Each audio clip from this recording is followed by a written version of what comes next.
You must be the ones tasked by the Academia with renovating Aru? That's right. Good afternoon. I'm Kaveh, and these two are Termezi and Naisaburi. Hey, I'll hate them. Come and introduce yourself. We've met before. This is Thoth, the Ibis King, and everyone knows these two. Afternoon, gentlemen. I've only ever seen these two in murals. Ah, the paintings in the temple. They show us chatting, playing cards, playing chess. Precisely the activities we most enjoy, funnily enough. No, only you enjoy playing chess. We were just humoring you. I wouldn't go that far. Back to the matter at hand. A preliminary assessment by the Academia indicates that this project requires expertise in various disciplines, including the deciphering of ancient texts, mechanical engineering, the restoration of ancient ruins, and elemental theory. The most capable minds in their respective fields are here before you. If there are no objections, we'd like to begin our work. The artisans who built Aru for Al-Ahmar gave their very lives to create this splendid work. Follow their example by giving your utmost devotion to this project. I didn't know that. We'll do our best, of course, but we certainly won't be sacrificing our lives. Such brazen words. Humans these days are a far cry from their ancestors. What little respect you show for King Deshret. No, that's not what he meant. Please, don't mind him. He shares your sentiments, just not your, penchant for hyperbole. Assuming that's what you were going for? I just think it's important to manage expectations. Forgive my lack of courtesy, but we simply can't sacrifice our lives to the gods on completion of the project like people in the legends of old. Here's a first draft of the project proposal for your perusal. Please let us know if you have any requests. Normally, I'd have made it look a lot more visually appealing, but we were really pressed for time on this occasion. I hope you'll forgive me if it's a little rough around the edges. Naturally. If my fellow ministers deem this meager display of respect sufficient, I suppose I can consider agreeing to their proposal. Why are you so preoccupied with the ostentatious displays of respect to Al-Ahmar? We should be trying to make things easy for them. You never know. We might have to rely on these young people to look after us in our old age. Exactly. This is Aru's mainframe. Be reminded to use it with great caution. We certainly will. Thank you for your assistance. You may attempt to lay out punishment should you so desire, though I'm afraid it would be futile. You and I both know that certain components of Aru can only be operated by humans. King Deshret always believed in humanity. Still, the reason that Aru's modules are designed that way is not so much because he trusted them, but more because he was wary of you. Is that true? No wonder human artisans helped to build Aru then. He actually required human assistance to create his greatest work. Naturally. Have you noticed that the Goat King keeps giving superficial responses? It's like he's just going through the motions and leaving the real debate to his colleagues. He understands the art of perfunctory speech. That's what earned him his position as the Minister of Ministers. It seems the rumors about King Deshret being a poor judge of character are baseless after all. Excuse me for being blunt, but it sounds suspiciously like you're putting yourself on a pedestal and mocking me. You're mistaken. And while there's nothing strictly wrong with making every conversation about yourself, it's not exactly a positive tendency either. You? Whatever. I knew it'd be like this working with you. All right, let me past. I need to look at this console. It's your job to activate it after all. Let's begin. Everyone, please proceed with the external checks and preparations as per the procedures outlined in the engineering plan.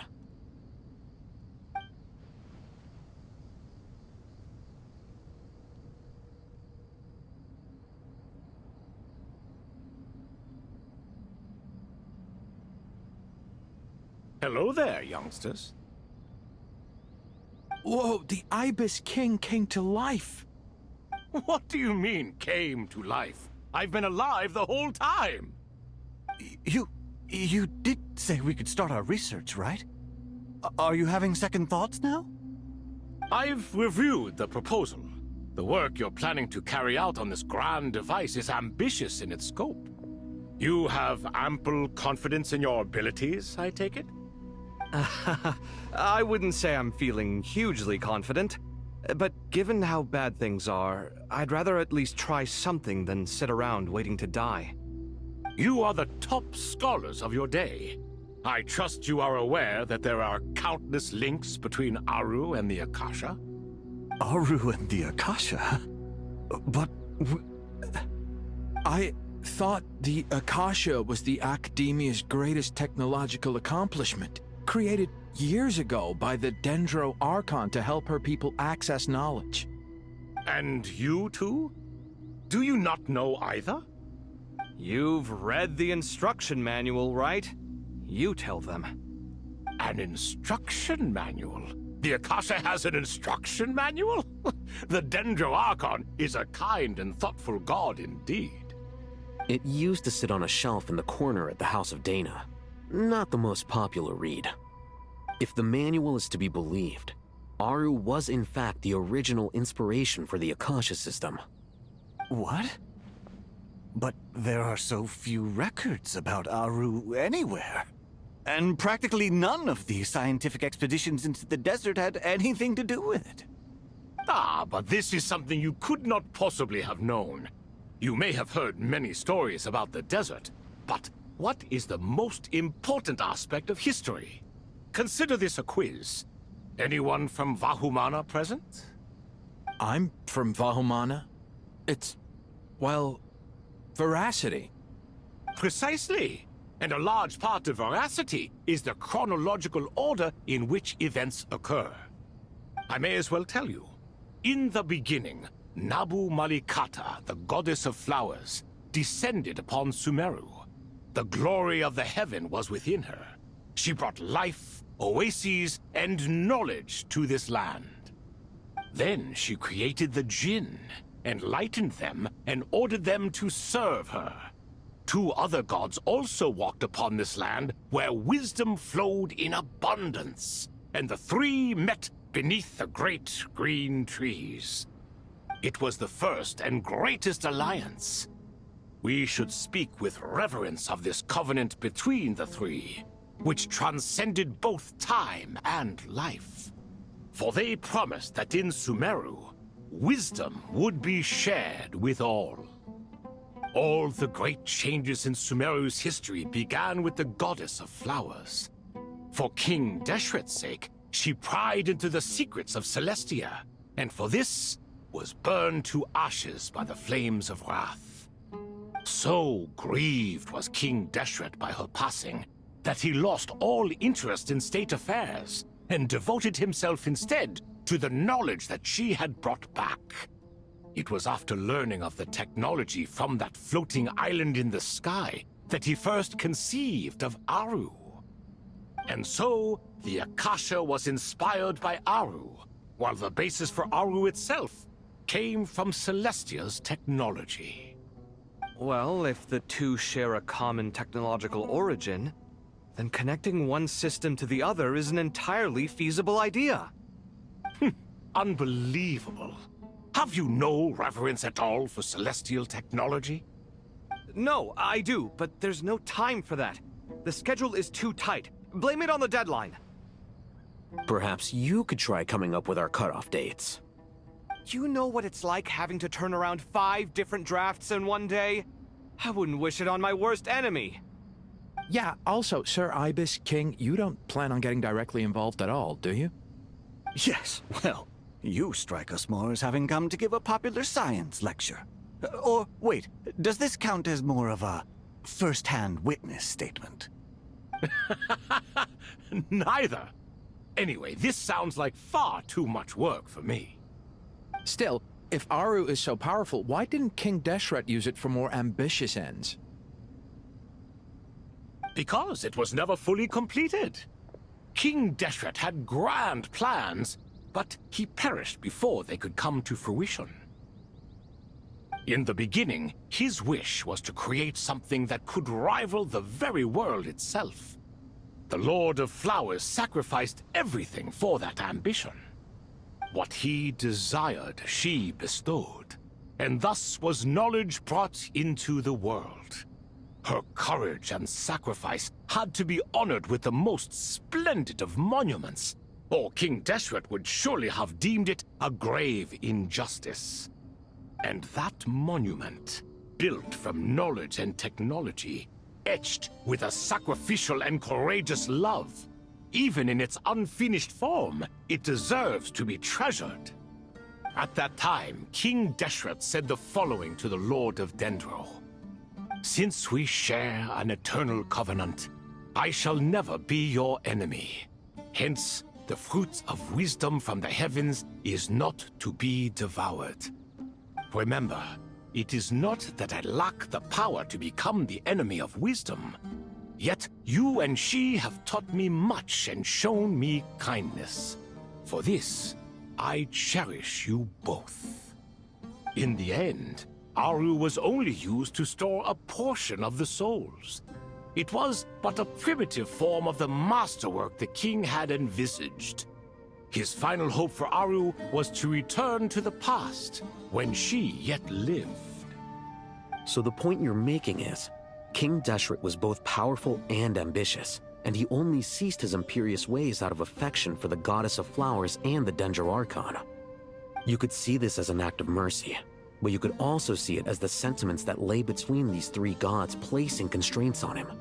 This was, after all, the foundation of the alliance between them. This explains why Aru was both a prison and a monument, and why the answer to the three questions was time. You have to be careful who you get involved with, or you invite all manner of misfortune. This is as true for gods as it is for humans. Love is the same. It is both a prison and a monument. All right, let us pause the story here for now. Seeing as you've been so diligent, I'll offer a little help. Who's in charge again? Is it you two?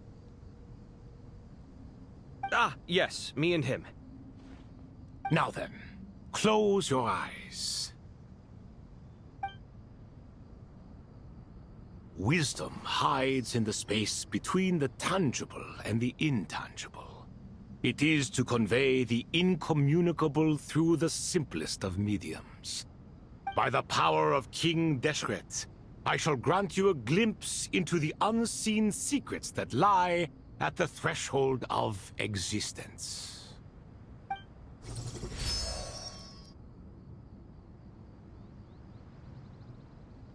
Where did this come from? Is it a new mechanism? It looks more like some form of externalized information. You've rendered it visible? Just as the Akasha allows you to access a greater range of knowledge, the power of our king permits one to perceive ingenuities that do not belong to this world. This is no ordinary mechanism. It reflects the internal structure of Aru. Whether you choose to increase or decrease, keep or discard. Come, use these to achieve the outcome you desire. Looks mechanical to me. Better let me handle it, just in case. But wait, how do I get up there? Turn around. So that's where the elevator is!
obelisks were used to record important information in the ancient desert civilization.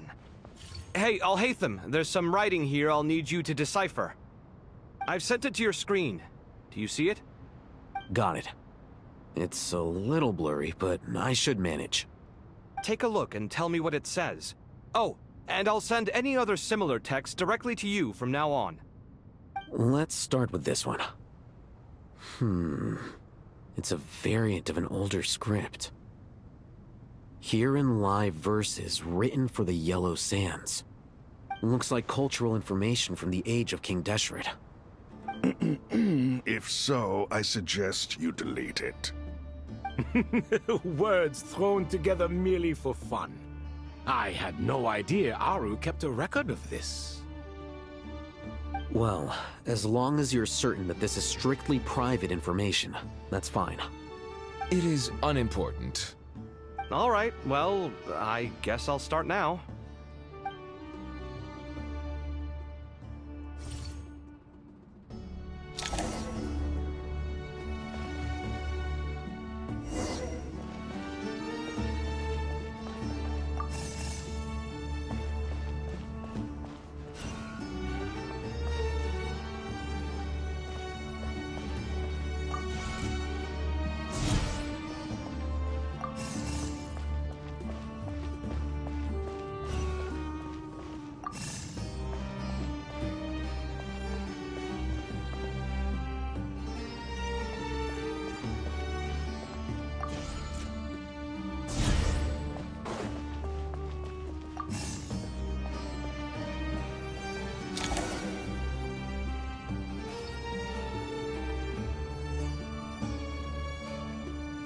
Found some more. Sending them over to you now. These are all reports about the Gurubad conflict. Can we delete them? I'd say so. Most of this information has already been archived anyway. What if there are details in there that Vahumana missed? What are we supposed to do if they come after us in the future? They'll just have to live with it. If we don't resolve these issues now, there won't even be an academia in the future, let alone a Vahumana Darshan. Yeah, you're right. Okay, done. There's some other similar monuments nearby. I'll check them out.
Another monument. Hold on.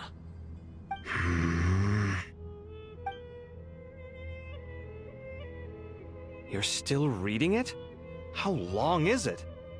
It records the development and governance of the Oasis civilization. Most of it concerns the Jinn, but it also contains records left by the artisans who built Aru. Is it important? Some of it. There was no way for me to read the whole thing in its entirety, so I had to rely on my intuition to pick the parts worth keeping. What about the artisans' records? What do they mention? They're speculations, mostly. For instance, they were wondering how to protect themselves if King Deshret decided to silence them after the construction of Aru was complete. Sounds like pure mythology to me.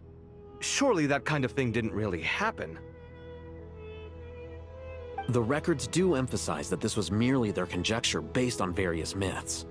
Still, the artisans did leave details of their plans to survive, including blueprints for their escape route.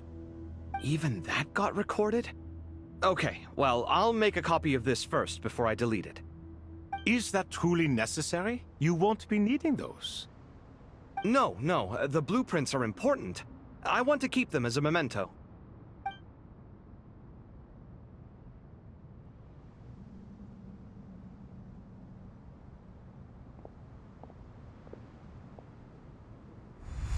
I think that should just about do it. It meets the requirements of the contingency plans, so we should be good. I gotta say, it's the strangest feeling, this cross between reality and the intangible. It's like drifting between life and death, or in and out of a dream, using my own hands to manipulate illusions that are forever out of reach. Chasing dreams in the most literal sense. Definitely a novel experience. What happens if my spirit just floats away? That won't happen. Anyway, I wouldn't celebrate just yet if I were you. There's likely to be a phase 2 of this project. All right. I'd better keep my wits about me then.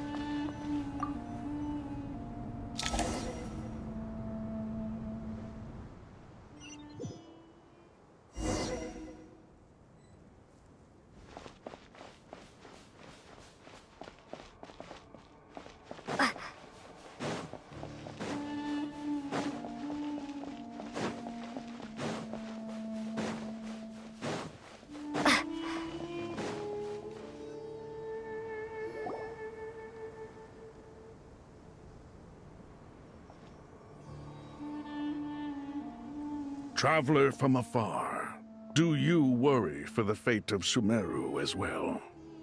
Whoa! It's Sobek the Crocodile King! Greetings, Crocodile King. Please be at ease. I'm just here to chat with you about Lesser Lord Kusanali. Sounds like you really care about her. Yes, although to be exact, it is a mixture of both concern and curiosity that I feel. Speaking of Nahida, Paimon was wondering how she's doing. Wait a moment.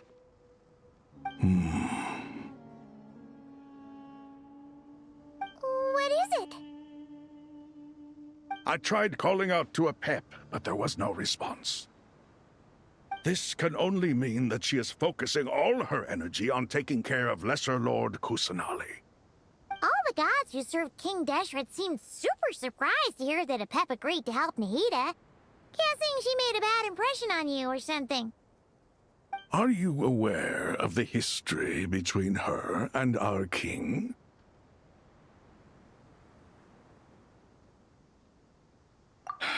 Then you are learned indeed. I'm glad to know that Sumeru has the support of someone like you. At the end of his life, King Deshret tricked the Dendro Dragon into swallowing him whole, leaving her to bear the torment of his sins. The Dendro Dragon despised King Deshret, yet he outwitted her. Rather than bringing disaster to the land, he chose to deceive her and thereby ensure his annihilation. An act that surely displays his love for humanity. The Dendro Dragon stands for the glory of a bygone era. She hated Al-Ahmar and what he represented. All the gods, all the power they wielded. And so, her willingness to help the Dendro Archon through this crisis comes as a great surprise indeed. It makes one wonder whether, perhaps, the Dendro Archon assisted her in the past. Yep, Nahida did her a huge favor.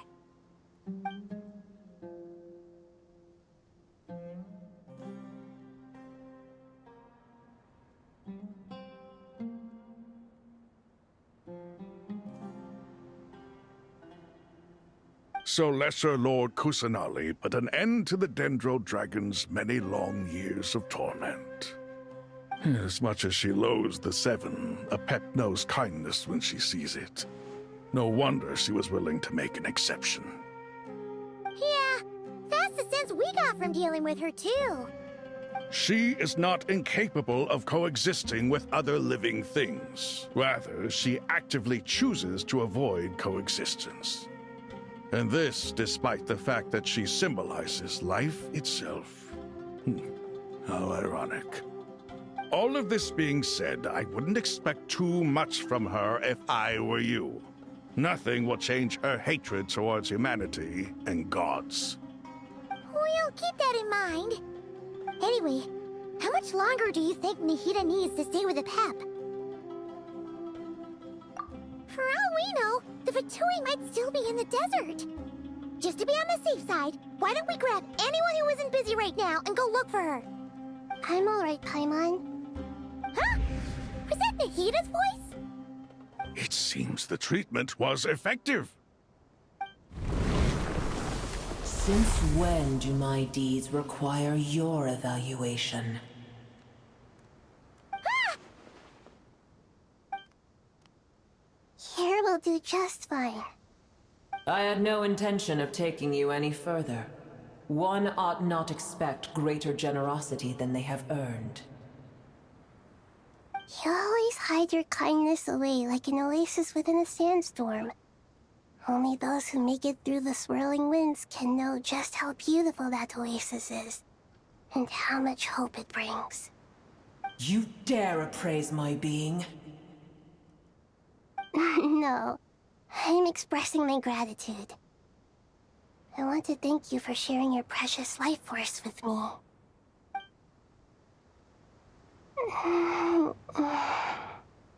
Awake already? You are more resilient than I thought. Pep. I feel much better. Thank you. Gods and their gratitude mean little to me. I would rather you give me your assurance that the situation with Irminsul and Sumeru's ley lines will be competently managed. If I suffer any ill effects from the ley lines, you, as the god of this land, will be held responsible. And you would not enjoy being held to account by me. I understand what you require, but I would assume this task even if you did not demand it. Sumeru is my responsibility. I must resume my duties as soon as possible. A farcical notion. God of Sumeru, I hope you realize how unextraordinary your strength is. And yet, maybe it is precisely what defines me. A god of wisdom is not meant to rule by force. Then hold steady. We go forth. Well, I'll be. Is that a Pep? Do my eyes deceive me? Of all places, the Dendro Dragon has decided to visit the mausoleum of King Deshret? I see that after all this time, El Ahmar's menagerie of ministers remain as vile as ever. It's a pleasure, Dendro Dragon. Had you arrived but a little sooner, you might have attended a meeting of the Seven Pillars. What a nauseating thought. You are not the first insects I have had the displeasure of dealing with today. A swarm of them tugged on my tail on my way over. Goodness knows what hovels they crawled from. Why do all the creatures of this world remain so lowly after all this time? What did you do with them? I cast them away. What would you have me do? Keep them as trinkets? Boer, this is where we shall part ways. To be clear, I do not wish to see you, or anyone else here, ever again, unless absolutely necessary. Then I wish you peace as you return to your dwelling place. It matters not to me. Simply refrain from bothering me again.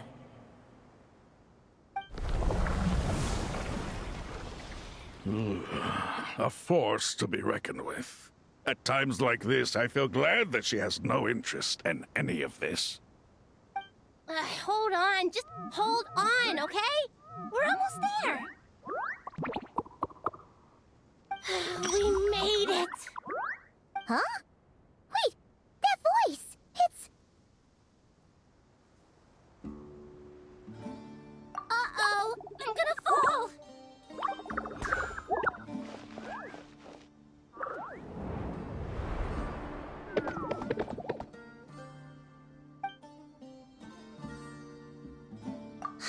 That's a relief. A pair of safe hands indeed. The Dendro Archon's familiars. They are the last thing I expected to see here. Huh? Wait, what are the R&R doing here? Don't you guys hate the desert? Obviously I was worried about the Dendro Archon.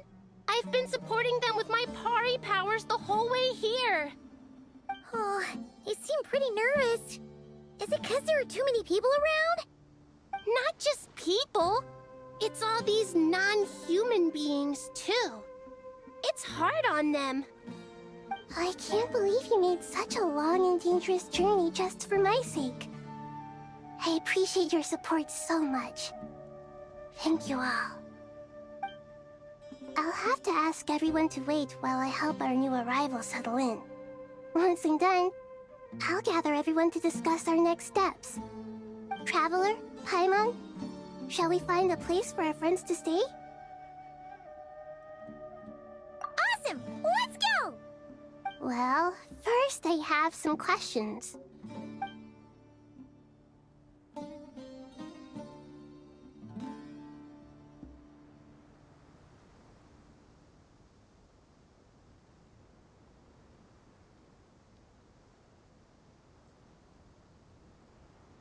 Okay, I think that covers everything. Thank you. We can get going now.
Hello, everyone. It's only us.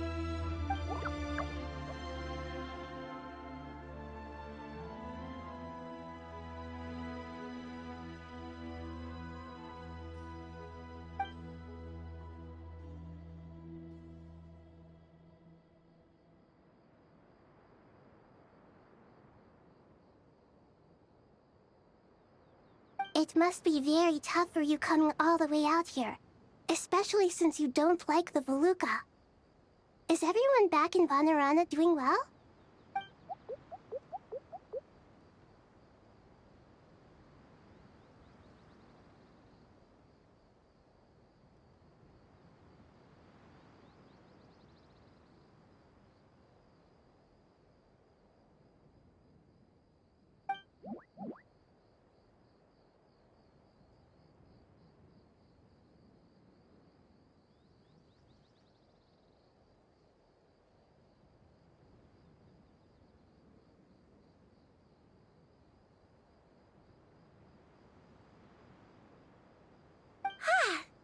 everyone's here.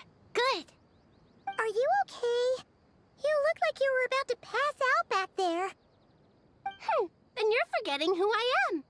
Don't underestimate me.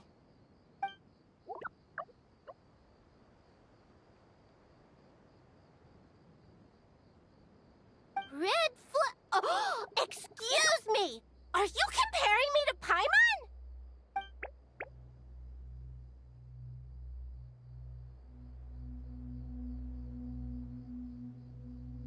I suppose everyone is gathered here because of me. As we can see, the situation is critical, and everyone is very busy with their various tasks, so...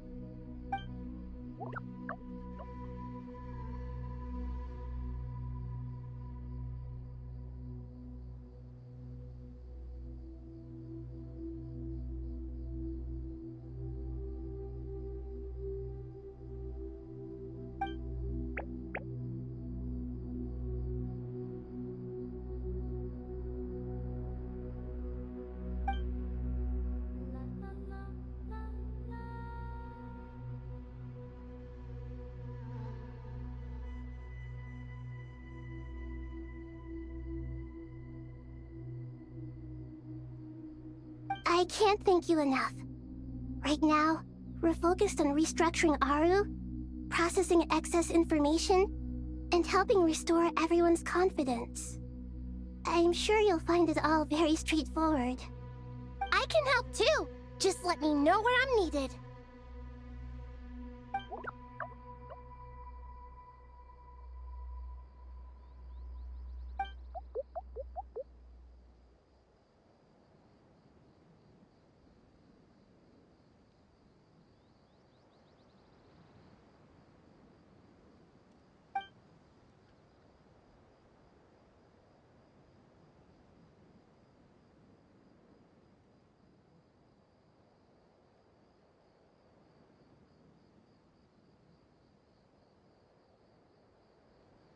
Up to no good?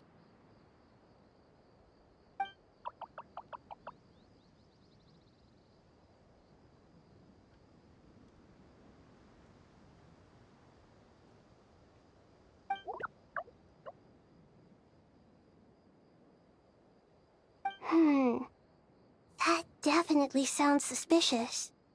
Traveler, Paimon, I have other work to attend to here that needs to take priority. Could I trouble you to investigate the situation Arabalika spoke of? No problem. Leave it to us! Thank you. I'm counting on you.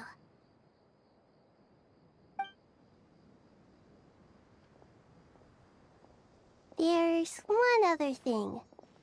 If you are to work alongside the people of Sumeru, you will need to make yourselves visible to them. Is that acceptable to everyone?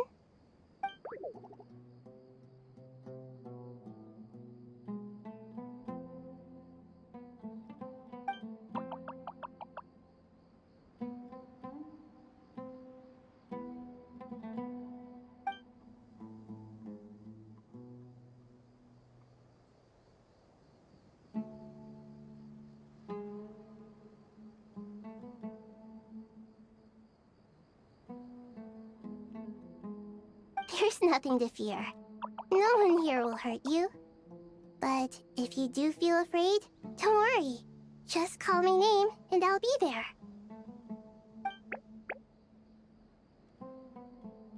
Very well. Now, I shall bestow a small blessing upon you all. Whenever people see you and interact with you, from the moment their gaze meets yours, they will experience the most beautiful of dreams.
Do not fear.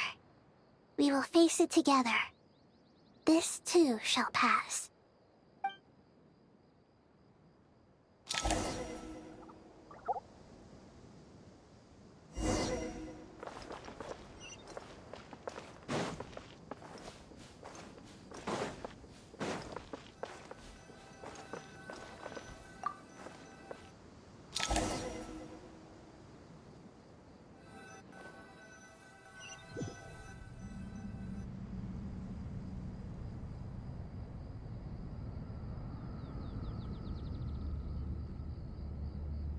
Everyone's here.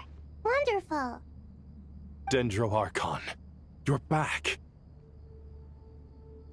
Are you recovering all right? You mustn't push yourself too hard. I'm doing very well. Thank you for your concern.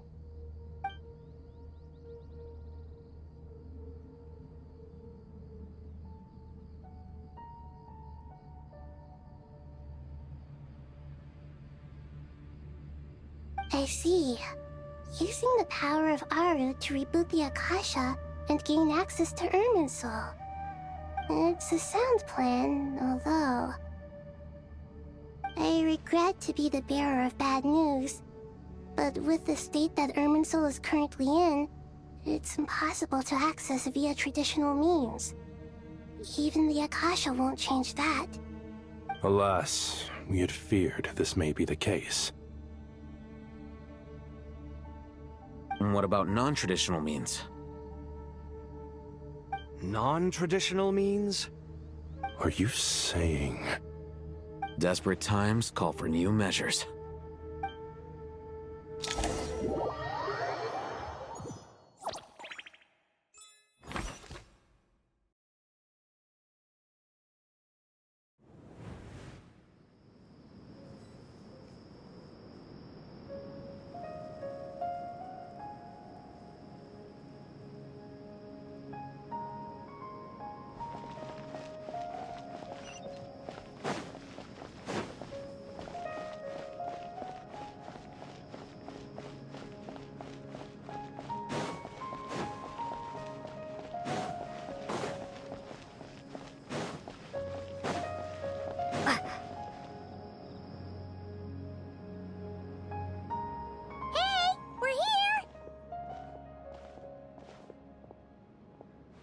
Ah, it's you. Is there a situation?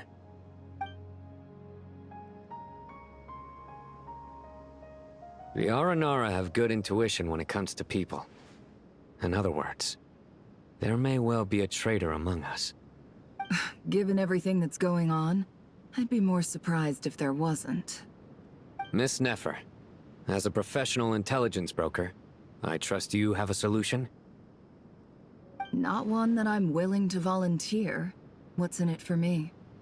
Let's say I'll treat this as a pilot project aimed at expanding your intelligence operations. Whatever business you're in, an avenue to demonstrate your abilities could never hurt. I like the sound of that. Glad we're on the same page. Given that you rarely set foot in Sumeru, practically no one at Caravan Rebot knows who you are. I take it you've read the files on everyone in the area? Yes. I also skimmed the list of evacuees, and am more or less up to date on where everyone stands. Any initial suspects? Limiting the scopes to males whose recent activity could be viewed as suspicious. I've identified 3 names. The Aranara saw 2 people talking, but currently we only have 1 suspect. The other person was probably just a messenger, and in all likelihood has already left Caravan Rebot. Everyone is heading for the desert per the evacuation order. Anyone willing to turn back at this stage is almost certainly with the Fatui. There's no way it was a spur-of-the-moment decision to act at a time like this. This spy must have been planted long ago. We need to smoke him out from wherever he's hiding. Sounds like you have the beginnings of a plan.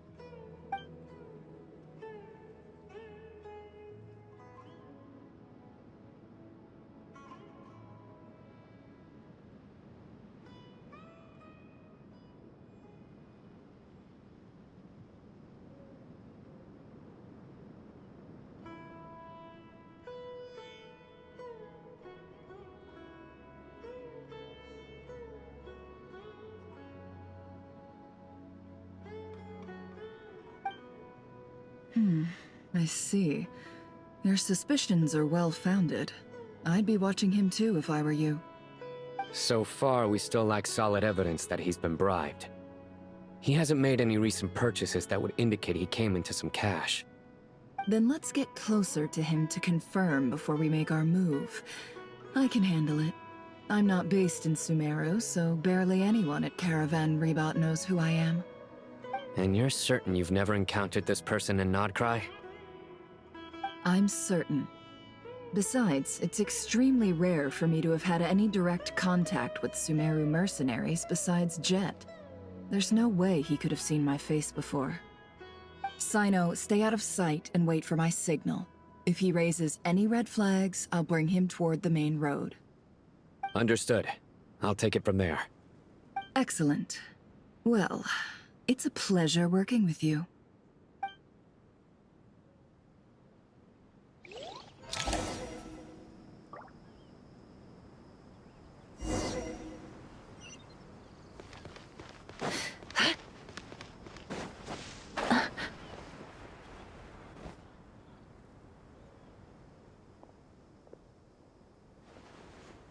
Darker skin, scars, frequents the desert and has ample combat experience. Nothing unusual about how he dresses or acts. What's that he's looking at? A coin. Interesting. Could that be how his contact paid him? Conveniently discreet for someone trying to hide any unexplained income. And yet it could be highly valuable. Sorry to bother you. Has everyone here already left? I don't suppose you happen to see a lady wearing a hat? Ma'am? What are you doing in Caravan Rebot all by yourself? The main group evacuated some time ago. Didn't you pass them on the road? My friend and I lost some of our cargo along the way. I didn't want to miss out on potential business, so I told her to go on ahead and meet the client while I retraced our steps. I didn't think it would be so late by the time I found it. And then there was a terrible sandstorm. I guess I must have taken a wrong turn, because I didn't see any large groups on my way here. Forgive me for asking, but just to be on the safe side, could you describe this friend of yours? Sure. She has blonde hair, and she was wearing a hat and a white dress. You'd definitely know if you'd seen her. Yes, I think that does ring a bell. Ah, my apologies. During this exceptional time, the Corps of 30 are under orders to be extra cautious when dealing with unknown people, whoever they might be. I understand. Well, sir, is there anything else you need to know? If not, I'd better try and catch up with them. Hey, wait! They left a good while ago now. You'll never catch up with them on your own. Why don't I give you a ride? I'm here to collect the last few people anyway. We have plenty of carts, so one more won't be a problem. That would be amazing. Traveling with a group will be much safer. I'll have to pay you for your trouble. Hey, let's not worry about the money for now. Wait here a moment. Once I'm done packing up, I'll take you to join the rest of the group. All right, thanks. Let me know if you need a hand carrying anything. No need for that. I'm strong enough for both of us. Okay. Well, I wish there was some way I could repay you. Guess it's my lucky day, running into someone who knows what they're doing here. You might have just saved my life, you know? You're not wrong there.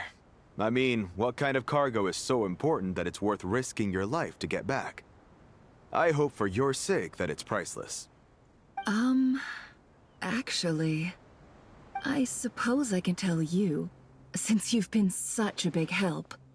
But be sure to keep it to yourself, or we could both be in big trouble. Oh, really?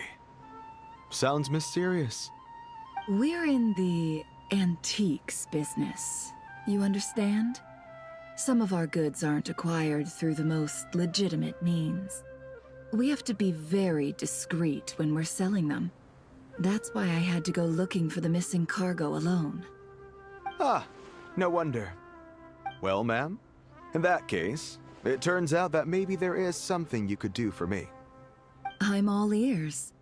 But to be clear, our commission isn't cheap. Think carefully before you ask. We don't want to ruin our relationship before we even hit the road. I'm sure that won't be a problem. My issue is, I have something that's a little difficult to sell on as well. Take a look at this.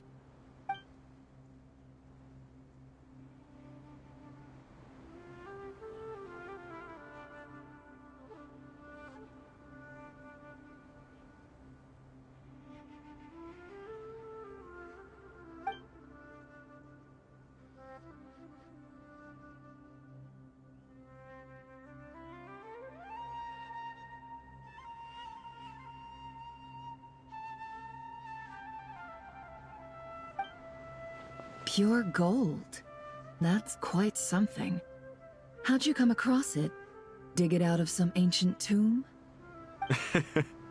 If you look hard enough, there are many treasures to be found in the mausoleum of King Deshret. It has no distinct Snezhnayan markings. That'll be why he's going with that story. And he clearly doesn't want to arouse suspicion, so he's on the lookout for an opportunity to make a quiet trade. Surely you have an existing business partner. Won't they take it off your hands? I hope I won't be attracting the wrath of my competitors by helping you sell this. The shop I used to work with is having cash flow issues at the moment after losing some money. I'm under enough pressure as it is without having to deal with them. On the off chance anything went wrong, I'd never get my money back. I understand. Gold is the last thing that traders with cash flow problems want to see. Well, in that case, I think we can work something out. As it happens, I'm just about done packing. Shall we make a move? Sure. Let's walk and talk. This evacuation was a huge operation. They needed a few people to stay behind and tie up loose ends. And I ended up being one of them. You're lucky you ran into us in time. I certainly am.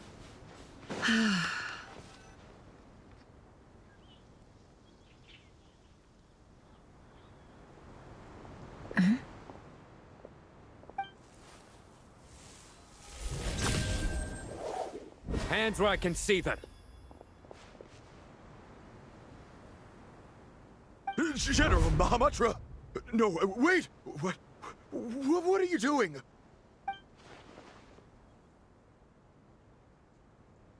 This is the coin? Good. Sadly, you won't have the chance to spend it.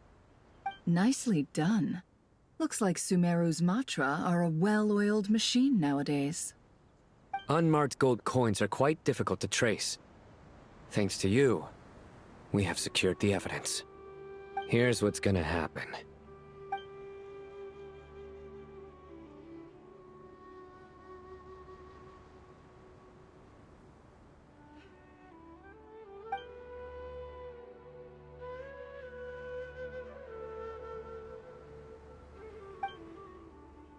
Southeast from here, leeward side of the hill.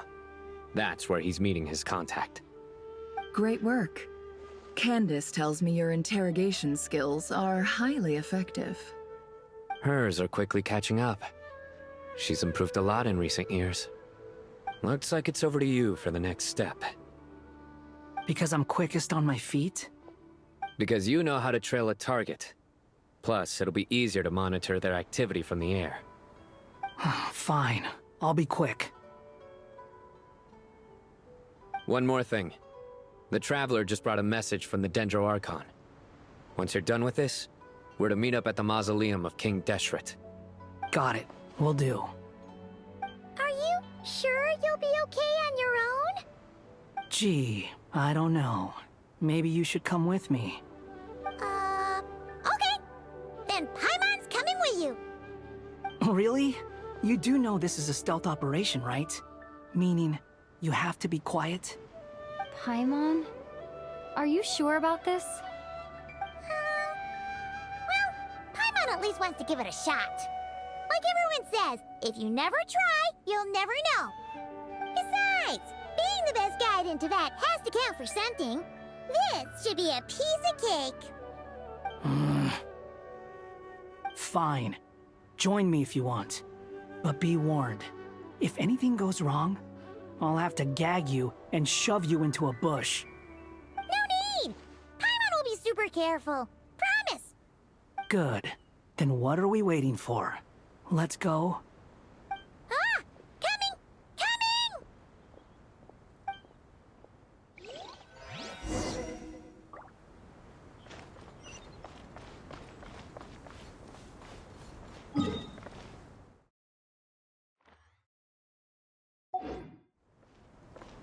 Quit following me.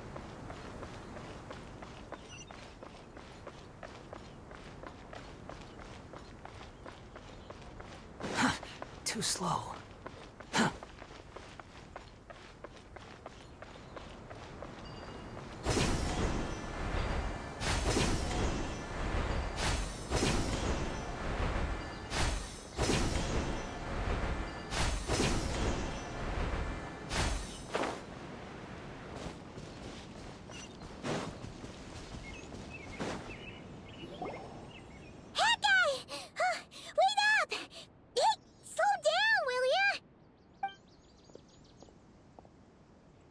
We're here.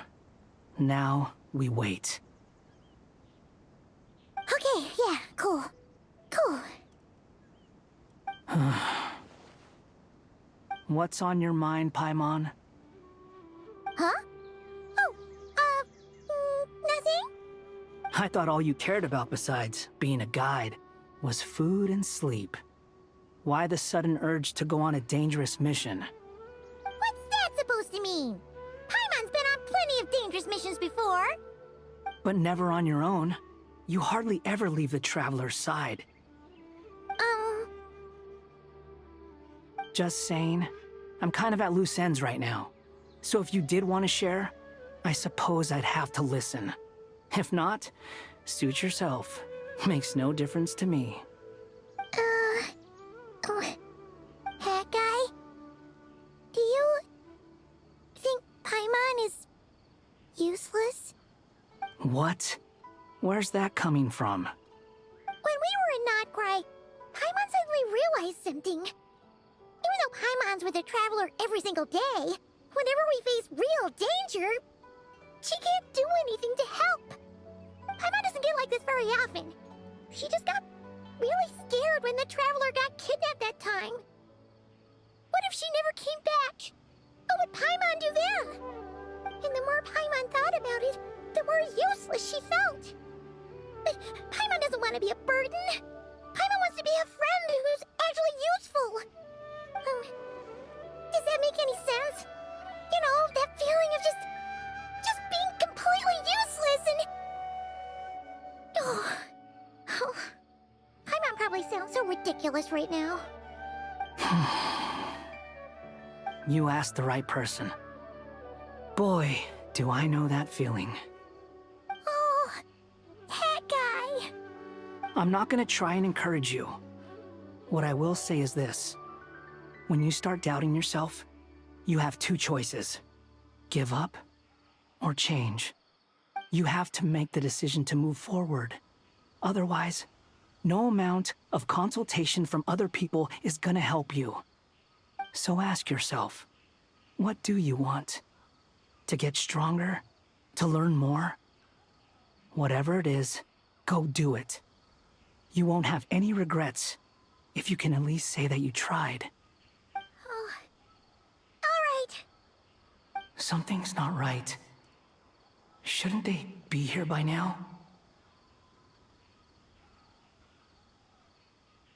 Paimon, is it just me? Or is it a little too quiet around here?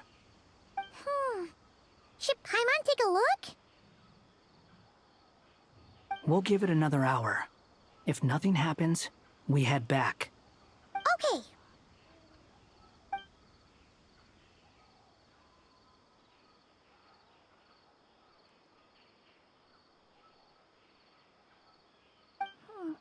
How strange.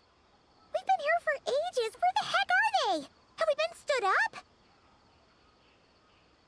What is it? Did you think of something? Something feels off about this whole situation, but I can't quite explain why. We know for sure that the guy Sinocot had something set up, yet somehow his contact is a no-show. So, either the handler got caught, or, more likely, they decided to cut our guy loose. Then how would they know to do that? Wouldn't they at least send someone here to check things out? That's the problem. They couldn't possibly know what's happening here. Unless... This feels all too familiar. Come on, let's head back.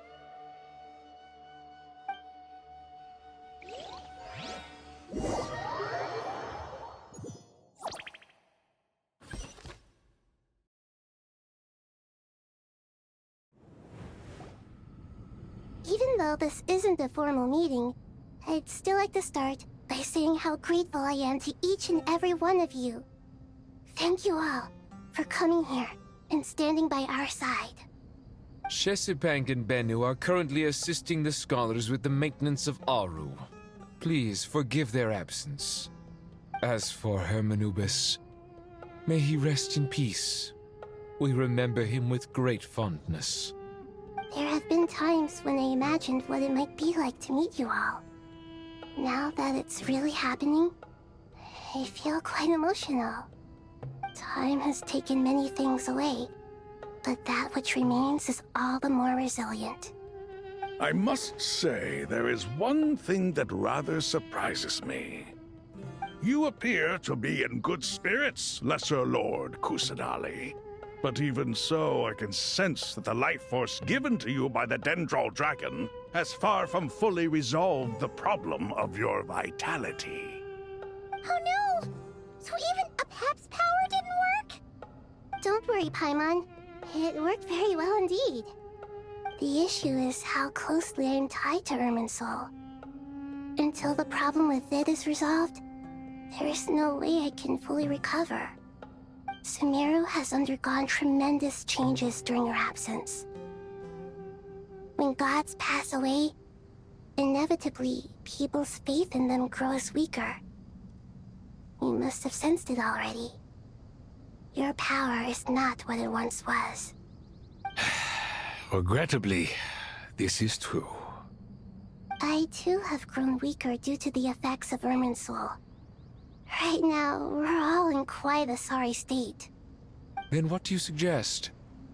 We take all the help we can get. Sumeru is our shared home. You and I, gods and humans alike. We must unite all our strength in this moment. Though Al-Ahmar is no longer with us, the alliance between the three gods remains in force.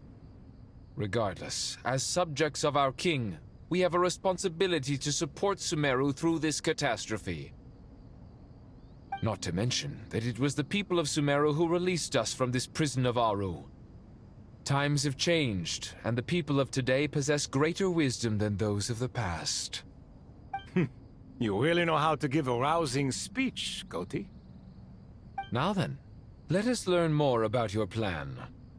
The brightest minds of the Sumeru Academia are busy opening and renovating Aru. They claim it has something to do with Irminsul? Correct. Irminsul has existed in Teyvat since the very beginning. But during the Age of the Dragons, it did not possess the significance it holds today.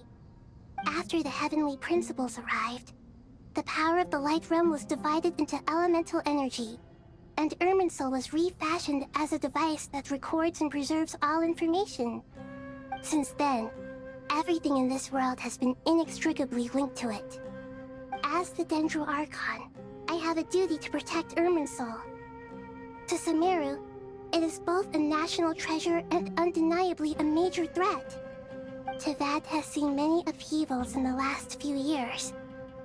The most recent of these was a major crisis in Notcry, which forced Sumeru to be even more vigilant than usual.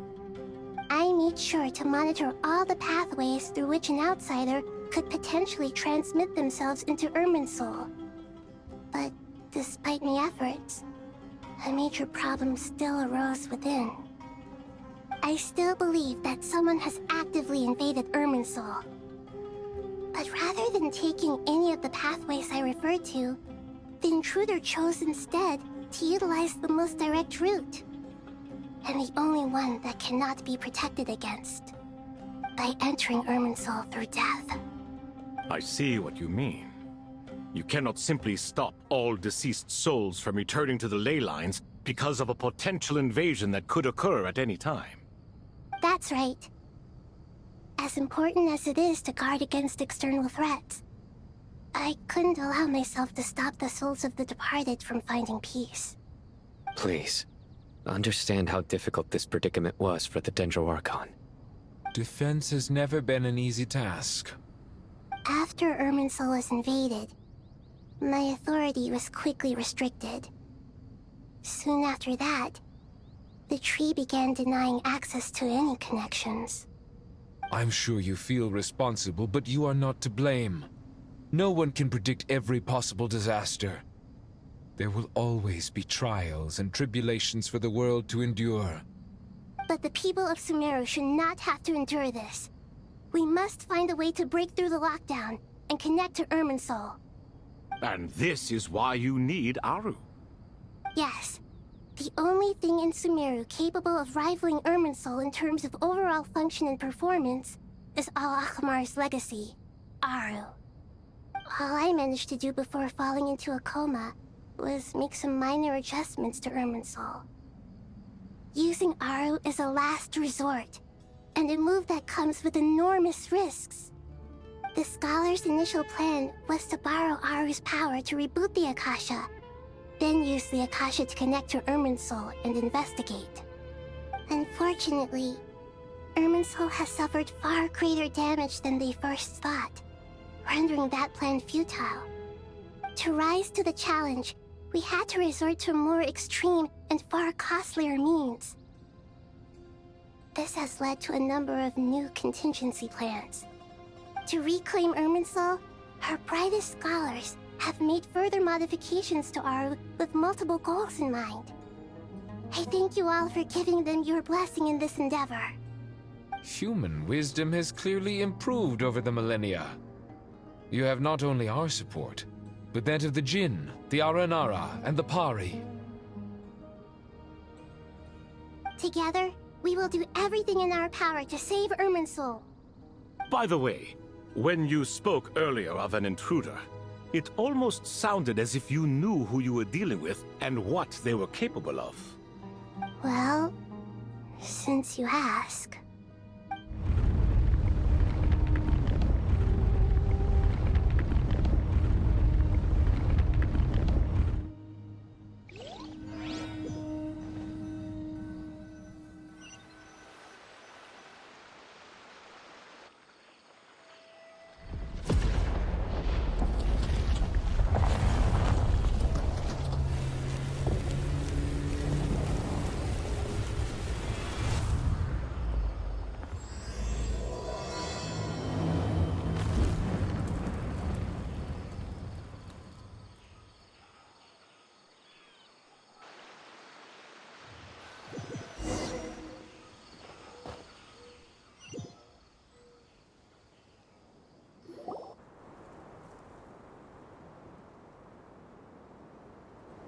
Master Tainari!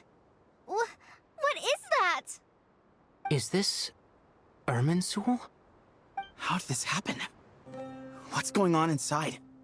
Luckily, we managed to evacuate everyone. What in the world was that? That was... terrifying!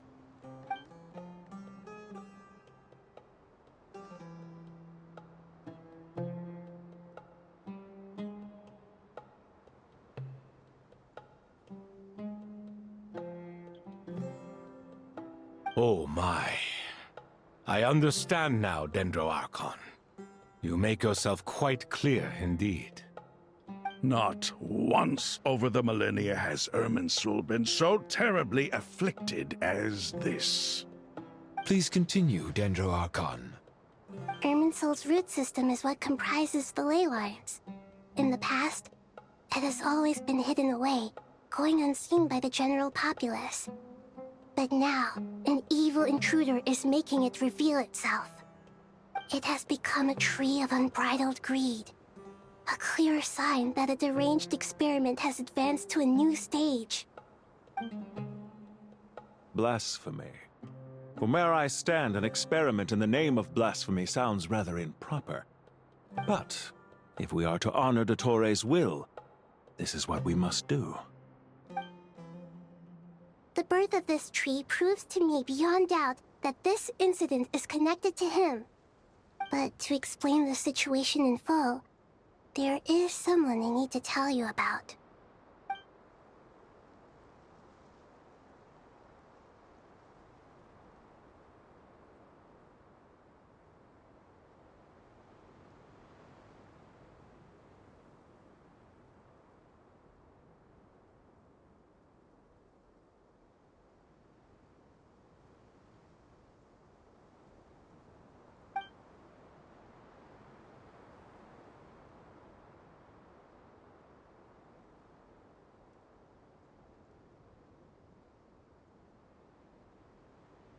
Zandik.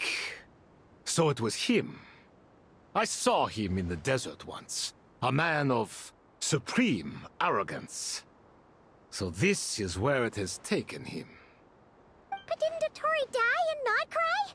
How is he still able to do all this? He must still have loyal followers amongst the Fatui. Even so, I'm still unclear as to how he has been able to wield such a profound influence over Irminsul. I can confirm that Fatui forces have arrived in Sumeru City. Furthermore, Irminsul seems to be undergoing some kind of mutation. Evil branches are beginning to grow. Things that do not belong to this world are slowly but surely materializing. Sorry, I couldn't think of any other word to describe it. They don't seem to be fully formed physical entities yet, after all. But they are gradually becoming real. A baleful tree, climbing up into the heavens. Speaking of Dottore, I have some information on that front as well.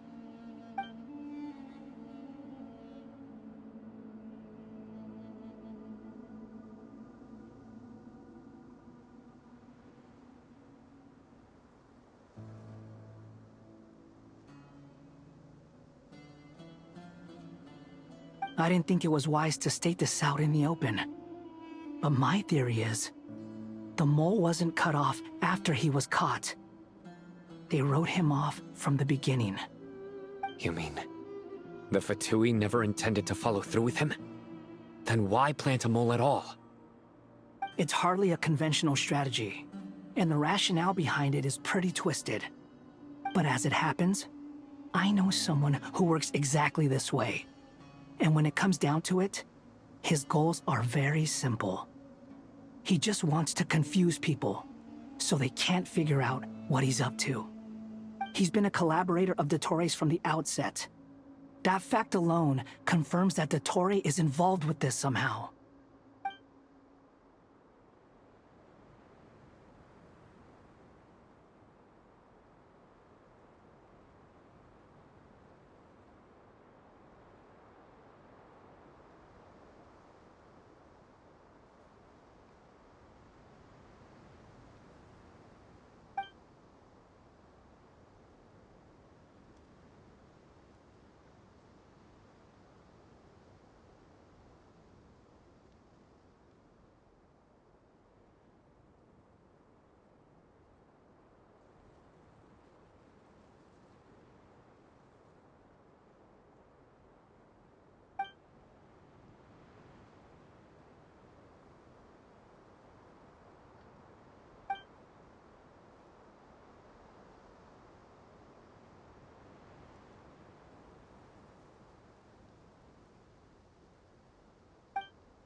There is still much to be done.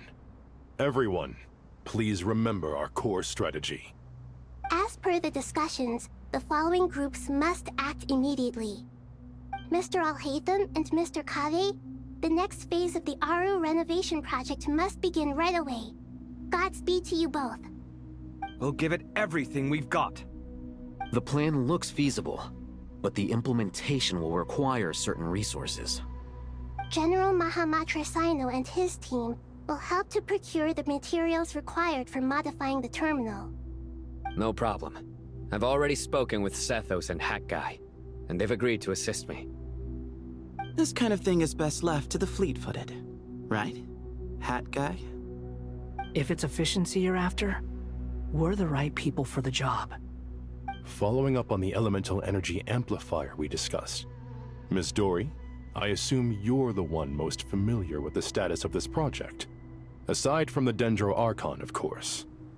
Yep, that's right. Leave it to Lord Sangama Bay. Got it. Well, I'd like Madame Farazan, Kale, and Nicole to support Dory on the technical side. You can count on us. Will do. Rest assured, I'll take good care of Kale. Dia, Candace, and Nefer, you'll be in charge of negotiating between the various parties. I trust you remember our goal. You bet. We can handle it. Good. I believe that covers everything. Tainari will provide ad hoc support as needed, if that's okay. Poor Tainari. Must be tough being Nephis' student. Getting bossed around all day, every day. Hey, don't try and drive a wedge between us, you old rascal. All it says to me is that Master Nephis has faith in everyone's abilities. While I'm nominally here as backup, I doubt there will be many situations where my help is needed. Exactly.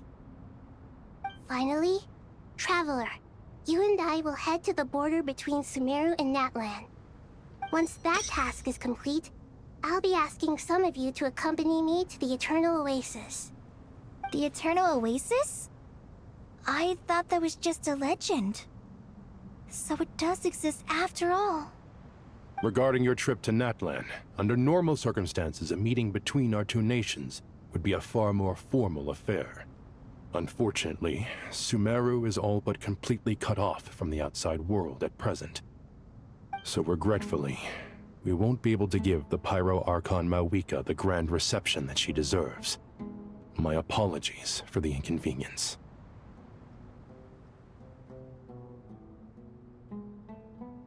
No point putting too much pressure on yourselves.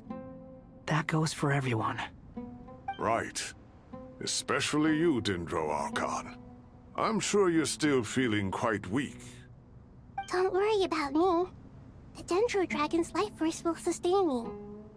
Plus, we'll be there every step of the way. Nahida will be just fine. Yes. I believe in myself. And I believe in every one of you.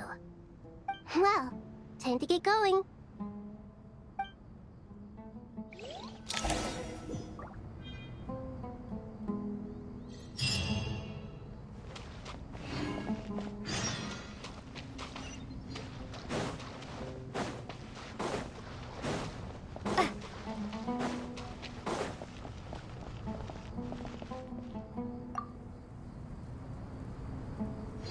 To what extent we can implement the final plan depends on how successfully the Akasha can be modified and configured. And to make sure the configuration works, Aru will also need some further optimization. Yeah, no surprises there. Once we roll this out, any Sumeru citizens who already have Akasha terminals can simply continue to use their existing devices. This still leaves us with a significant equipment shortage, though. Many groups of people were never issued Akasha terminals, including mercenaries, the desert folk, and many others. We'll need a supply of rare materials for the renovation of Aru and the production of new terminals. Right now, the best place to source these locally is from the primal constructs within King Deshret's mausoleum. Time is not on our side here. It's gonna be a race against the clock. The Aru merge and renovation project will have to be carried out by you two. Everything's riding on this, so failure is not an option. Best of luck to you both. As discussed, General Mahamatra Sino and Mr. Hat Guy will source the required materials. Mr. Sethos is quite familiar with the layout of King Deshret's mausoleum. With him accompanying them, things should go quite smoothly. I have every confidence. In the meantime, we may as well take a breather. Makes sense.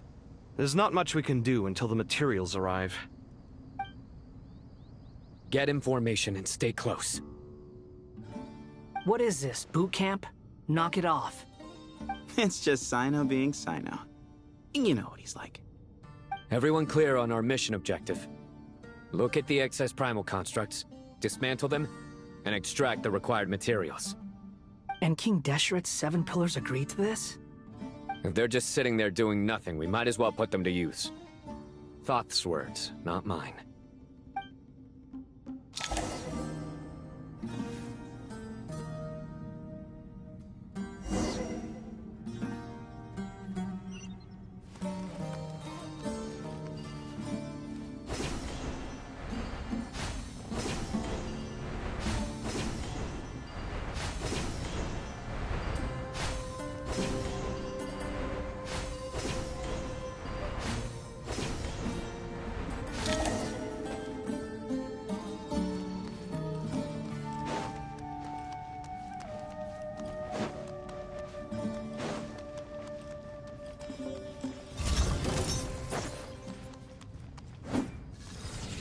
Nowhere to run! Your sins weigh upon your soul! Guilty! Wretched vermin! Squall and fury!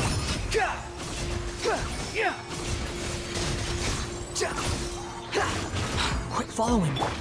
Way ahead! Futile!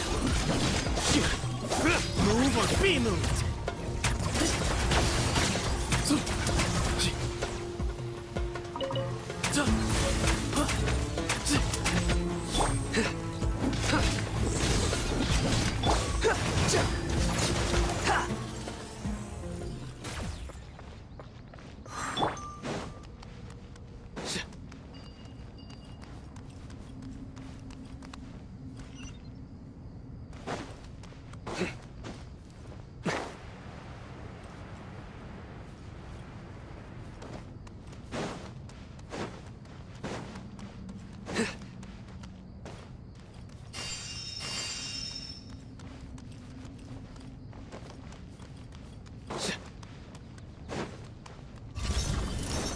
Nowhere to run! Excuse me?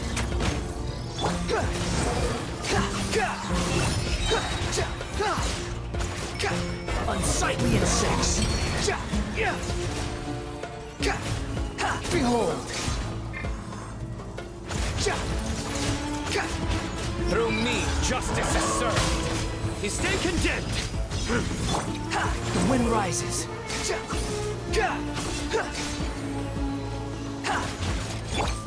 Surrender!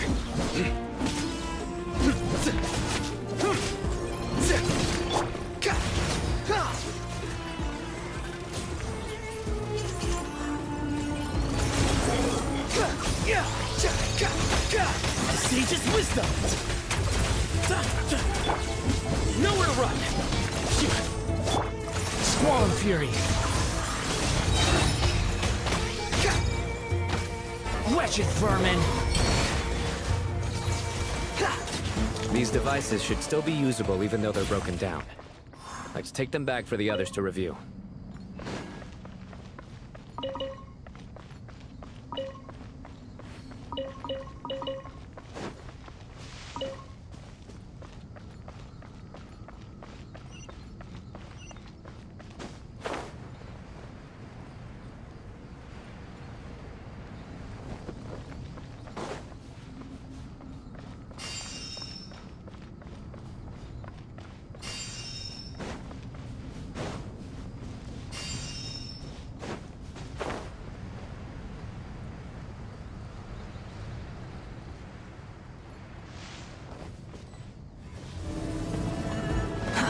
Too slow.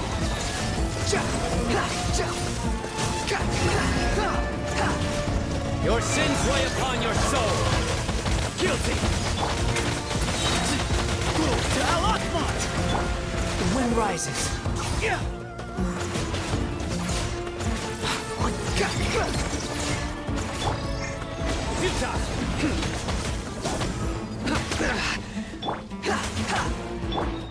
Way ahead of you. Surrender.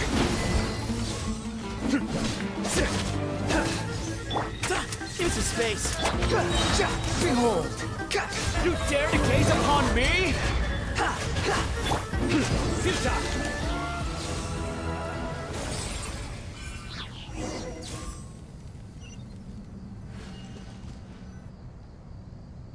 How many do we need again? Enough to make an Akasha terminal for everyone who doesn't own one. I remember you telling me how revolutionary these Akasha terminals were. You've used one before, right? The Academia declared the Akasha to be the most powerful and comprehensive wisdom dissemination system in history. That should give you an idea of how powerful it is. Certainly sounds impressive. Neither Hat Guy nor I have ever had an Akasha terminal. Well, if it all goes to plan, that's about to change.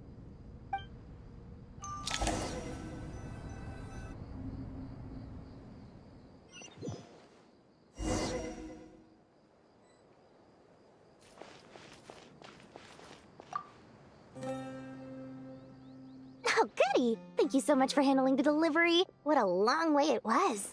You've really outdone yourselves. I'm well aware what a bumpy, dangerous journey it must have been. Now, I would have loved to oversee the process myself, but of course, those of us who know the plan can't leave the mausoleum. Oh, trust me, I'm patting myself on the back for my assembly work here. Simply flawless work. But will you really be needing all of this? According to our plan, yes, this is the quantity required. I have no complaints about the quality either. Only the price. So expensive. I heard you covered a lot of the funding out of your own pocket. Oh, that's an exaggeration. The Academia provided most of the funds. I just offered a small token of my goodwill. Of course, the real tragedy is how little profit I'm making on this. You know, it's a serious crisis when you can't even make money out of it. It's really quite a beautiful design. And I'm intrigued by how such a diminutive device is able to output the power of the Light Realm. Did you attend the lecture on Light Realm energy, Madame Farzan? I don't believe I saw you there. Of course I attended. I was just a little late, so I had to listen to the whole thing from outside the back door. Anyway, I have a perfectly good understanding of Light Realm, elemental and abyssal energy, as well as the relationship between the three. Good to know.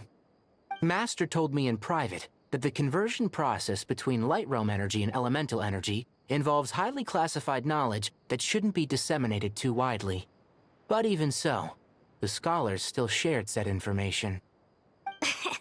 Well, you can't enforce a rule that everyone breaks. Is that the idea?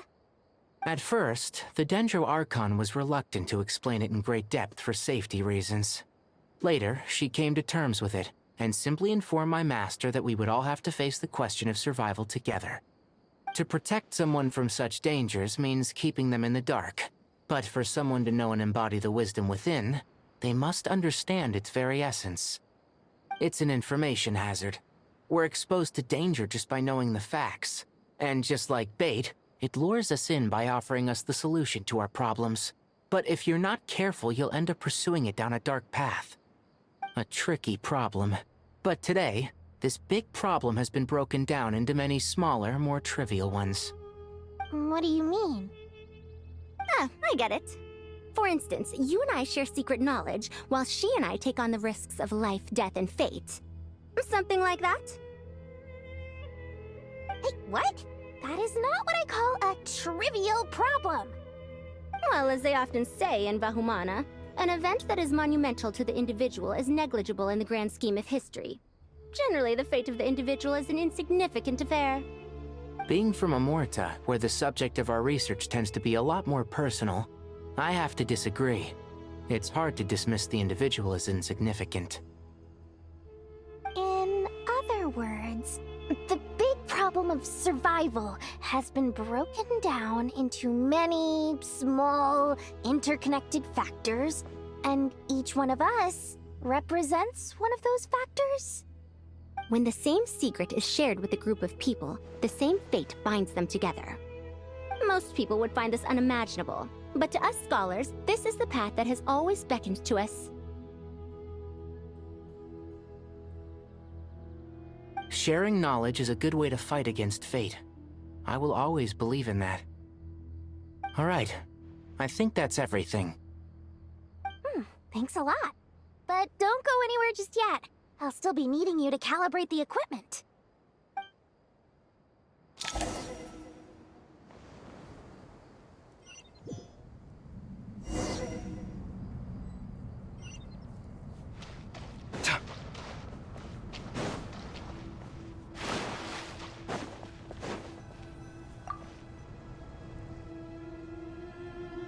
Okay, the materials are ready. We can proceed with the next phase. Al-Haytham, how are you getting along? Most of the information in Aru is written in ancient desert scripts. Some of this is written in a tribal language, while other parts seem to be a variant of an Oasis script, based on the glyph forms. Oh. Not lost to history, I hope. Some are. All we can do is infer the meaning based on the rules of related languages. Although, this section actually fills in some of the missing historical record. I'm transcribing it so we can bring it back to the academia. After Aru started up, 2 more lines of text appeared here. Can you read them? Humans may not read what is written by the gods, except by not reading. Victory should not be easy to attain, for it symbolizes divine wisdom. Knowledge must not waver, for it has external borders. Is this a clue to solving a puzzle? Or is it being symbolic? You can't read it unless you don't read it. Victory is wisdom. Knowledge is confined by borders. Wait, I think I've got it. It's a metaphor, isn't it? It's talking about... a chessboard.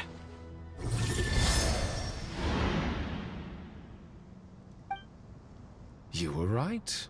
The youth of today are skilled at solving riddles. Have the secrets buried in the desert not been unearthed over the years all the same? Since Aru is a place reachable through wisdom, this day was bound to come sooner or later. Oh, I've always been against overly cryptic sentences. Don't you get tired of reading and writing all that? Ah, it's you 3. Just in time. We've been delving deep into Aru, and now this board has appeared. I've heard this was how you'd while away your free hours. You must be quite the experts by now in that case. It is true. King Deshret's chess games are some of the most well-loved of all his wonderful creations. If you have ever been to Safhe Shatranj, you may well be familiar with the chess pieces you see here. Is this chessboard supposed to be another visualization of the interior of Aru, then? Naturally. Visitors, everything is ready. Only by completing the challenge on the board in accordance with the rules will you be permitted to overwrite Aru. 1 second. It's not dangerous, is it? Dangerous? Why, yes, of course. I should be the one to go, then. Wait for me here. Sounds like the self-confidence of our present company has rubbed off on you. Don't be ridiculous. I'm your upperclassman, and that means I have to look out for you. I appreciate the sentiment, but a game of chess typically requires 2 players. Besides, I'm sure they won't let things get out of hand. Keeping things relatively safe is in your best interest too, isn't it? Fair enough. I mean, you guys are controlling the difficulty, so please don't go too hard on us, all right? Ah, but Bennu said he wanted to put some respect into these whippersnappers. All right, all right. Thank you. Obviously, we'll still try to be careful. This doesn't seem like ordinary chess. Is the goal to defeat the opponent? No, you must enter the board and pass the trials we have placed there. Ready? Let's do it.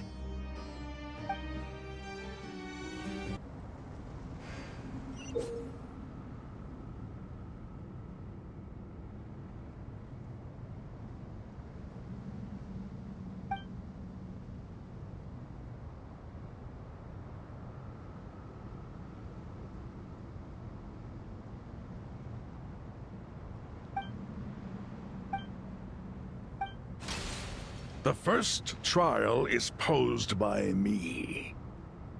I don't think this is gonna stop us. Ah, but the key to this game lies in working together. Otherwise, you will be deemed to have broken the rules. Looks like it's up to me. Marak, can you open it? King Deshret's favorite primal construct. Living on in suitcase form, of all things. Amusing. Ho-ho! Excellent work.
Now is the time for my trial.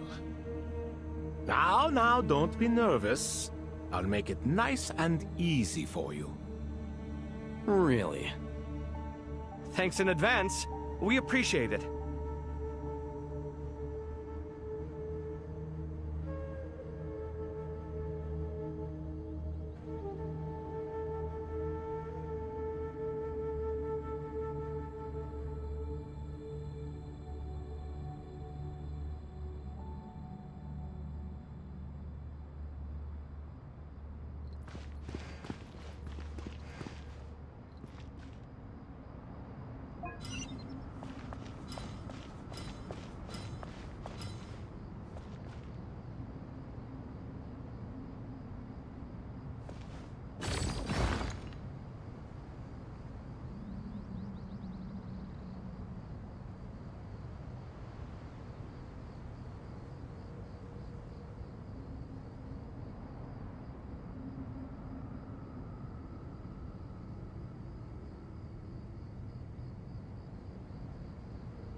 Alhaitham, what are you thinking?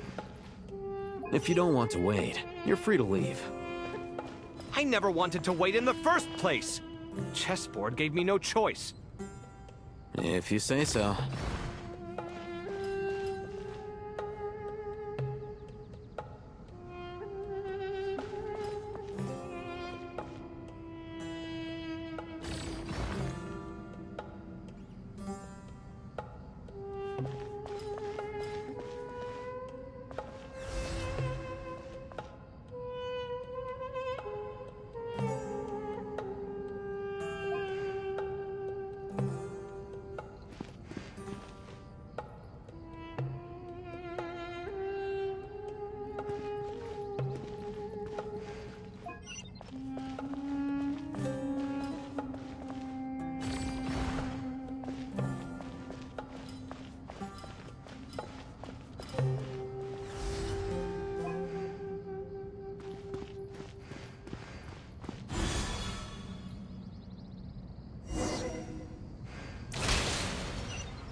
Ibis King, don't you think this all rather inappropriate?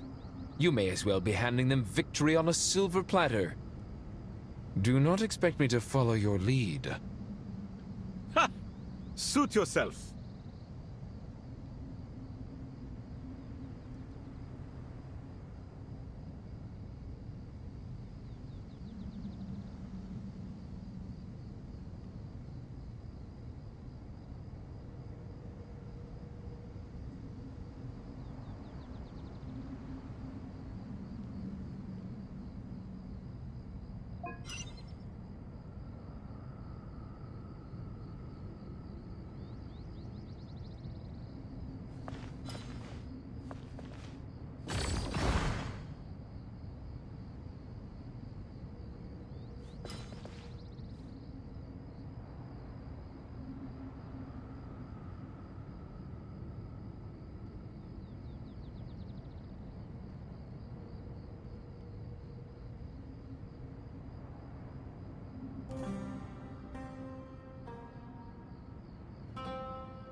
Strange time to catch up on sleep. I'm not sleeping, I'm thinking! It's not that simple, you know.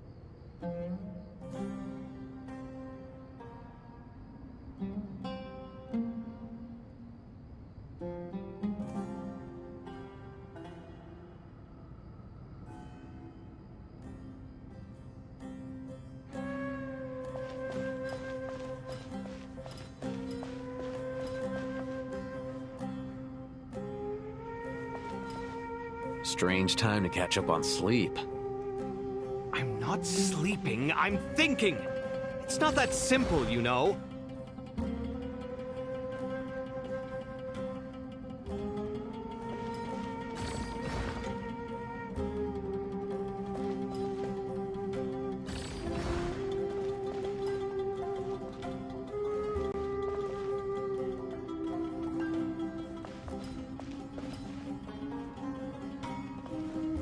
Strange time to catch up on sleep.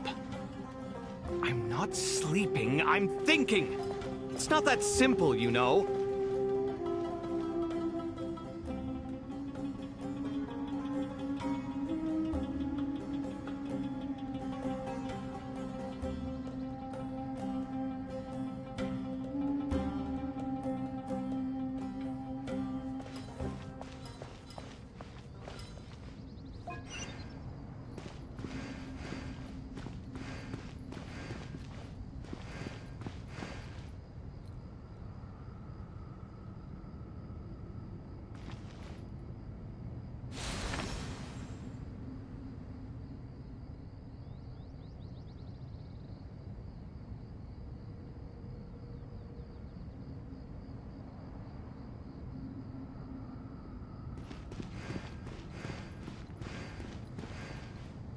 Alhaitham, what are you thinking?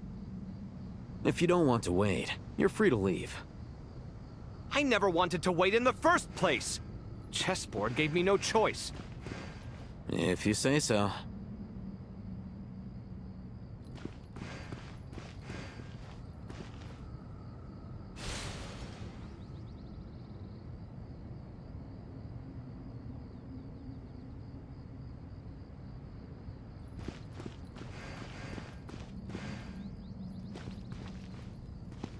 Alhaitham, what are you thinking?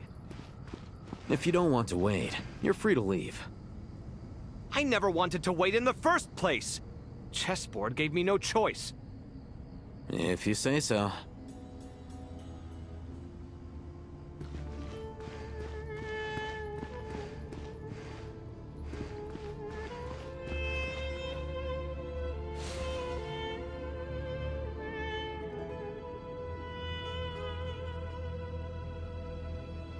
Alhaitham, what are you thinking? If you don't want to wait, you're free to leave. I never wanted to wait in the first place! Chessboard gave me no choice. If you say so.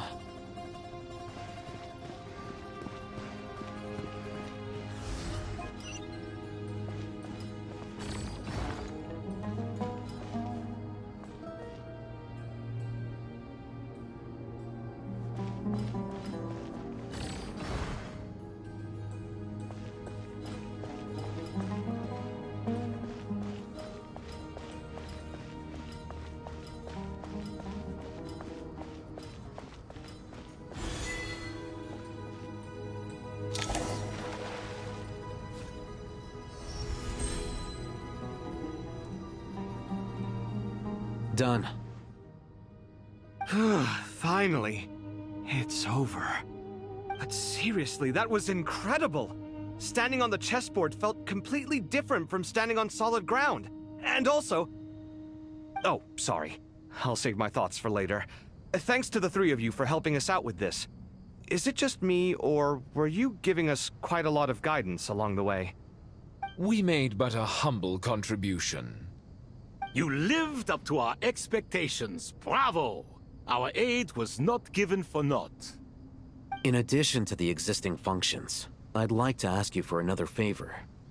Since Aru's interference shield can cover the entirety of the mausoleum, it should be possible to extend its range even further. Perhaps you can find a way. So, building upon the existing functions to... Ah! I'm with you! Imagine for a moment.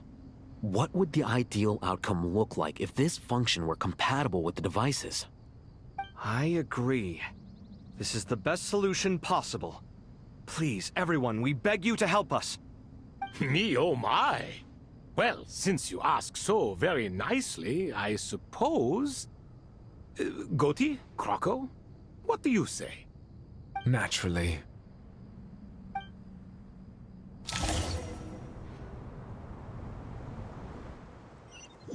Time to go! Let's go find Nahida!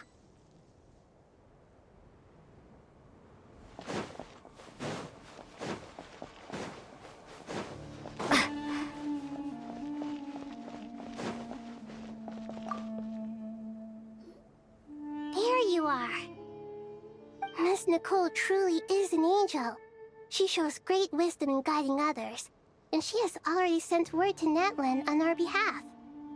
She said that while the other members of the Hexen Circle are busy with important work, she is quite free, and she is more than willing to accompany the people of Sumeru for the entire journey. Oh, yes, Nicole, all right. Always super patient and loves to help everyone out. She's the best. She is. So kind and enthusiastic. Well, time for us to get going. Let's head out.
This should be one of the closest places to Natlan in all of Sumeru. There's the barrier Nicole and Nefer mentioned. It completely cuts this nation off from the others. But why? Why separate you from the rest of the world now, specifically? And if I'm not mistaken, Irminsul was polluted once before, wasn't it?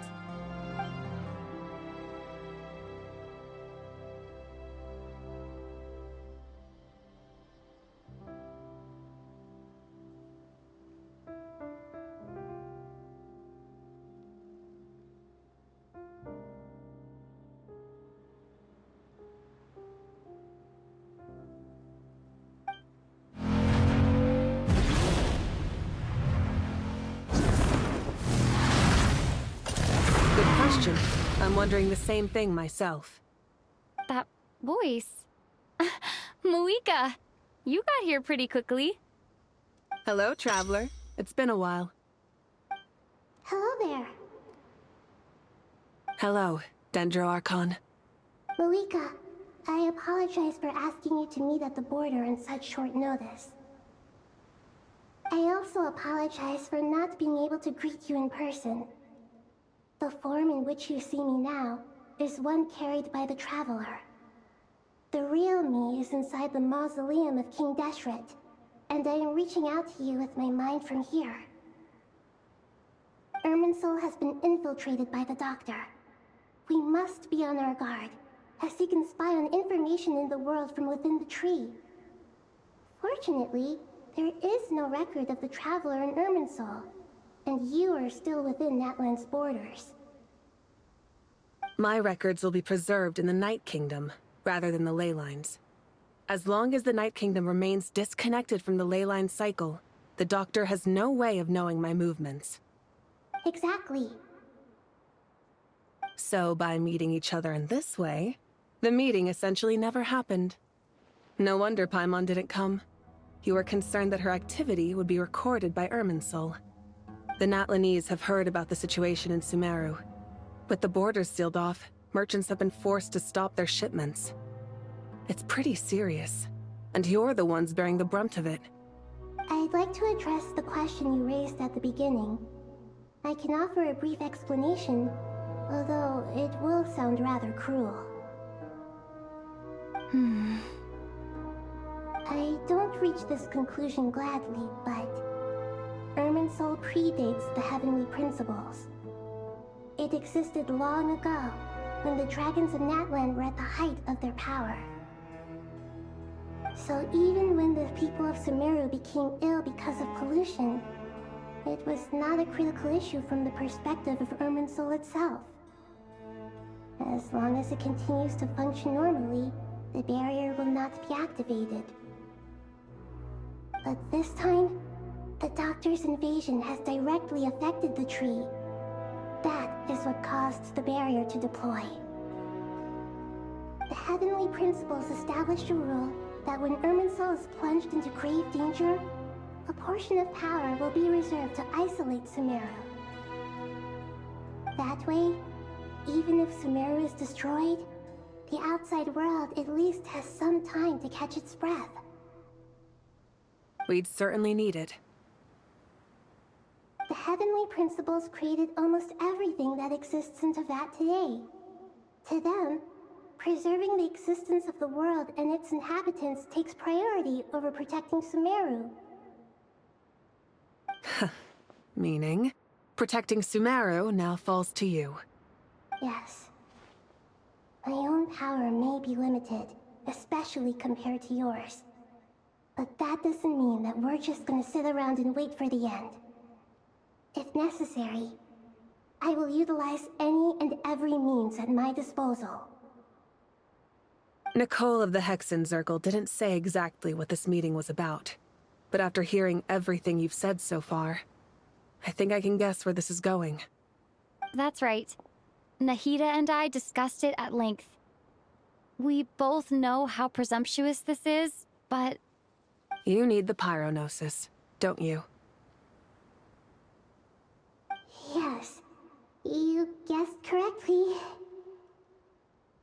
Originally, I only intended to borrow it, but the situation is far graver than I foresaw. So instead, what I ask of you is to please give the Pyronosis to Sumeru. Why do you sound so nervous? There's no need to be shy. Surely a gnosis is pretty important to a god. I guess, but it's not as if losing it would suddenly render us powerless. But I'm sure you don't need me to tell you that. With all the nations you've traveled to, and all the gods you've met, you must have realized that by now. As far as I'm concerned, a gnosis is basically an elemental energy enhancer. But I don't usually use it. You know me. I like to think I'm pretty strong without it. Yeah. Not about to dispute that. So you see, you don't need to sweat it.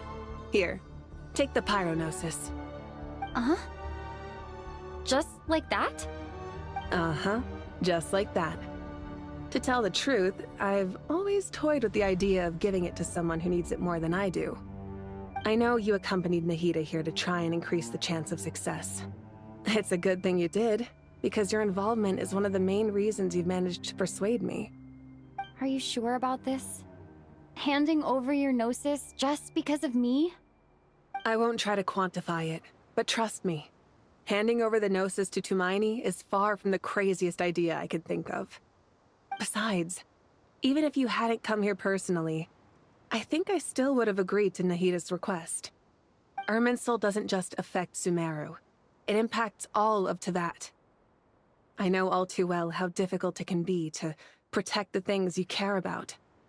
So logically, morally, or however you want to cut it, helping you is the right thing to do.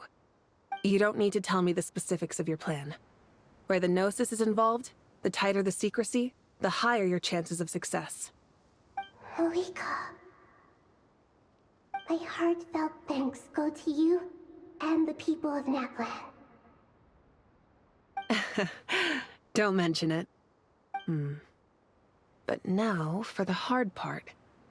How do I actually give it to you? The Irminsul barrier is right in the way. I have an idea.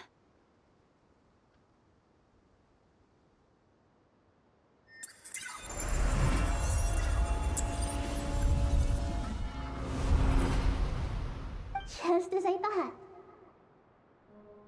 thought. Incredible. What did you do? Just made a lucky guess. This seems to happen quite a lot. Things that apply to everyone else don't seem to apply to me. I figured the same might be true here.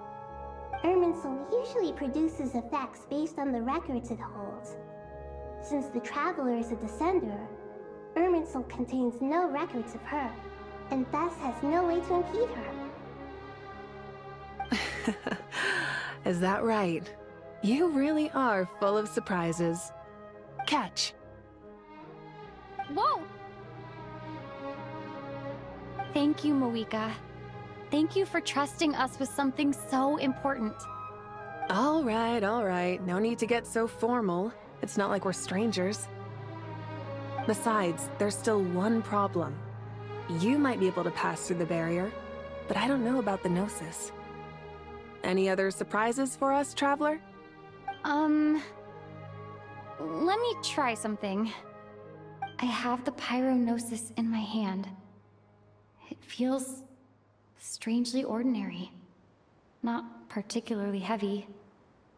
And yet, this tiny thing symbolizes the mighty authority of a god. I need to think hard about my memories of Pyro. My memories of journeying through Natlan. All those important experiences I've had. The Gnosis disappeared. Traveler, are you alright? I'm fine. The Pyrognosis disappeared into my body, just like phlogiston. Maybe it resonates with you because you've mastered the power of phlogiston. You might not be recorded in the ley lines, but you're still our Tumaini. Whew.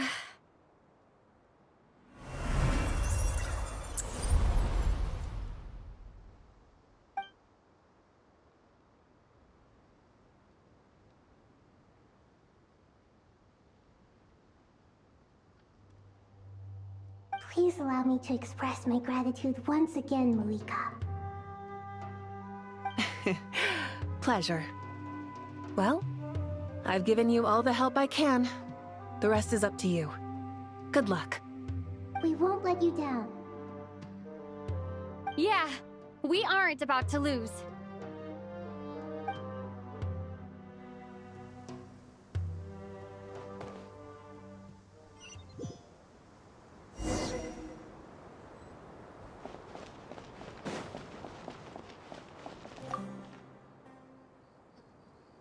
Traveler, Paimon, how are you feeling?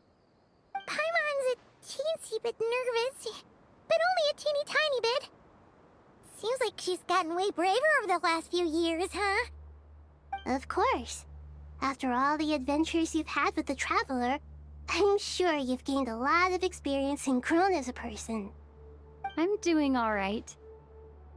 What about you, Nahida? How are you holding up? With the negative effects of Irminsul, I'm a bit like a piece of fruit that's been burrowed into by hungry insects and left to rot. I'd be lying if I said it was nothing. But please don't worry. We all know what we're getting into, and we've prepared as well as we can. I believe in everyone. I believe in you. And I believe in myself. Stoking the fire inside oneself is certainly one way to live, but knowing when to rely on one's companions is also a form of great wisdom. I've been quietly learning little things from everyone, like plucking tufts of fur from a sumpter beast. Me too. With the constant traveling, I'm always learning and growing. That's the journey of life. I think there's someone else here who would share that sentiment. Don't worry about what I think. I was just passing by and happened to overhear your conversation. What are you talking about, Hat Guy? This is the top floor. No one passes by the top floor. Says who? You can fly just like I can. I would have thought it makes sense to you of all people. I don't know why, but I feel a little more relaxed now. It shows that you feel comfortable laying down your burdens in our presence. It means that Sumeru is a place you can trust, where you know we have your back. And we feel exactly the same way around you. That's what it means to be friends.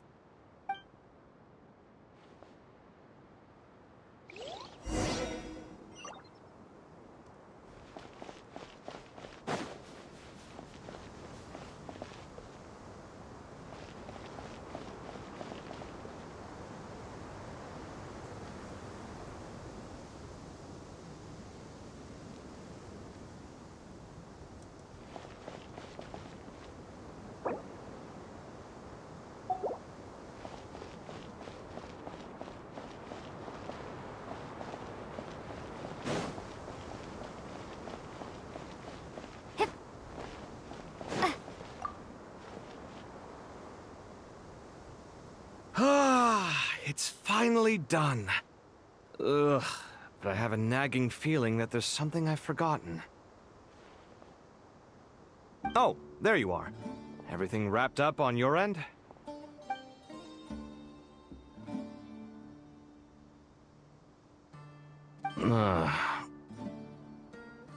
Okay, fair enough. That was a pointless question.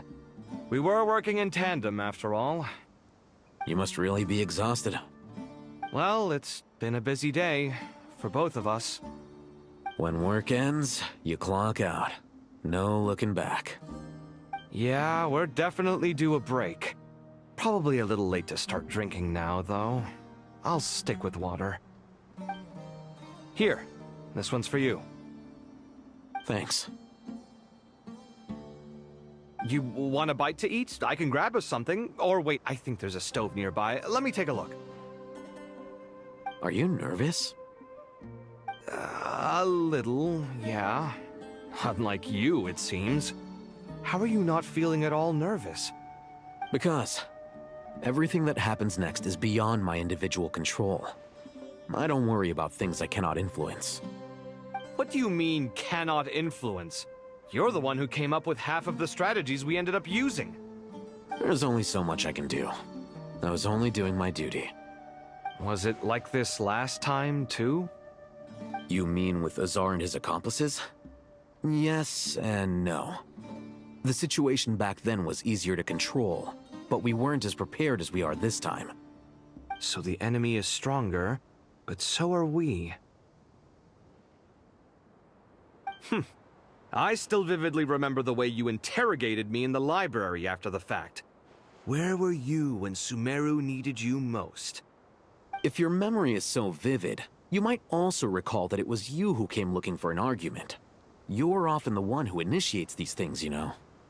I came for a conversation! I didn't know it was gonna turn into an argument! Anyway, at least I showed up this time. So, what do you think? What do I think? I think we're certainly better off for it. It's good having me around to help out, huh? Absolutely. As a citizen of Sumeru, you displayed a remarkable sense of responsibility in the face of disaster. Certainly feels that way. I just shudder to think how the world would have ended up if we hadn't gotten control of the situation. So, do you think this is what impending disaster looks like? The sky is so clear, and there isn't a whiff of decay or destruction in the air. It's hard to imagine that the fall of humanity could happen on an ordinary day like this. Awful things happen all the time. Sometimes people can stop them, and sometimes they can't. What you and I have done is increase our chances of stopping this one. Lofty ideals may provide no defense at all against nihilism, but perhaps little decisions can. Hmm? Oh, nothing. It's nothing. I hope everything works out tomorrow. It will. As long as we stick to the plan, our chances of success are good. It's really strange. You're my junior, yet you always seem to act more like an upperclassman than I do. I think it's mostly a matter of temperament. Ugh. Walked right into that one, didn't I?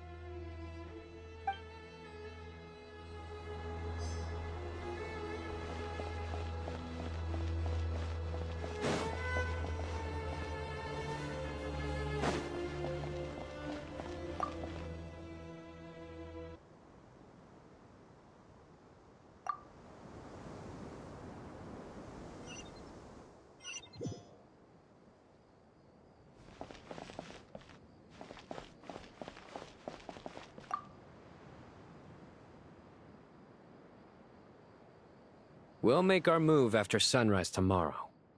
Good. Is everything ready? As much as possible. That'll be enough. Don't let the pressure get to you. We'll take things one step at a time. That's how we've always done it. Master Tainari!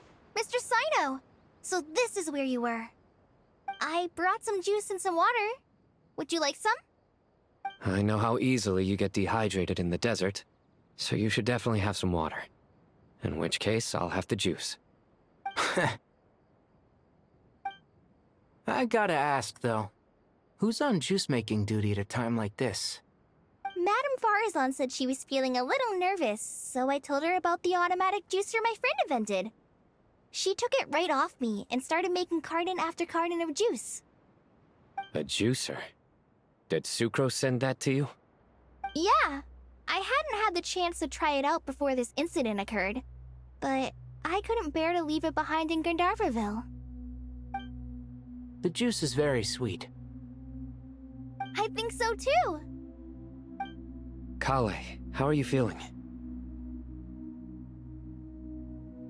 Physically, I'm okay, but it just still feels strange to me. Why would a great power like this come to someone like me? I know the feeling well. That same question ran through my mind every day as a kid. At least now, you have someone who can relate to you. All the more reason that you should apply for Spontamod. Tainari fiercely opposes the idea, though. Those two things are completely unrelated. What are we all chatting about, Would anyone like any juice? Oh, you have some already. I had some earlier, ma'am. Maybe give the extra to someone else? Very well, very well. I shall be off then. There's this enormous power, and then there's little old you. You feel like there's no connection between the two. And that sense of dissonance is difficult to get used to. Yeah. But after all this time, I can't believe this stuff still gets to me sometimes. Makes me feel a little childish. Kale, just because we normally keep the conversation light doesn't mean we can't discuss deeper issues. I don't think it's childish at all. You were the victim of a terrible crime. It's normal to struggle with the fallout from it. You have absolutely nothing to be ashamed of. My professor once told me that no incident can be considered truly resolved until the victim says it's over. Your rage and your pain are completely justified. Thanks. Miss Nicole said that the same god remains which were once used to inflict so much pain upon me have now become a weapon with which I can protect everyone. It's like my own personal kind of evolution. Every innocent person who's been hurt needs time to realize that it wasn't their fault. I was the same. But it's all about to be over. Tomorrow, it ends for good. I don't know if you've noticed, but you rarely stumble over your words anymore, and your outlook has become much more positive. It's a big change from how you used to be. And since this isn't over, you can settle the matter on your own terms. It's time you seized back control. I believe in you. Yeah. Sumeru is my home. And it's so important to me. I have to protect it. No. I will protect it. And once you're done, how about you come back and apply for Spantamod? Stop it with the sales pitch, would you? Hey, excuse me. There are still 3 unclaimed cups of juice here. Why don't you take one each? Ugh, my arms are getting sore from carrying them around everywhere. Madame Farazan, why are you... Here, let me take them off your hands. Thank you, Madame Farazan. Drink up and enjoy my handiwork. I think I'm going to make something else now instead. Please, try to relax, Madame Farazan. Your nerves are starting to get the better of you. I know, I know.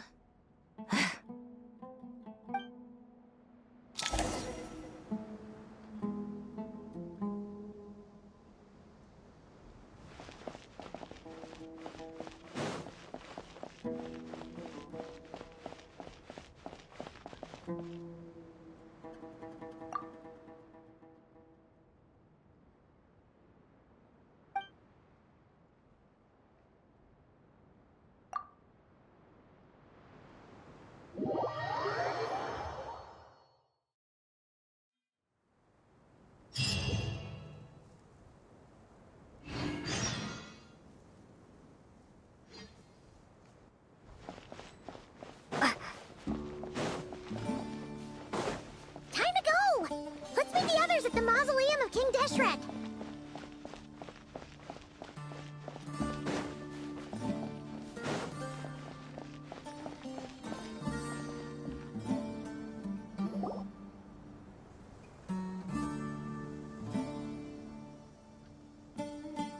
I have not felt this way in a long time. Standing up high, gazing out at the rolling dunes. One cannot know what freedom truly means without first losing it. The golden slumber truly lives up to its name as a dreamland. Though desert sands exist there too, no mirage, no matter how glorious, can compare to true beauty. Dendro Archon, what is on your mind? I was wondering whose counsel I should seek on the questions in my heart. What kind of questions? So many. More than can be put into words. As I once said to a friend, we look, we see, and we comprehend. But the question still troubles us. What are the many disasters that this world faces, but the sum of all irresolvable questions? The biggest question you should be asking is how to seize victory. Yes. Although, I would express it differently. I must not fail. And so the question I am most curious about now is whether the path to victory will be an arduous one.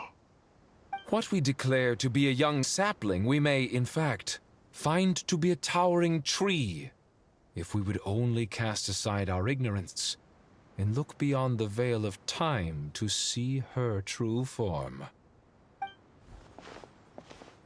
Nahida! We're here! Just in time. My preparations are almost complete. Ready when you are. We're here too. Miss Nicole! Miss Nicole! You run so fast! I thought I'd get a lot of exercise as a forest ranger, but I can barely keep up with you. Sorry, I got a little carried away. Lesser Lord Kusanali, the equipment is ready, and the modifications to Aru are all complete. As discussed during our meeting. Accessing Irminsul via the Akasha is no longer feasible at this stage. There are other options, it's just... they're a little more extreme, and more technologically demanding to implement. Maybe you should take it from here. The architecture and functionality of the Akasha terminals overlap considerably with Aru. There is reasonable evidence to suggest that one was developed based on the other, or that they both utilize technology of the same origin. As long as the transplant and merge operation succeeds, Aru should theoretically work on a scale greater than the Akasha and approximately equal to Irminsul. It will become the largest active computing device in all of Teyvat. A system this powerful is capable of a lot of different things. In the past, the Akasha was primarily used for one-way information transmission, but I suspect it could also serve as a central bridging hub. In the pursuit of greater knowledge, some scholars have attempted to connect their consciousness to Irminsul through the use of terminals, incense, and meditation. Correct. In academic language, scholars who reach that stage are said to have entered Satyavada life. Hypatia has performed this practice many times in the past, and she was once under my care for a period of time. Right. And this at least proves that there is a zone within Irminsul that can be connected to.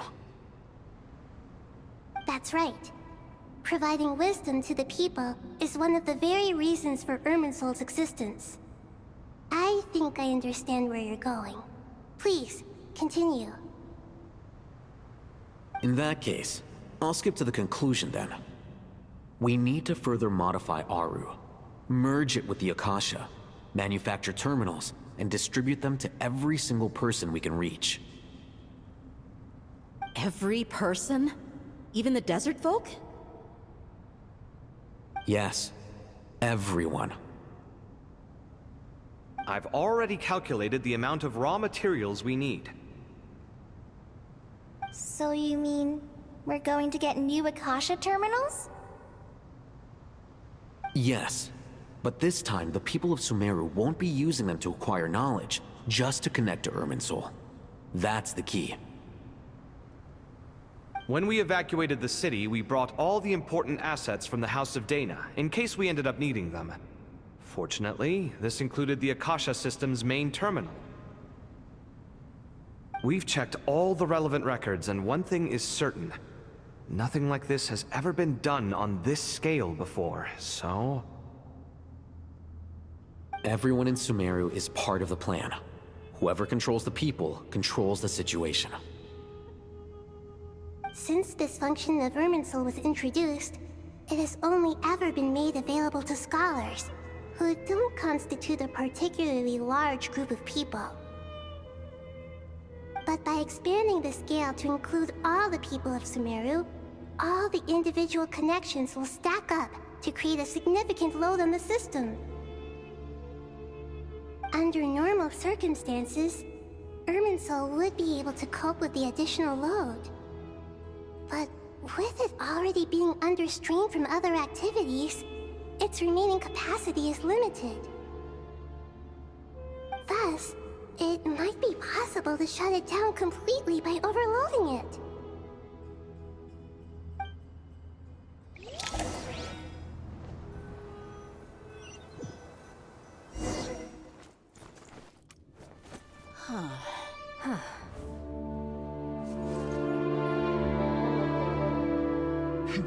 Counting down. 3, 2, 1.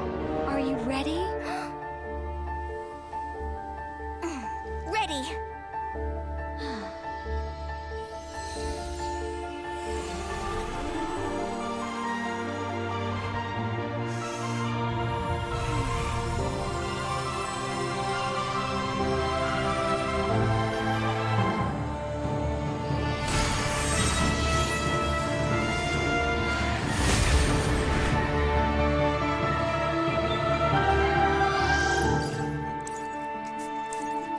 In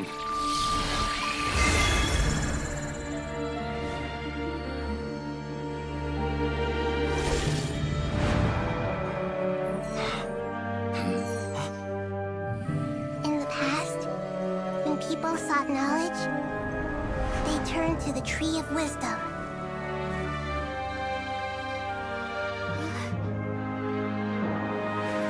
Today, we use it to save Sumeru and the whole world. These boughs that nurtured learning must not become tools for destroying the world.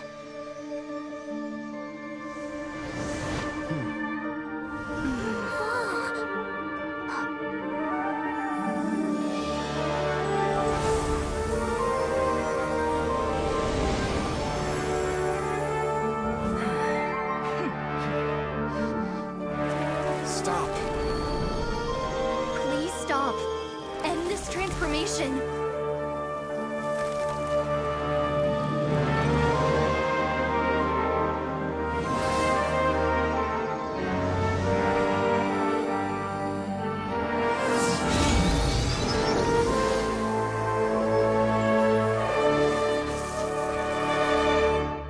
You would shut down Irminsul just to stop me? You fools. I have all the time in the world.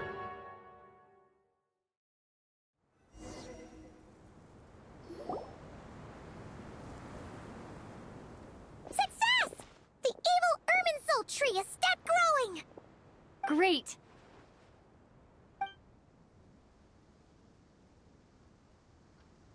What a display of true courage! The courage to think and the courage to act! I never thought I would witness the shutdown of Irminsul with my own eyes. Perhaps this is human wisdom in action? Indeed, only humans could do such a thing.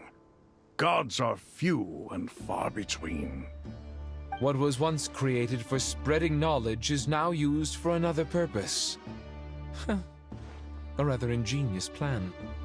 I am grateful to you three for your help. Only thanks to you were we able to extend Aru's interference capabilities to cover all terminals. Now, nobody who wears a terminal will have their activity accurately tracked by Irminsul. No matter how many eyes Dottore possesses, he will not be able to see us clearly. Now for the next step. I will need the help of your supreme powers once again. How might we be of service, Lord of Dendro? I need to reach the Eternal Oasis immediately. Right now? In that case, Ibis King, would you agree that this is a fine opportunity to dust off our old tricks? Never. I assume you have that chess set with you? You mean the one you gave to me as a gift? Asking for it back, are you? How could I? You misjudge me. I just wanted to show you another way you can use it. Connect to Safhe Shatranj.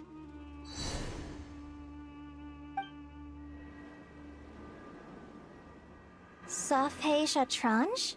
You mean that place in the desert? Thoth's chess set gains its power from the chessboard laid out in the desert by King Deshret and ourselves. All ceremonies conducted using the chess set must be activated via Safhe Shatranj. In other words, the chess set is an extension of the chessboard. In the past, moving a chess piece was a sacred and momentous act. Transfer initiated. Entering live combat mode.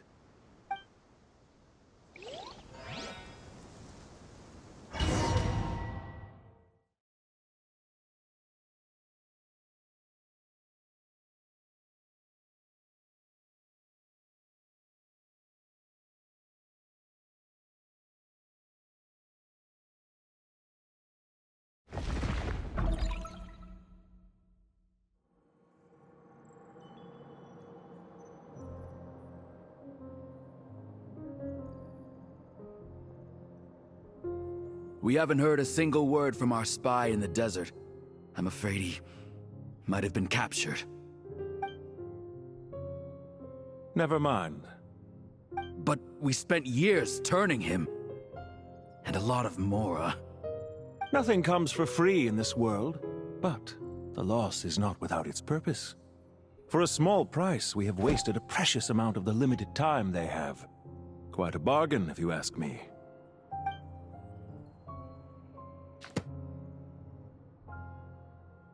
Understood. Weighing profit against loss is a necessary part of life. But to tell the truth, I have been operating at a loss since this all began. Since many centuries ago, in fact. For instance, why would a banker act as the executor of a will? If you hadn't deposited your personal belongings at Northland Bank, I would have no reason to be here right now.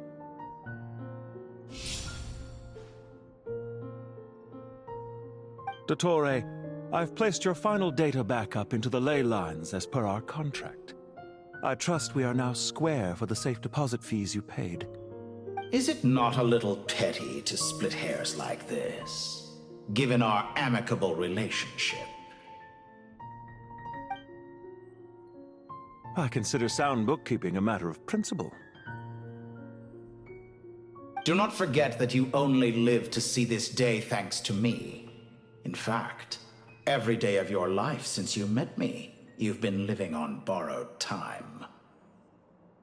Why, that's hardly a fair assessment.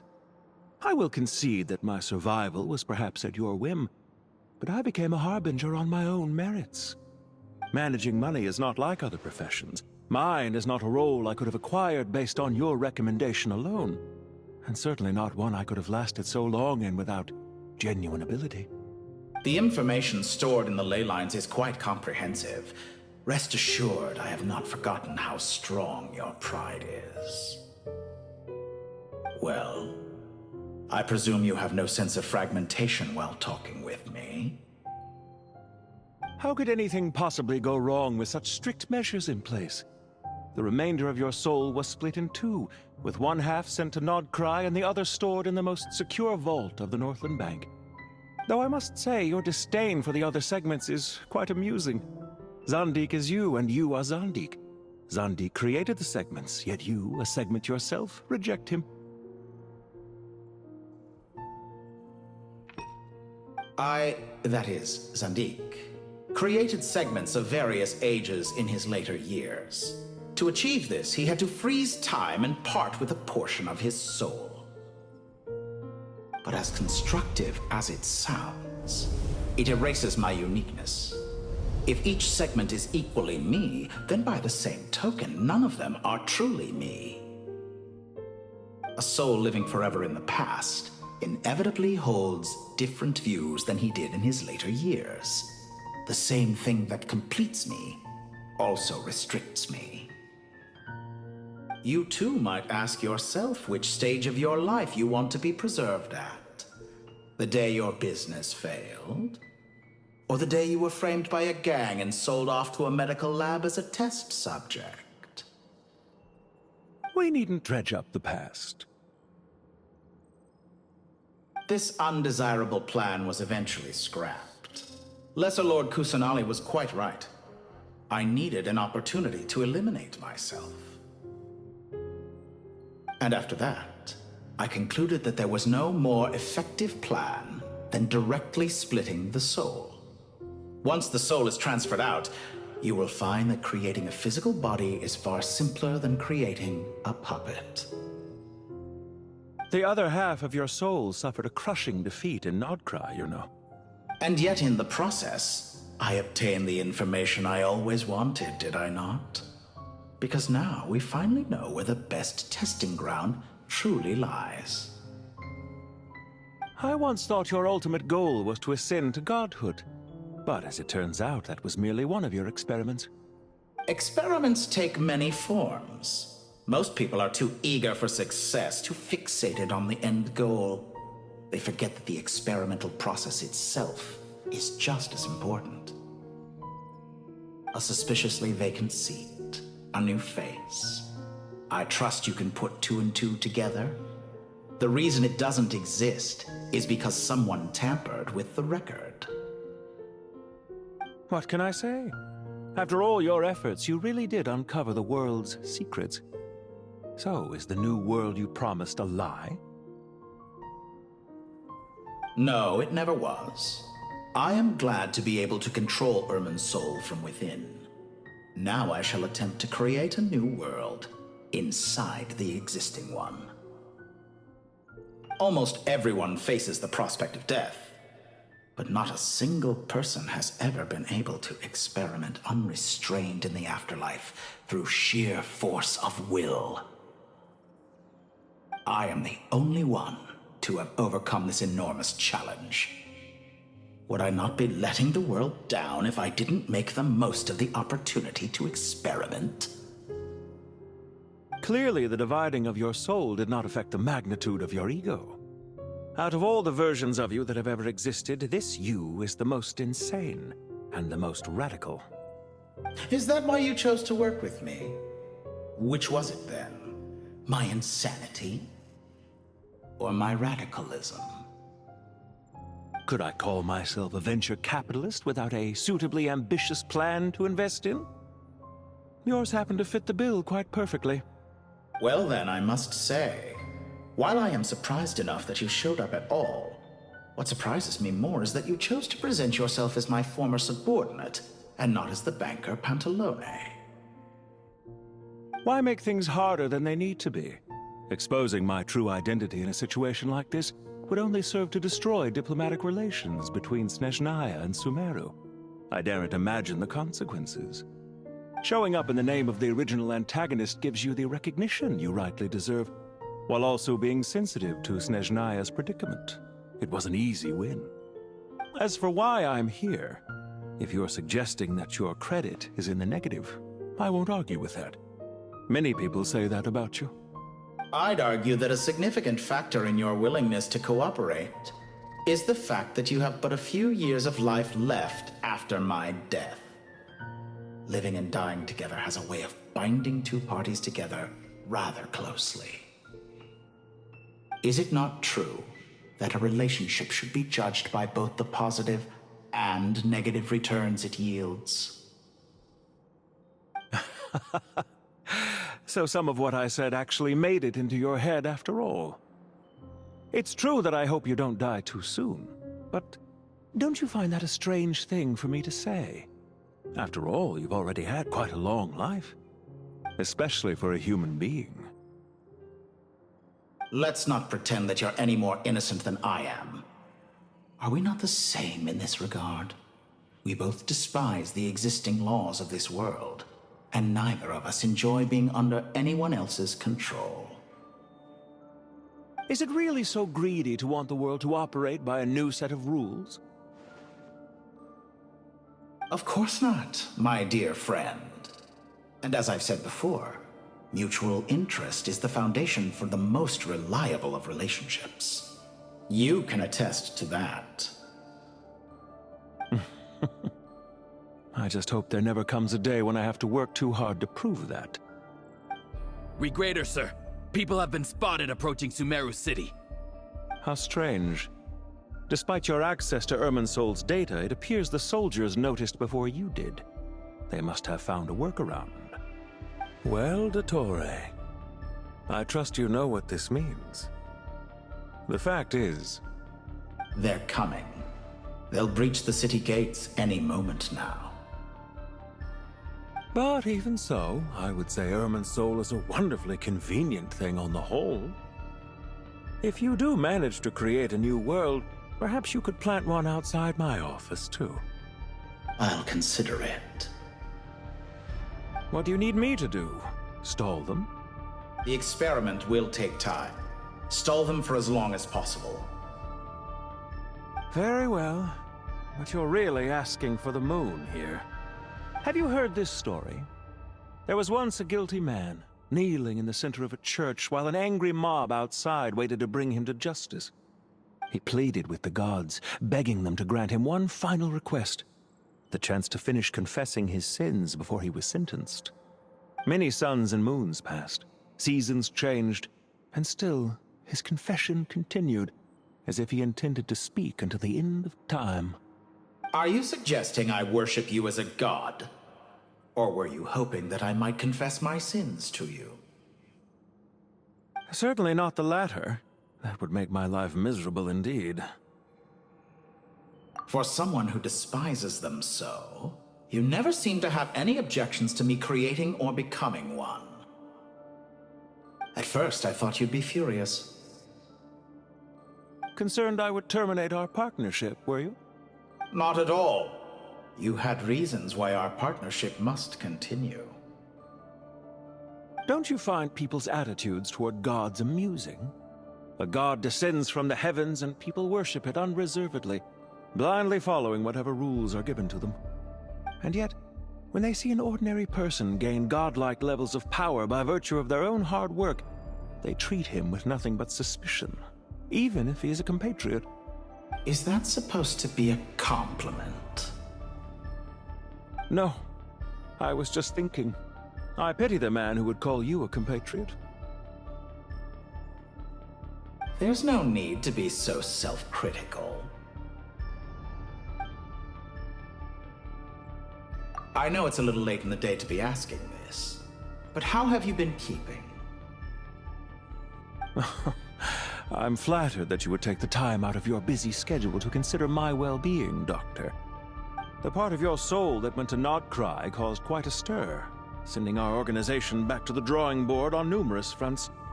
It was quite a headache for everyone involved. Dear me, I must have caused you no end of trouble. You certainly did.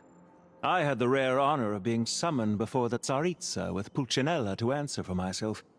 A terrifying ordeal. Don't worry, I pulled through. At most, it's a public relations nightmare. I made sure of that. Now I'm curious. How did you explain yourself? Oh, it was quite simple. I just pinned the blame on someone who wasn't there to defend himself. I could hardly be expected to defy the demands of someone as insistent as the Second Harbinger, now could I? How you slander me. You know full well that I am perfectly amenable to reason. There's no question that you are partly to blame for the ruin of my reputation over the years.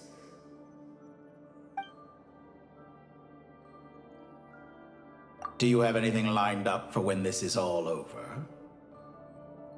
Hard to say. Field work always takes quite a toll on me, as you know.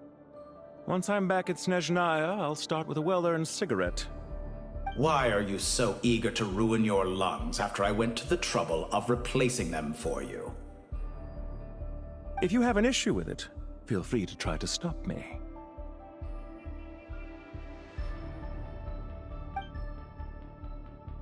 What's on your mind? The limits of humanity. It's a pity. Despite running countless calculations, I find there is simply no way to reduce any further the amount of one's soul required to sustain an individual. It's rare to hear you admit to being unable to achieve something. I beg to differ. For instance, as I've told you before, the original me was prone to motion sickness and couldn't make long train rides. Ah, yes, of course. One of the reasons you often sent yourself out on errands. What are you thinking about now? A new experiment. In the event that my soul was depleted, say we extracted my data from someone else's memories, yours for instance, and then combined it with your intact soul as the base material, what would we create? Such a scenario would be impossible. Oh? As long as your current soul survives, there will be no need to create a new individual. Don't forget, you were the one who approved of the present situation wherein only one Dottore remains.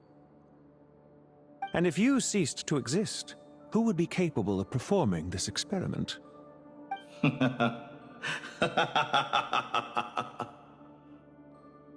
Since the day I met you, you've always excelled at talking your way out of a quandary.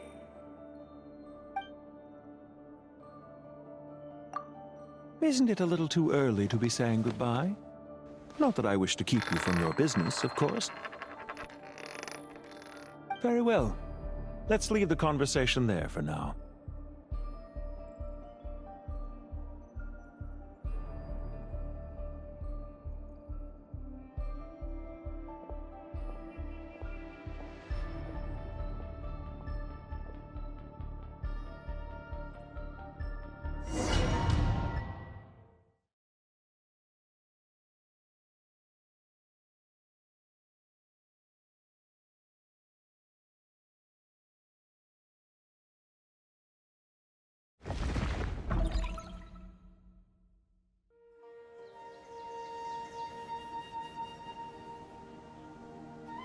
The power of King Desheret's 7 pillars is truly remarkable.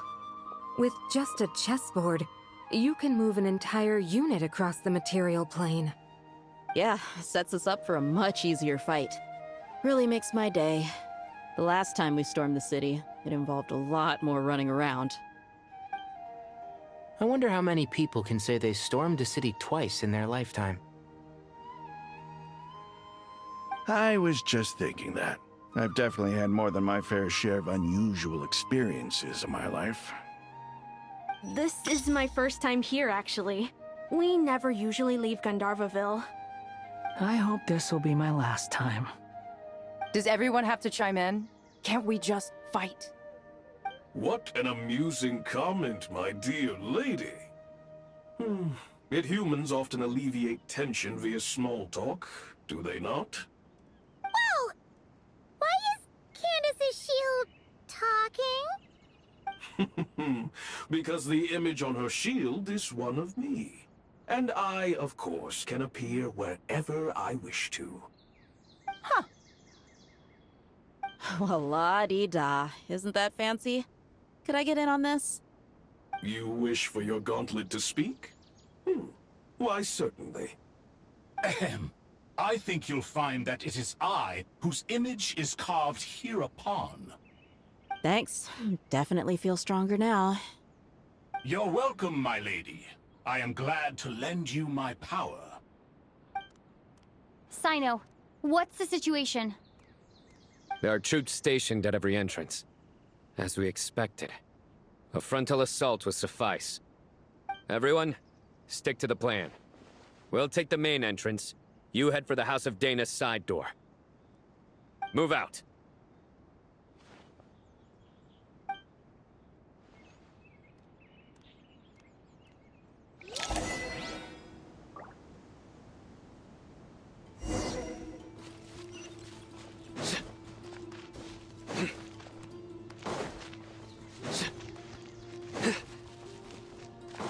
Out of my way! Now Take it's your this! turn. He's your maker! Watch out! Get lost! Whew. Thank you, Jed. You gotta be more careful. If you're not ready to put your life on the line, you can't be certain of defeating your opponent. She's right. Keep your wits about you, Rana.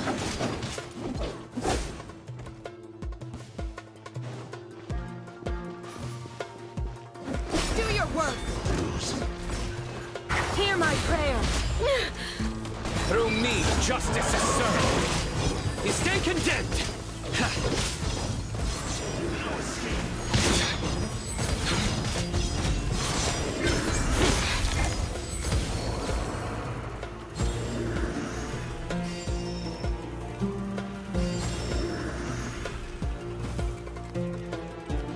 Take them out and secure the harbor.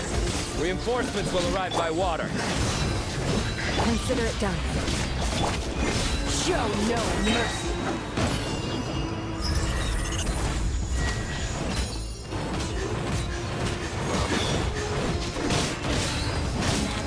Power flows through me! Shall eventually come.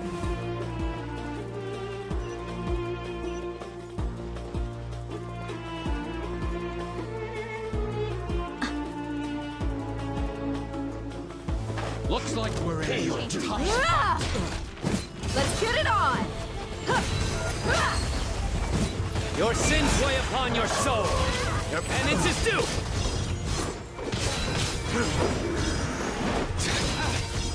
Guilty. Use the force authorized. This time. You stay condemned! You're dead meat! Grant us your blessing! Surrender!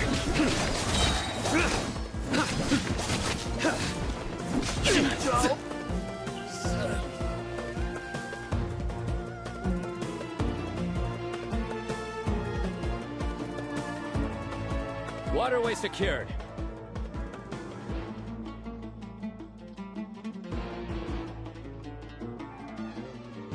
Brothers! Sisters! Perfect. Just in time. Welcome. Once we've linked up, we'll continue the advance. The team has arrived at the north entrance, as planned. Good. Press on.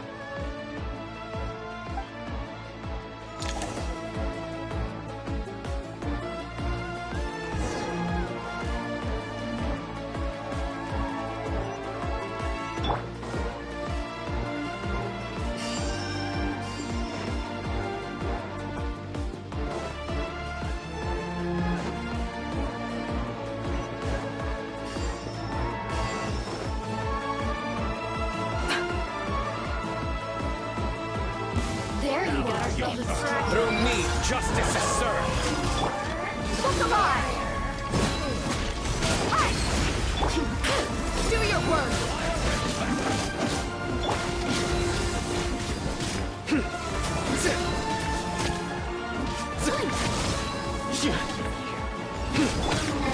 Hear my prayer! Nowhere to run!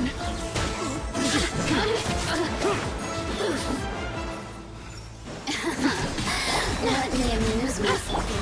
Let's get it on! Look at me. What a waste of time! Get Flux off!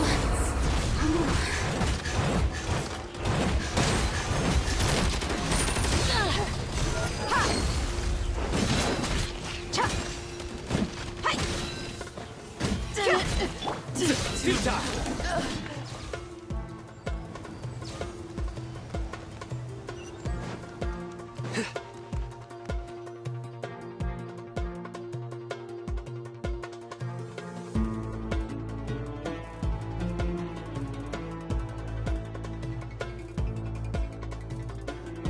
Look out! It's an ambush! Finally. We need to hurry. Take the middle road now. Mahamatrasino, area clear. Don't relax just yet. More Fatui approaching from the right.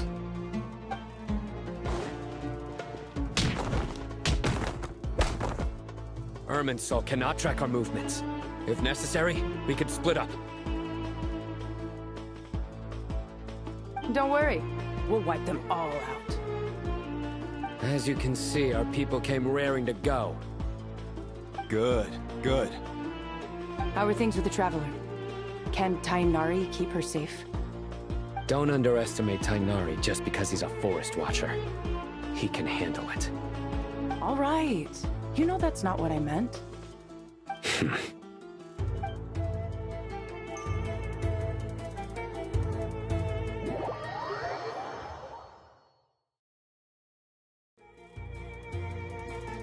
Sino and the reinforcements have drawn the Fatui's fire away. It's our turn. By using a cluster leaf of cultivation, we can pass through certain terrain silently. Good luck with that. We'll just fly up there. Huh? Oh, yeah. I forgot she could fly.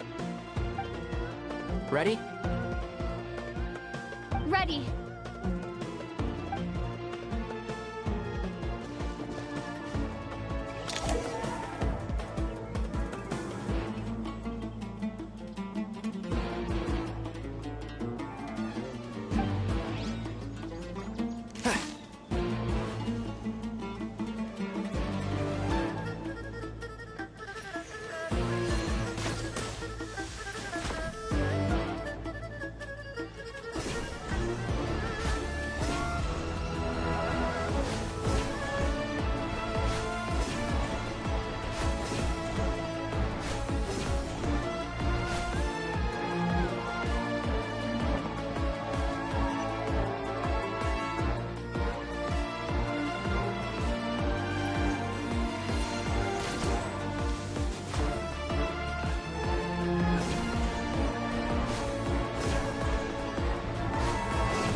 hear everything! Cry louder! Couldn't!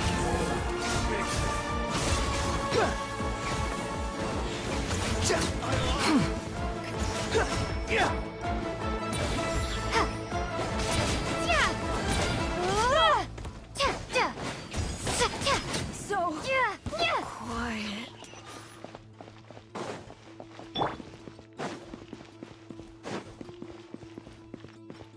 Keep up.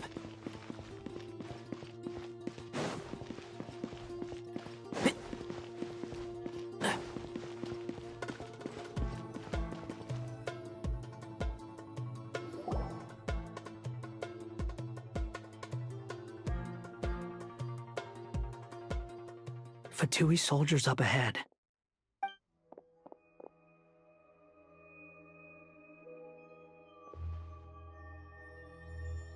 Careful. Prepare for battle. Hey! There's people over there. You have some nerve showing your faces here in the center of Sumeru City.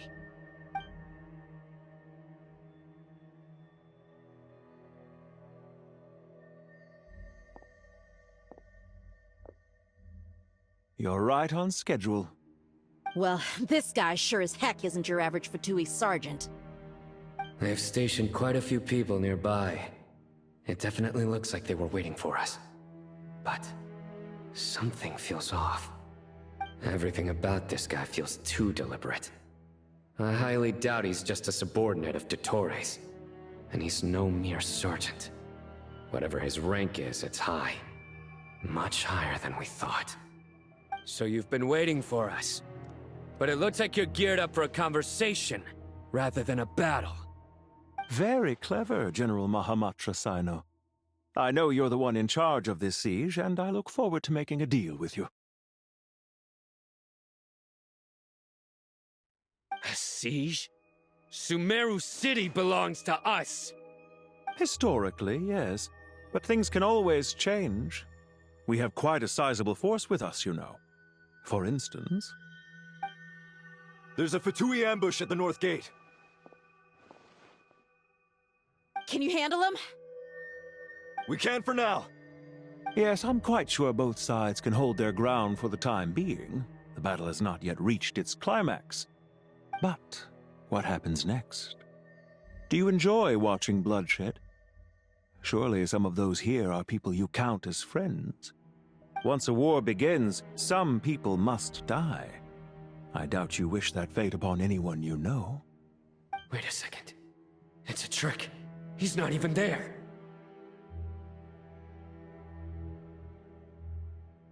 Silence!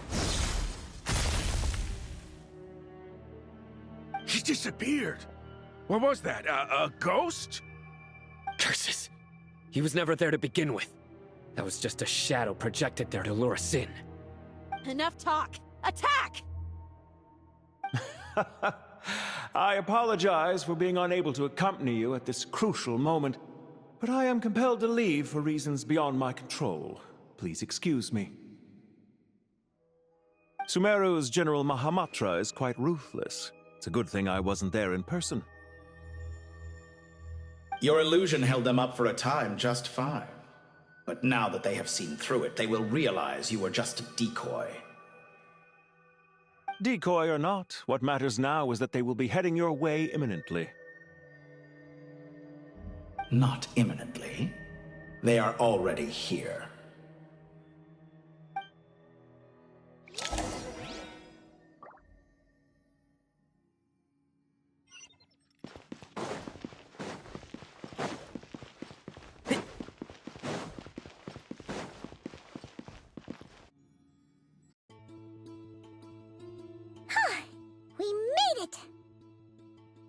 This is far enough. Tighnari, you go help Sino. Don't worry about us. We'll manage from here. Are you sure you don't need me to stand guard? No need. Once the connection is established, we'll disappear from the sanctuary of Surasthana. Go help the others. All right. Goodbye for now, then. Please tread carefully.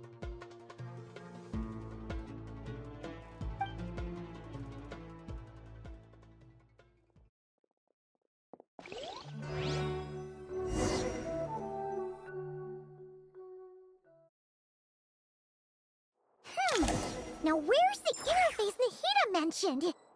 Come on, where's it hiding? Found it. It's over here. We can connect to the inside of Irminsul through the Sanctuary of Surasthana's built-in security system. You should be pretty familiar with the process. Is it the same route as last time? For the most part. We don't need to adjust any of the parameters. Then I should be fine. And Paimon? Once you're both ready, we'll set off. Wait! The stakes are way higher this time, right? Maybe Paimon should stay outside and help the others. Then, you can focus on the fight without having to worry about Paimon! Huh? Why are you staring at me like that? It's nothing. I just suddenly realized how much you've grown. Hey, you've grown quite a lot yourself. Don't you two start getting into it again. Well, anyway, Paimon thinks she's pretty knowledgeable. Who's the best guide in Tavatigan? And don't forget, Paimon's a college student now. If we say Alhatham's not a weirdo, it's hard to explain how he came up with the idea of you applying to the academia. But for all that he counts, you're doing surprisingly well in your studies. She just goes to show how important it is to have someone supporting you. And Paimon's not the only one. Let's not forget that you only became a student because of Nahida's personal recommendation. That's fair. I have learned a lot in Sumeru. Oh yeah. Did you ever come up with that ugly nickname you promised me? What? No way! We're friends now! Paimon gave up on giving you one ages ago. Anyway, isn't Hat Guy enough of a nickname for you? Fine. Suit yourself. We need to go. Paimon, if you're staying, look after yourself. Will do. Paimon's gonna link up with Tighnari and Cyno. You guys are the ones who need to be careful. We will be. Bye for now.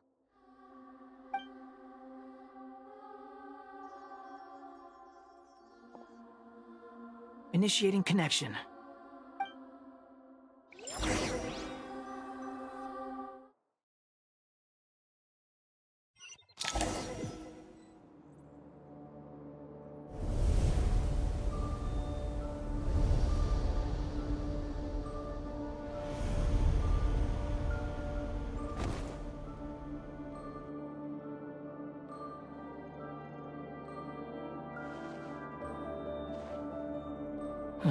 Well, here we are again. Come to think of it, I still don't even know where we're going. Thanks to our terminals, it should be impossible for Irminsul to read. I can... Don't tell me. Only you need to know. That way, whatever happens to me next, it won't affect your progress. Listen to me. Your safety is just as important as mine. Don't even think about sacrificing yourself for the greater good. We came here together, and we're leaving together. All right, if you insist. I won't argue with you.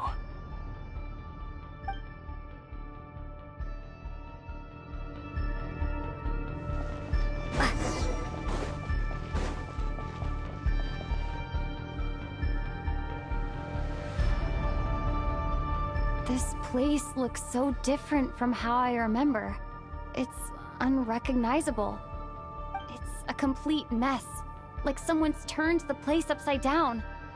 Must be Dottore's doing. Either he's searching for some information he needs, or... It's still changing. He has to know we've entered Irminsul. But luckily for us, he can't pinpoint our location. Be on your guard. Don't let him find us. The red parts have probably been corrupted by Dottore's power. Don't touch them, or you might alert him.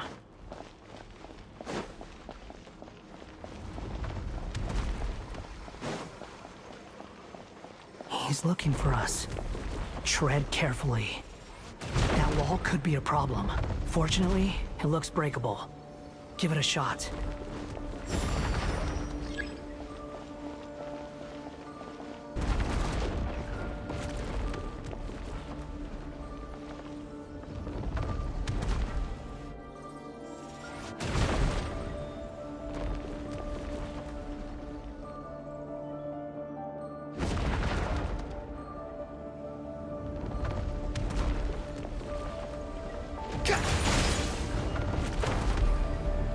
The wind rises.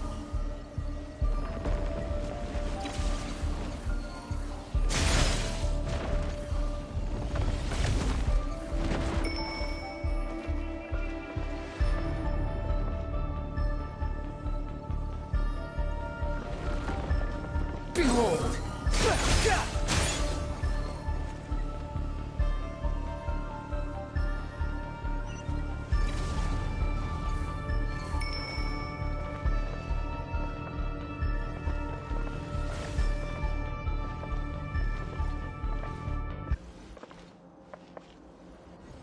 Squall Fury!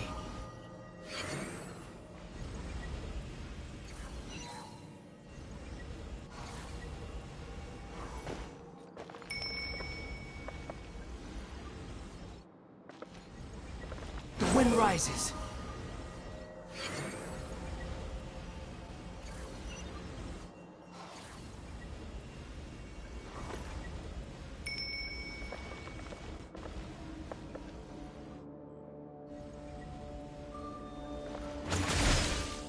Squall Fury!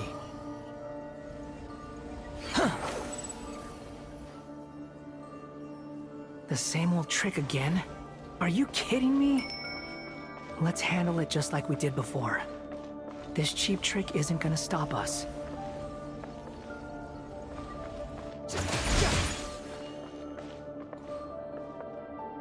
Oh no! It's... A trap!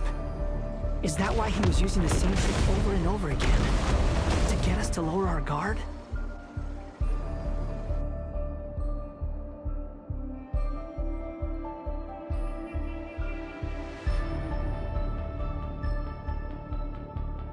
I'm trapped!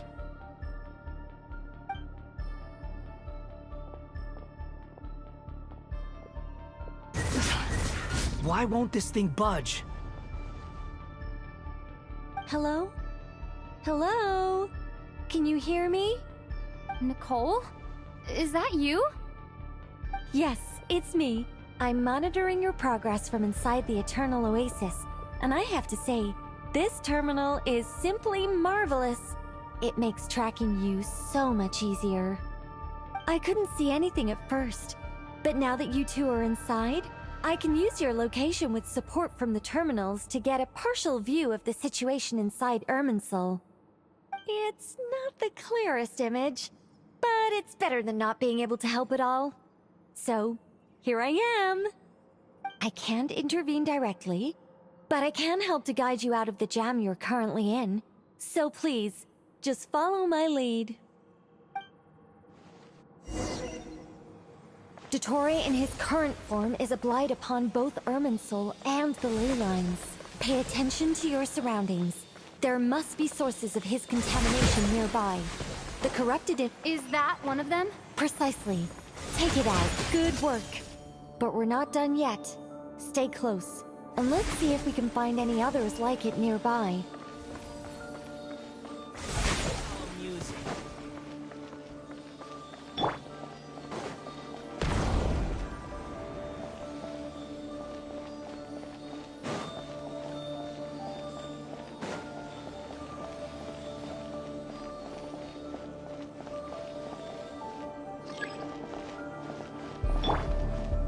The wind rises.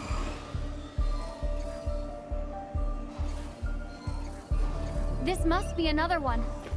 Agreed. Now... Wait! Watch out! It's Dottore. I think he's found us.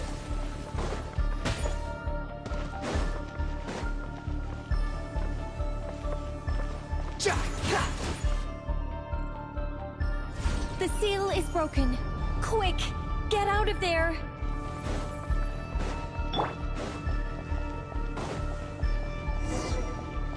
And where exactly do you think you can run to? Wait, what is that? Pursuers. That's gotta be it. Run! Don't let that thing touch you. Dodge that attack!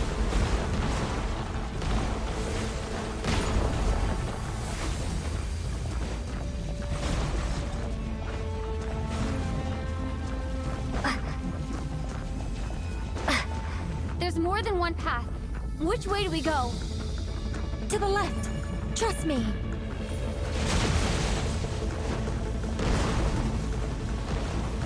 Fleeing like vermin. What a pathetic sight. Hey! Watch yourselves. Stay focused. There's a cliff ahead. Jump! More of those corruption sources. Destroy them as you did before, and open the exit as quickly as possible.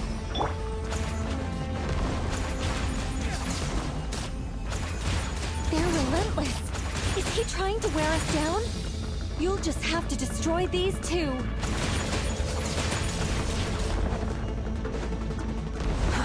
Too slow. I think the pursuit is over. Hard to say. Stay alert.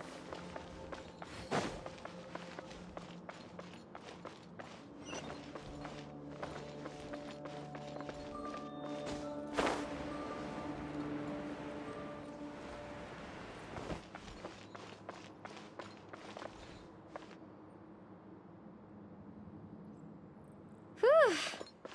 I think we've made it to relative safety. Phew. Goodness. That was tough. You doing okay? I'll be fine. Don't worry. Take a short rest, and then... Nicole? Nicole! The connection's been cut. But that means... Look at you supporting one another. How very touching.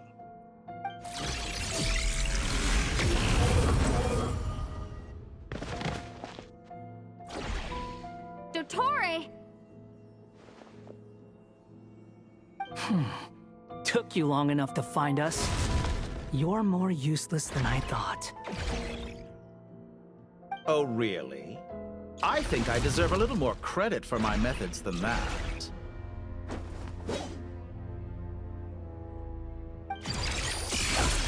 Rather than hunting you down, I chose to let you roam free. I indulged your presumption that I was unable to track your movements, played along with your clever little plan. Fleeing is for animals, but I rather enjoy watching you flee. Some things lose the will to run altogether as soon as you put them in a cage. If that's true, then why did you come looking for us? Because I wanted to observe you up close, of course. Don't misunderstand me, I'm not here for a fight. Is it so unusual that I wish to greet my old acquaintances in person? After all, it's been a while. Scaramouche.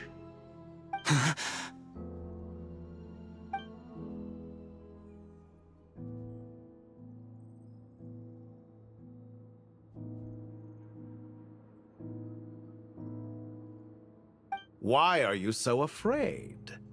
I have done nothing unprecedented in discovering the truth. Nor did I go to any great lengths to uncover your story. You made a bold series of moves in deciding to erase yourself. And with the power of this great chronicling device called Irmin's Soul, you were able to achieve something quite remarkable. Once most people form an opinion about someone, it tends to imprison their mind.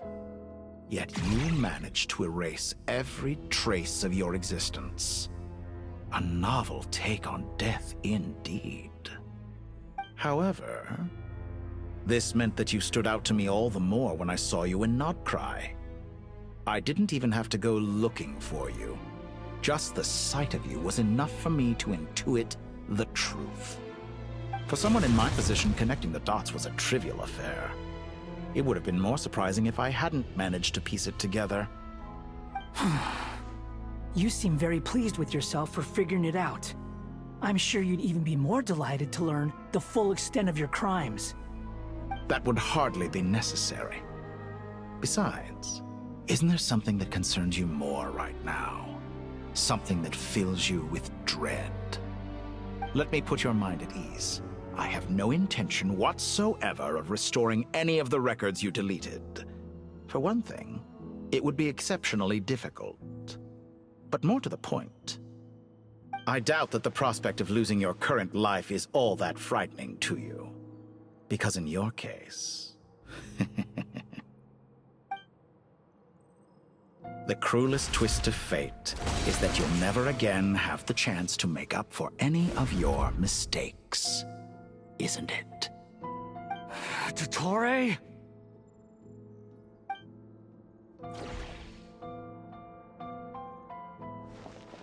All here shall bend to my will.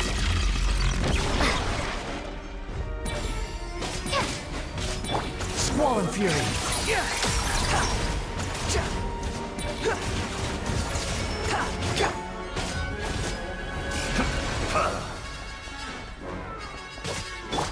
The wind rises.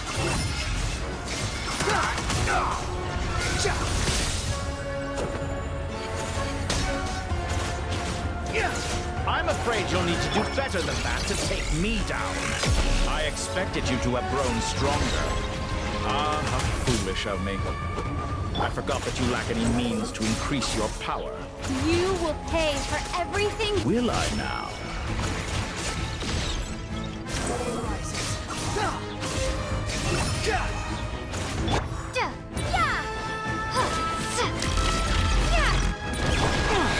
Behold!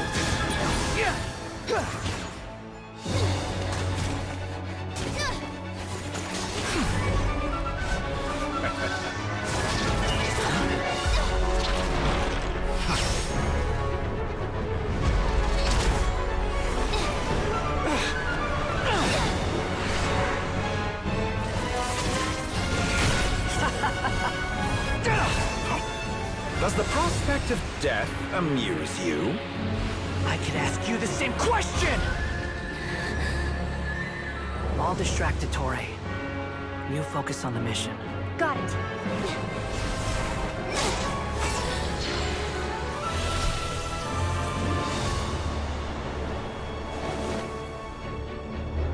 For the hopes and dreams of the masses.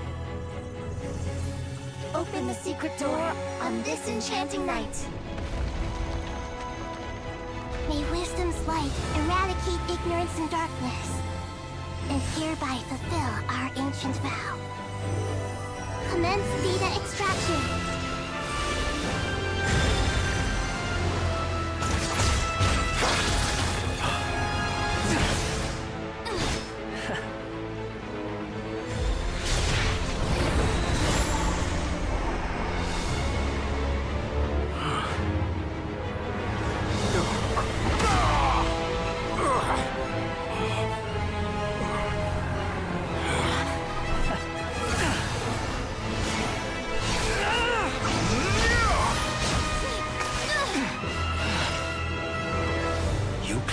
Outdated ideals and stand in the way of progress. You will pay for interfering with the grandest experiment of all time.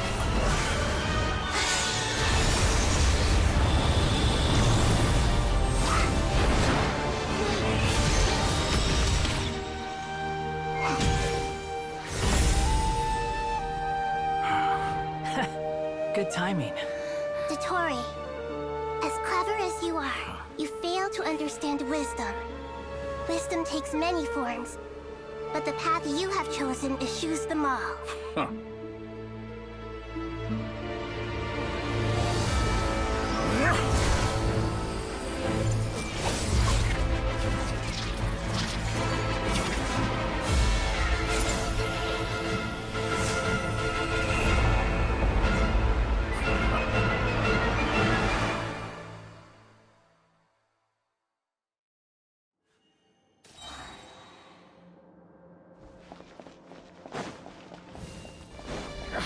My strength is fading! Ah! Since you are within Irminsul, it stands to reason that in the power you wield comes from it.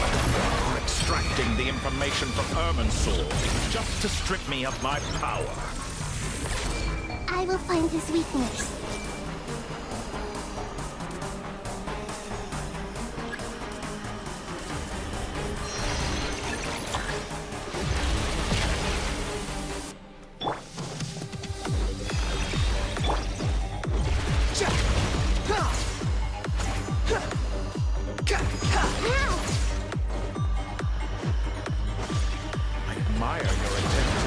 A new variant, but it's nowhere near enough. Time to ignite! Roll, roll, roll! A petty trick.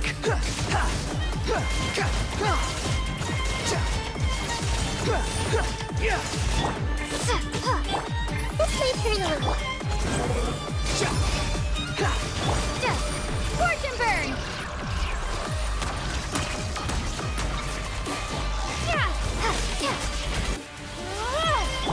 Behold! Burn all before you! Blade of the Make primal yourself a blade! move!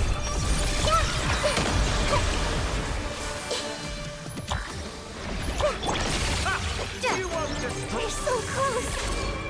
Just hold on a little longer! I'll hold him off. Traveler, Hat Guy, the rest is up to you! We certainly have a knack for surprising each other, don't we?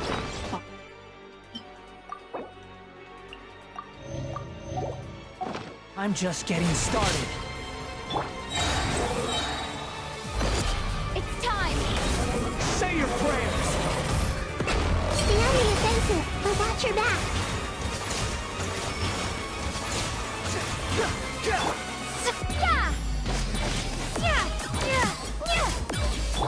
Behold! It's time! Say your prayers!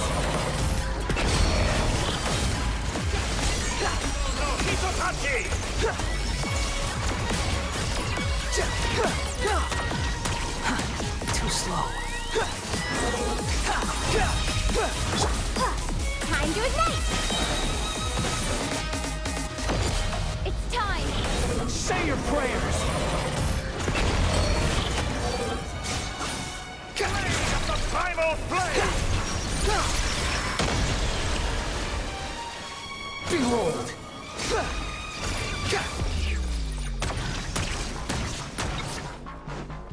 Quick! Squall and Fury!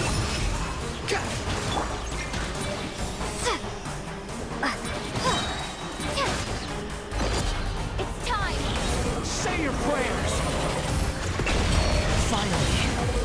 Time for you to die. Excited? Time for me to die? How could I have reached this place if death were something I feared? The last gift.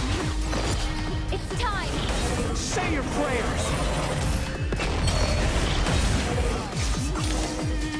Oh, that's enough!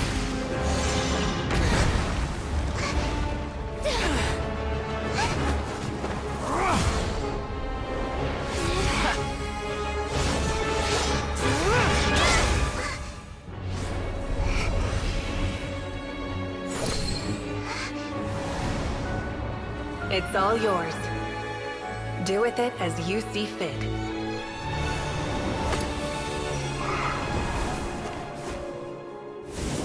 Just as you say, this world is home to some archaic things. And as you suppose, you are a formidable opponent. You have long coveted the secrets of wisdom. So now, I will demonstrate true wisdom in action. I invoke my supreme authority as the Keeper of Irminsul. Commend me or condemn me. But give your verdict now!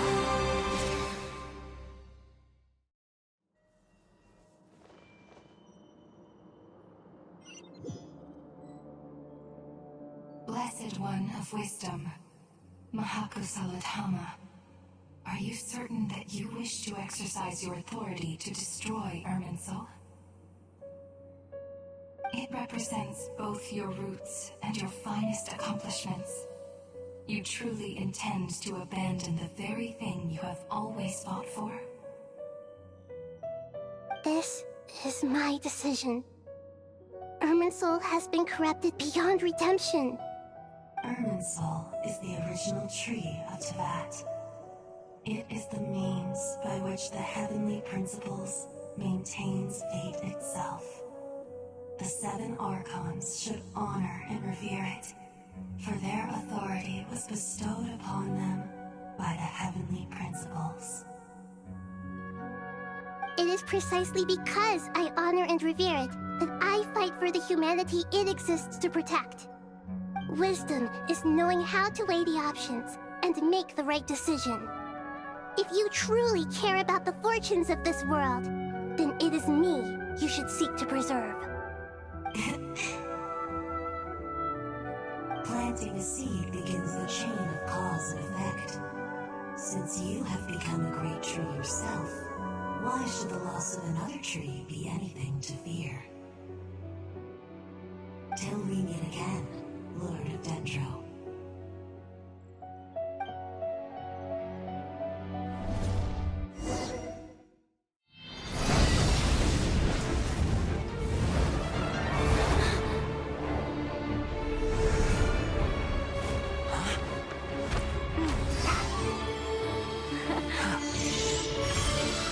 The first flame. The pure, cleansing fire.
Shall we?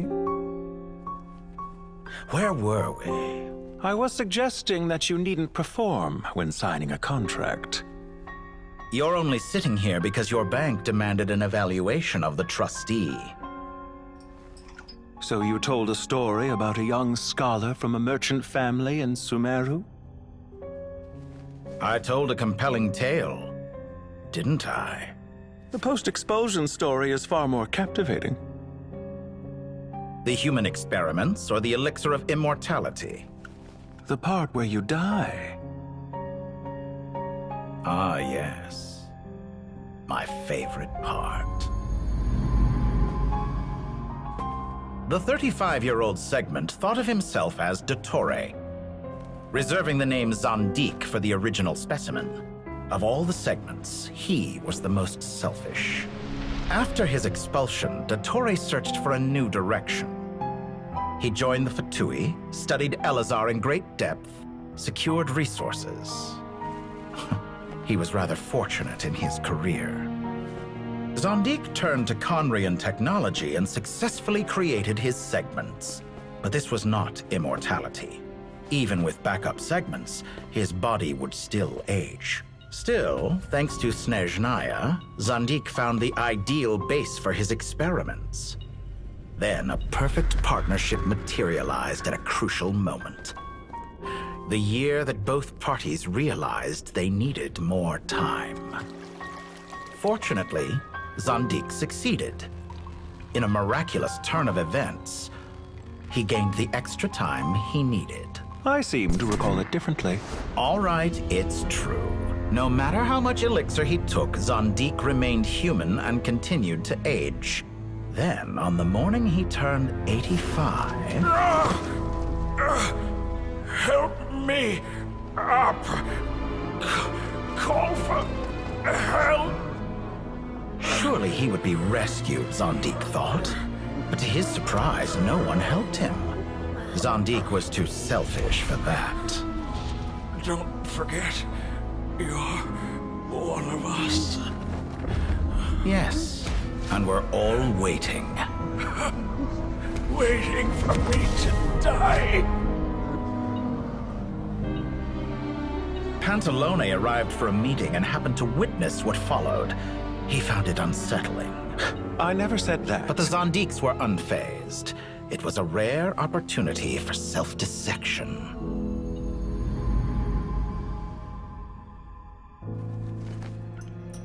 What does all that have to do with you depositing your data at Northland Bank? It has made me cherish my time in this world all the more. Fair enough. So you do have a sense of self-preservation.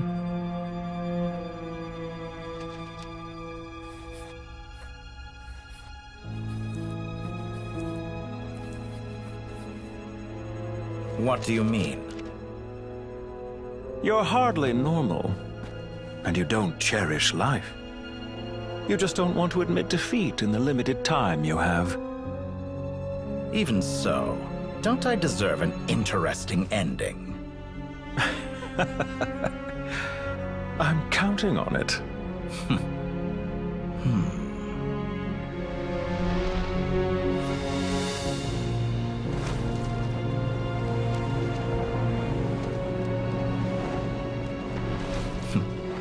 If nothing else, I expect my funeral will be a grand affair indeed.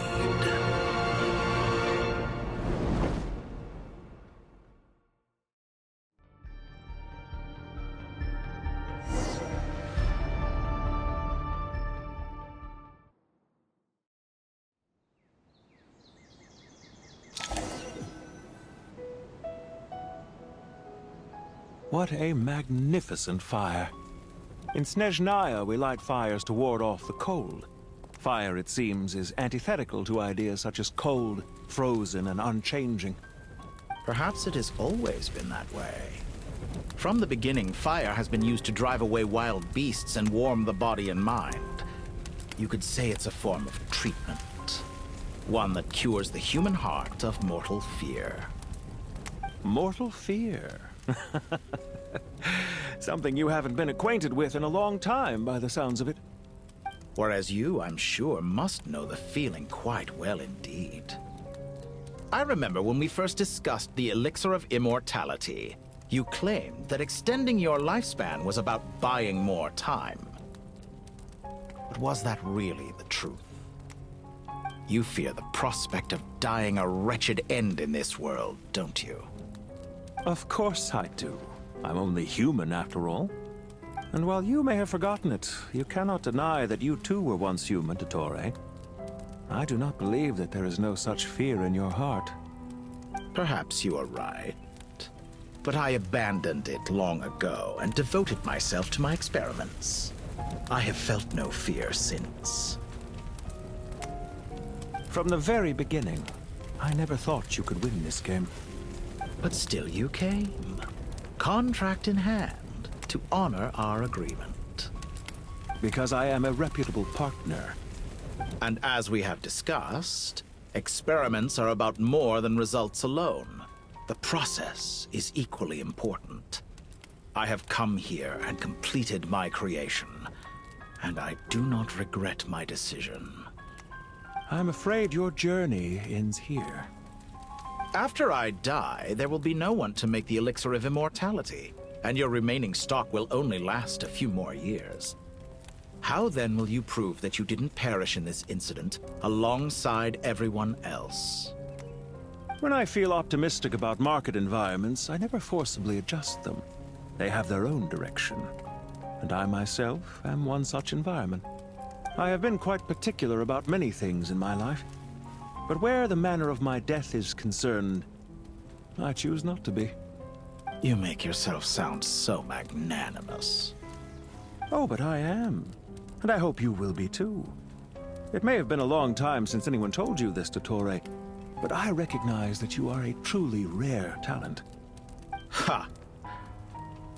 I I can see it.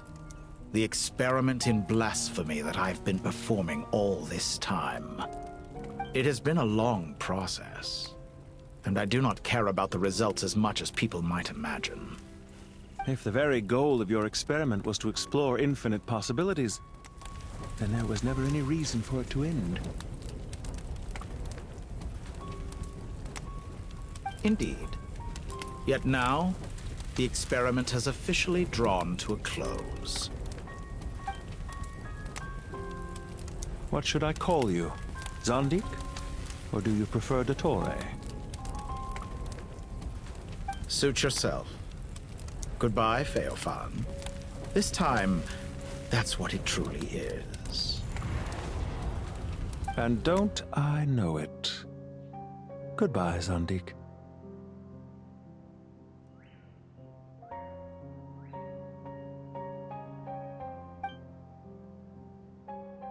I could have carried out many more experiments, but to me, Lord of Dendro, this outcome is certainly not the worst. I believe you. But unfortunately, this is where it all ends for you. This experiment does not belong to you, nor do any of the results. Experiment? It sounds like you're trying to outdo me in my own field. Wisdom is conveying information in terms that people can clearly understand. You know exactly what I mean. Indeed. I can see no further outcomes. Ha. You have a formidable mind, and you are braver than I thought. Setting fire to the very thing your survival depends on. Your previous threat was empty, but this time, it is real. When necessary, wisdom can be as fierce as an inferno. Some of the flames that incinerate you come from within yourself. Perhaps you are right. You see what lies at the bottom of the human heart, and that is your wisdom. Here is where your journey comes to an end. All that is yet unknown belongs to those of us who will carry on living. It seems I have unwittingly been your arch-enemy all along. But now, it's all over. I do not deny your intelligence. But what you refer to as experiments, I would never describe in those terms. They are events that take place in the real world, and they are so much more than mere data. Goodbye. We will never meet again.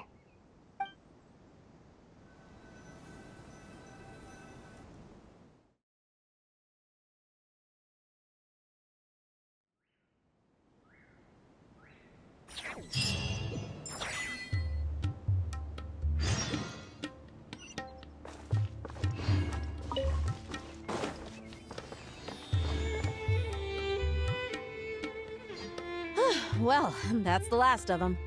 Everyone on the list is already back where they should be. It was a long, hard road, but we finally finished escorting everyone back. I just pray that we'll never need to leave again. I hope we can stay here forever in this peaceful paradise of our own choosing. Paradise. In the annals of the Temple of Silence, that word carries great significance. It represents the hopes and desires of the gods.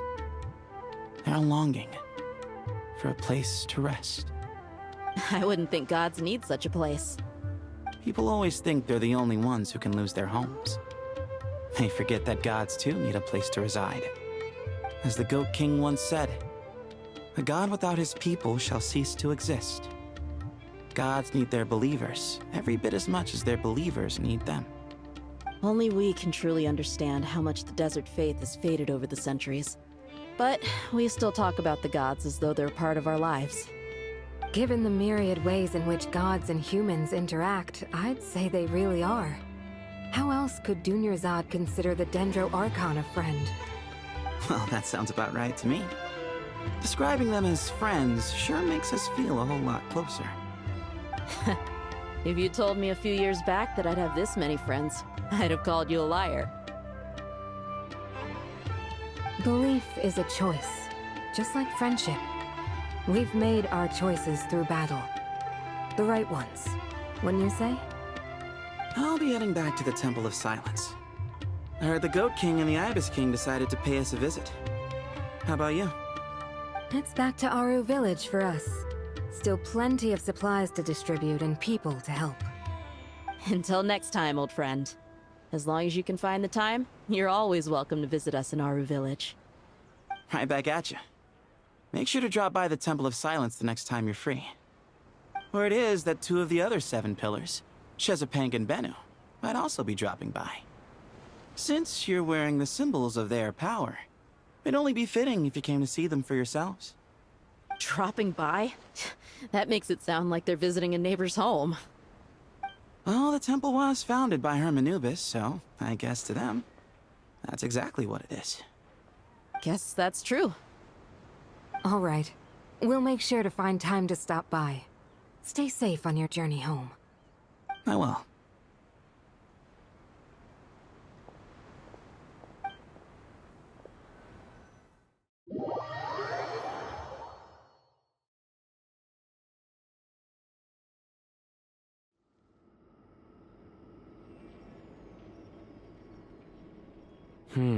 You do have a point. See? Retirement has always been a problem, especially for old-timers like us who've been locked away all these years. You finally step out into the light, and bam! You're face to face with a whole different world. Naturally. What do you think, Layla? Huh? Why would you think to ask me? How could I possibly be qualified to decide where the servants of King Deshret should live? Sorry if my question was unclear. Do you think their statues will stand out too much if we place them here? Hey, I never agreed to this. How could we possibly allow our statues to be left in Hermanubis' home? That would be like breaking into someone's house, then pretending it belonged to you in the first place. Different beliefs can coexist. We still need to respect one another. By which you mean, you two plan to stay at the Temple of Silence, for a while at least, but you have no intention of relocating your statues here. So, you see this as sort of a family visit? Is that correct? Family. You could say that. In a sense, Hermanubis would view this as his home. Just look at this place. Magnificent, is it not? The sad truth is, in the past, all 3 of us invested so much into misguided ventures. We failed to build what we should have, and wasted so much time instead. And what do you mean by that? I mean that for the most part, time spent associating with the likes of Sobek, and, let's say, Thoth, might reasonably be considered wasted. Why does that not surprise me? Go on. Anyway, given how much time we'll all be spending together, I'd say that the bonds we built will end up proving to have been a sound investment. Once Sethos, the current leader of the Temple of Silence, returns, you can discuss the matter of staying here with him. But judging by the expressions of everyone here, I imagine you'll receive a very warm welcome. This sacred ground houses untold knowledge, after all. What better place for the servants of King Deshret to appear in the mortal world? How about we share a meal together first? I imagine it's been many years since you last tasted fresh food. Oh, that sounds wonderful! After so many hundreds of years, I can only surmise that desert cuisine has become a lot more varied. Are we having a get-together? If you'd like, I can help prepare some food. After all, Lord Thoth, you helped me so much in the desert, and I still haven't properly thanked you. Oh, my, that would be wonderful. I'm touched that you still remember. How the times have changed! To the people of today, it seems the Ibis King has become a kind and passionate god. And you, Mr. Herreshoff? What kind of god do you wish to be?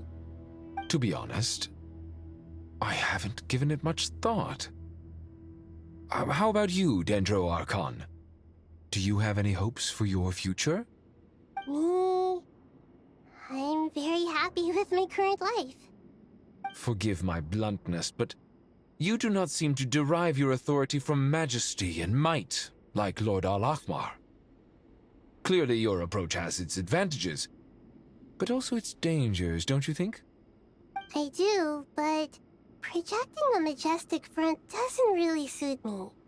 Besides, my relationship with others isn't simply one of a god and her people.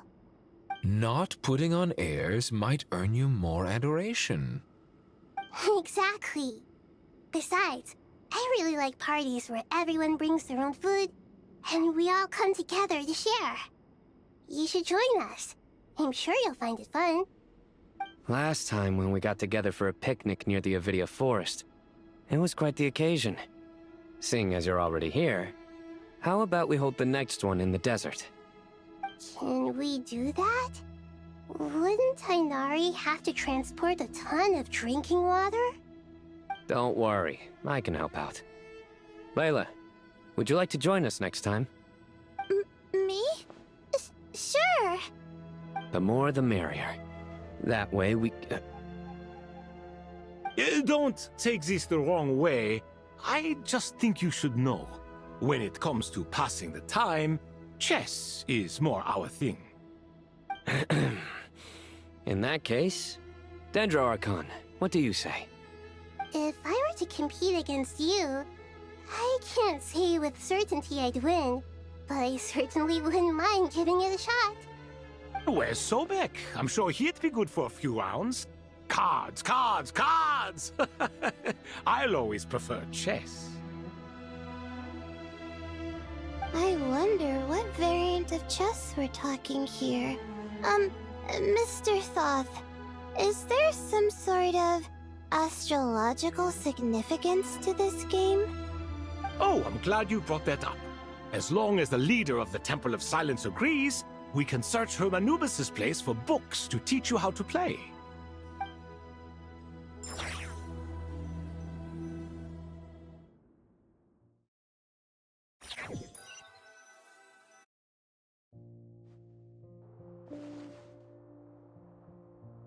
Such devastation visited on Sumeru City. So many houses destroyed or damaged in the fighting. Who could have foreseen this? Look at all of this. It's going to take me forever to tidy up. I suppose living below the academia doesn't always work out to your advantage. I would have thought a little appreciation of my sincerity and effort in helping to clean up this mess might be in order. Helping? Effort? This is your house! Of course you should be putting in the effort! If anything, I'm the one who's helping! So you see yourself as just a helper in this situation. I must admit, I'm rather shocked. If you're trying to say that since I live here too, I have an obligation to tidy up, fine, I suppose I do. Wait a second, stop changing the subject! Nevertheless... In the wake of a great storm, a missing roof is a predictable inconvenience. Can you stop making it seem like I care more about this house than you do? Doesn't it upset you at all to see your home in this state? I won't pretend it's ideal, but that's no reason to be upset. This is the roof over your head, your shelter from the cold. The furniture is scattered, the paintings have fallen off the walls, the windows are shattered. Don't you feel even a little disheartened? The way I see it, these problems are easily solved.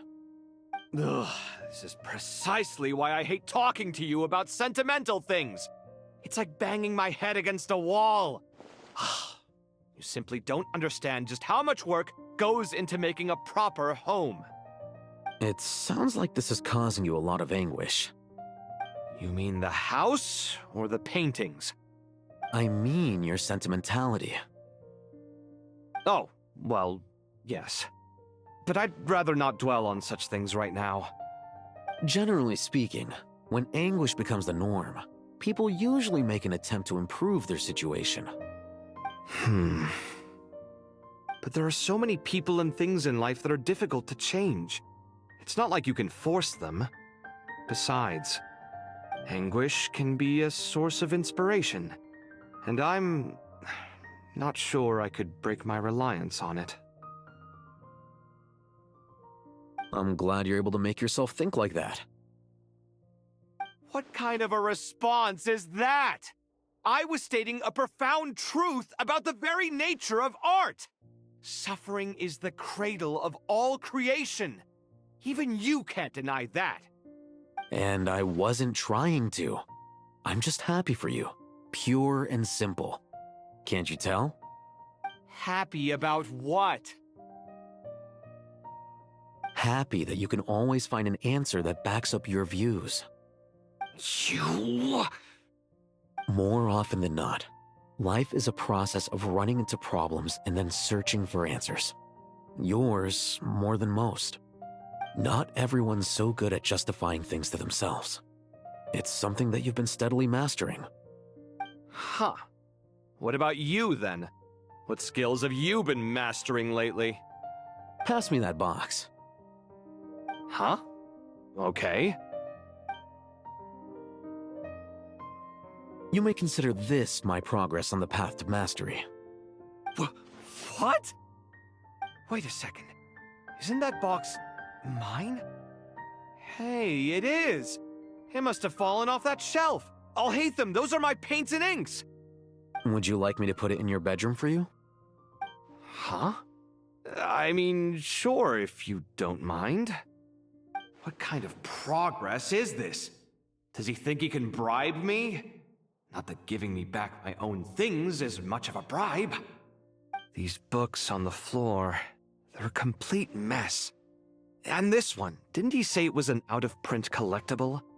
It's completely covered in dust, and some of its pages have even fallen out. Ugh, guess I should help him repair it. This one too. And this one.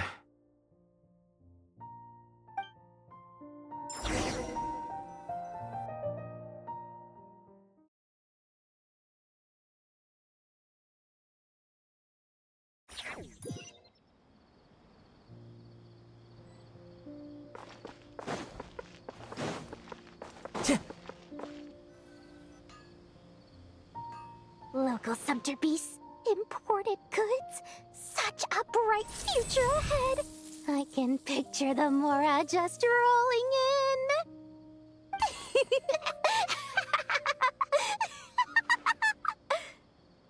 You do realize you sound like a choking cow? It's called being imposing. Can't you feel it? Are you not intimidated? Oh, I'm positively shaking in my sandals. What commands do you have for me, oh mighty Lord Sangamabe? You've got a lot of nerve, Nefer. You went and told Candace and the others everything, didn't you? Seriously, do you have any idea how differently they see me now? Surely that's a good thing.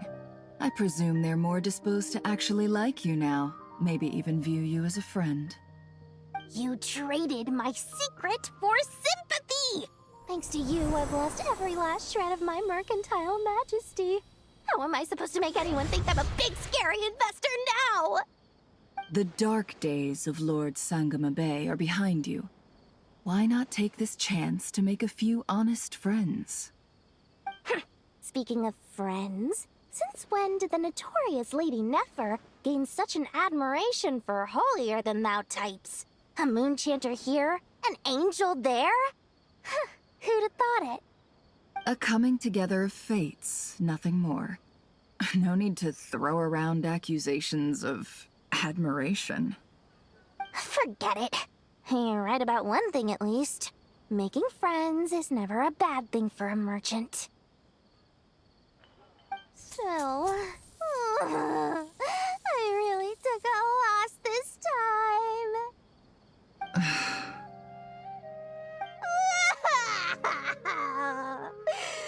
What are you looking at? I'm trying to see if you're really crying or if those are just crocodile tears.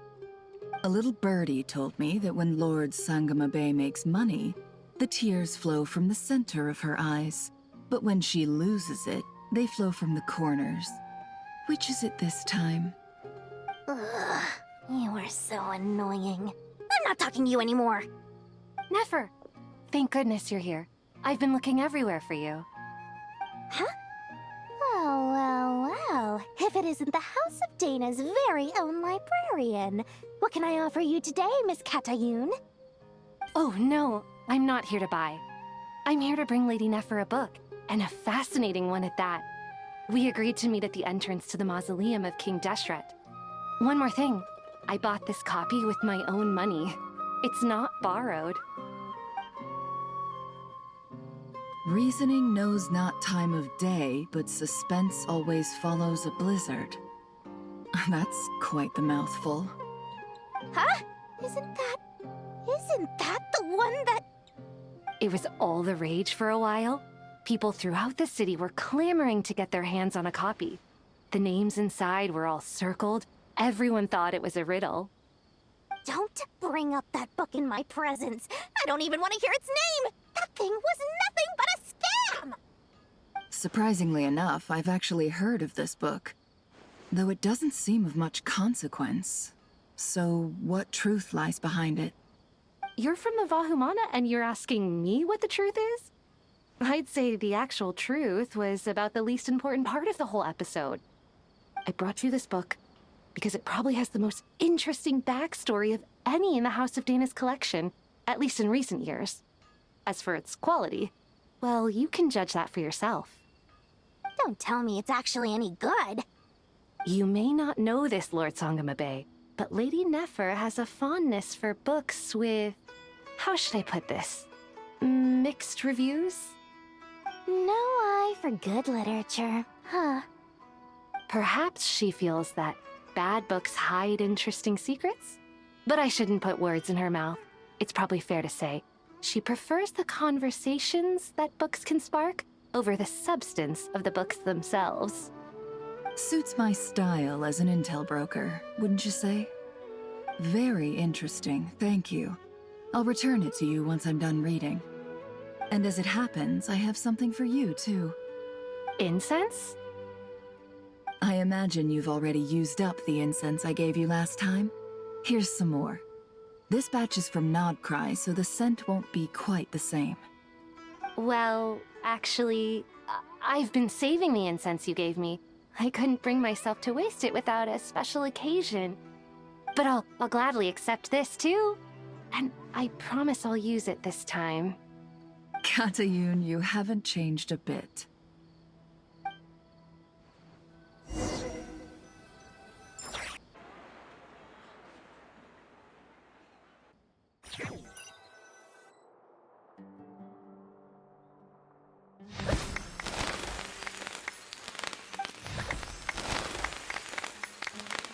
Congratulations, Kale.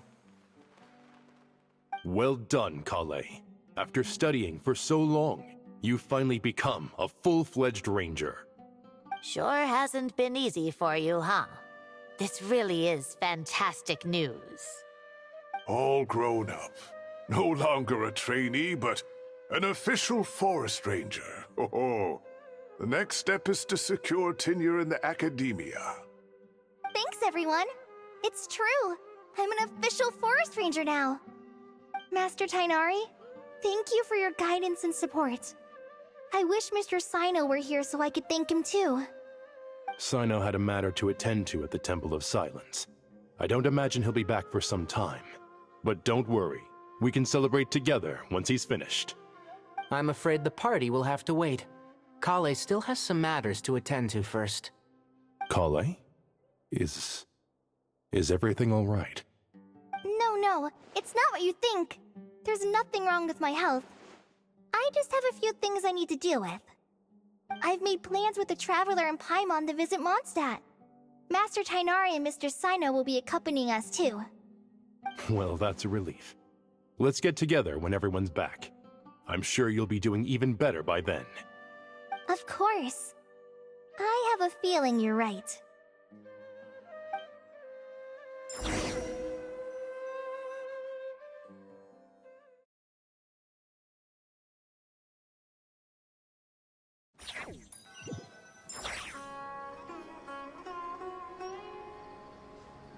Phew!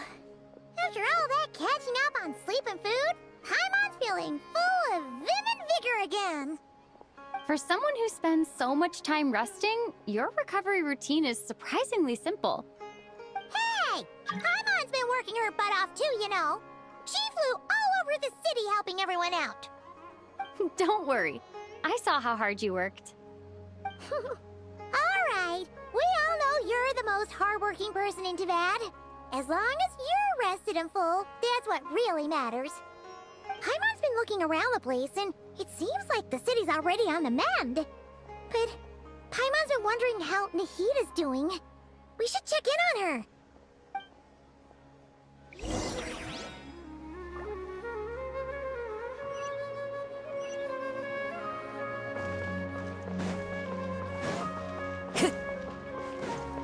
Time to go.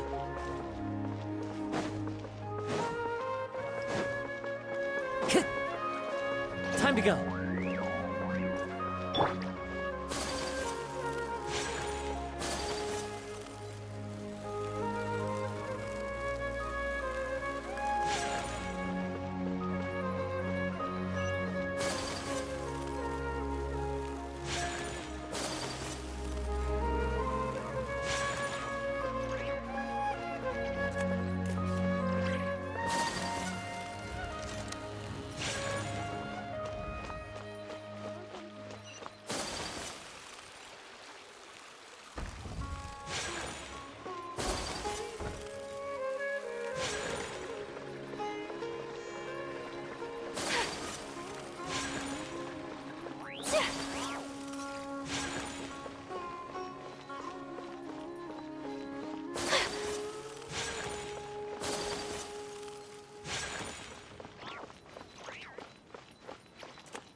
Too! Traveler, Paimon! What's going on here? Nothing much. Nahida was just expressing concern for my physical and mental well-being. Oh, the Traveler told Paimon all about that. We've both been very worried about you. Are you feeling alright? You make it sound like I'm on the brink of some kind of breakdown. Truth is, I'm doing much better than you might imagine. If we can just get to the bottom of Dottore's intentions, we can minimize his negative influence. That's the sort of thing I excel at. Just listen to that newfound optimism. It seems like having you enroll in the Vahumana was a truly inspired move. I can really see the positive influence. Observe, a classic Sumeru specialty. Chalking everything up to education and learning. To be honest, even I can sense the change in you. Everything Dottore said to you was a way to manipulate your mind. Fortunately, you're no longer under his sway. Can someone as old as me really continue to grow? If it helps, just think of yourself as a late bloomer. It's all a matter of phrasing, and it comes down to what standards you measure yourself by. For a puppet, developing at such an age is perfectly normal. But if you choose to call yourself a late bloomer, it sounds more like you consider yourself human. However you see yourself, well done. All right, I see what you mean. Anyway, What's your next step? What else can I do but complete my current courses? Everything else can wait. Anyway, that's enough chit-chat. There are still things in the city I need to help out with. I'll be heading there now.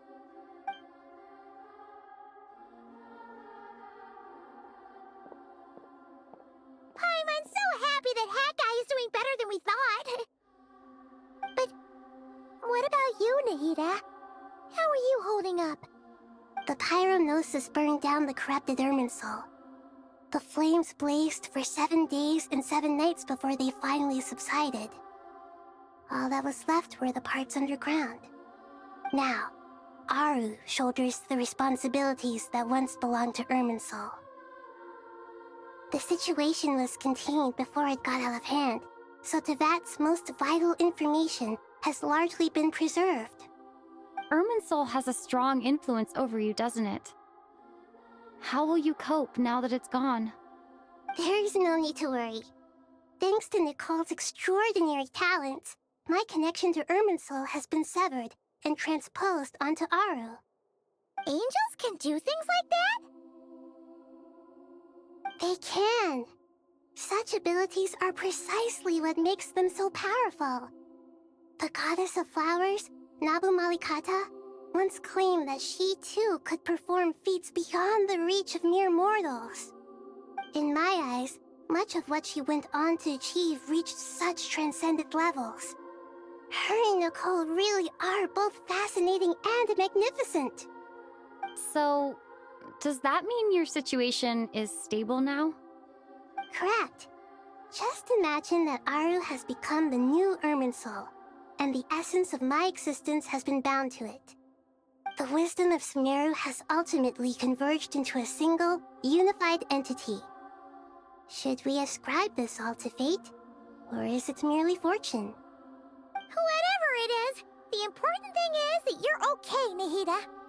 Dendro Archon, Lesser Lord Kusanali. Oh, thank goodness you're here. Greetings, Traveler and Paimon. Sir Nevis, do you have something urgent to say? Yes, there's something I need to report. We've received a message from Snezhnaya.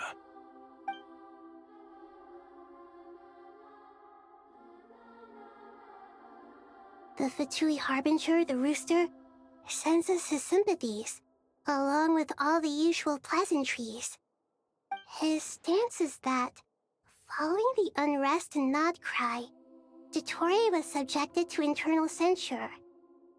This madness was the act of a rogue element, one who cannot be seen to represent the Zapoliarni Palace. No less than can be expected.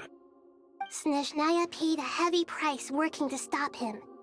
They even lost one of their own harbingers. The letter goes on to say that even so, Snezhnaya cannot claim to be blameless. Apparently, they will deal with Dottore's subordinates in accordance with Snezhnayan law, holding all those involved in his crimes accountable. Additionally, they are supplying relief funds and supplies, which are already en route. They hope this will aid in Sumeru's reconstruction. Sounds like he's got an answer for everything. True, but as diplomatic rhetoric goes, it's highly effective. Completely watertight, both in logic and sentiment. This disaster has had a profound impact on Sumeru. There is much that I will keep in my heart. The matter of Dottore can be seen as settled for now. We are sure to cross paths again in the future, and in that light, Snezhnaya would do well to uphold their responsibilities and keep a tight rein over their actions. With Irminsul burned, the flow of fate now carries many more possibilities. I will be watching carefully. Perhaps we can move on to a less serious matter? Dendro Archon, will you eat with us once this matter is dealt with? Everyone wishes to celebrate together. Your presence would be most welcome. Of course! Junior Zod, Sino, and Hypatia all told me the same thing. If there isn't enough room for everyone, we can arrange back-to-back feasts. What a wonderful idea. That just leaves the question of what we should eat. Not more tomatoes, surely. More? Dendro-Archon, what do you mean by more tomatoes? Those good friends of yours are always talking about tomatoes. Sometimes when I'm walking through the city, I can even hear them arguing in the fields. Since you see them so often, you must hear about tomatoes even more than I do. Tomatoes. Tomatoes. The word has a certain magic to it. Like the autumn fur of a sumpter beast swirling in the wind, sometimes flying up my nose. Tomatoes. What can we make with tomatoes? Wait, why tomatoes? Take your time, there's no need to rush. The Traveler, Paimon, and I still have somewhere we need to visit. You'll have plenty of time to think it over before I return. Does this mean you're going to Natlan? Meet them there in person. It will require a long journey. I know. But this is necessary. I must go myself. Traveler, Paimon, we'll set off as soon as you're ready. Is that all right? Sure. We'll be ready whenever you are. You'll hear no objections from Paimon. We should grab some snacks along the way, though. It'll be just like going on a long holiday. Wonderful. I'm looking forward to this so much.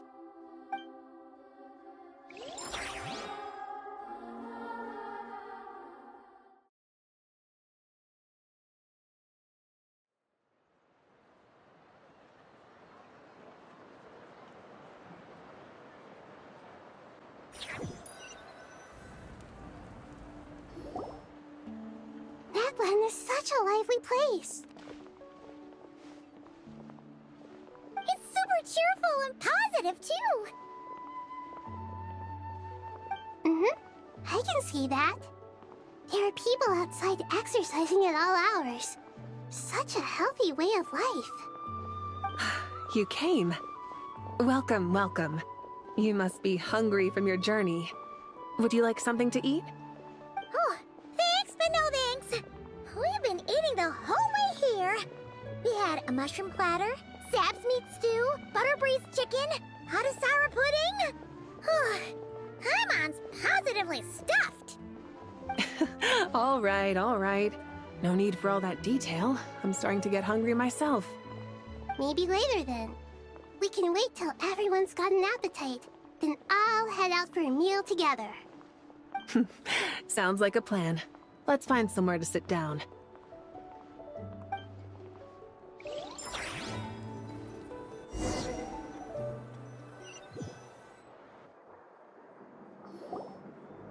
I should tell you, I already have some sense of why you've come. Why's that, Malika? To say thank you. Your senses are spot on. But on top of that, we also feel guilty. Because the pyronosis has vanished? I sensed its loss. Despite scouring through the remnants of Irminsul, we couldn't find any sign of the pyronosis. Not even any trace of it burning to ash. That's certainly unusual. Still, the potential fallout from Irminsul's loss is significant, to say the least. Perhaps the pyronosis's disappearance is simply a knock-on effect of the impact it's had on a certain strand of fate. There's no need to feel guilty. We were clear that this time, there was to be no returning, only giving. Pure and simple. Thank you really is a fascinating phrase. We use it to express gratitude for the smallest of things. Yet, when faced with a kindness too immense to describe, we use exactly the same words. It's not that we lack other means of expression. It's that when we truly need to express our feelings, the simplest and purest words are always the most powerful. You're right. In Natlan, we prefer simple expressions too. Companionship, friendship, support. They might not sound fancy, but the sentiment behind them is sincere. That's wonderful to hear. Sincere feelings are often a vehicle for the deepest wisdom of all. Irminsul's destruction doesn't seem to have done you much harm. I'm glad to see you're doing well. There's still a lot of work to do, but before we begin, we felt it was important to come here and speak with you. Partly to express our gratitude, but also because we felt that seeing you, in a sense, is like basking in warm sunlight. That's a nice way of putting it. I like that. To tell you the truth, though, I'm not a fan of somber meetings. So, since there's nothing more to say, why don't we go bask in some actual sunlight? The weather's beautiful today. What a great idea! Paimon's gonna lie back and soak up some rays.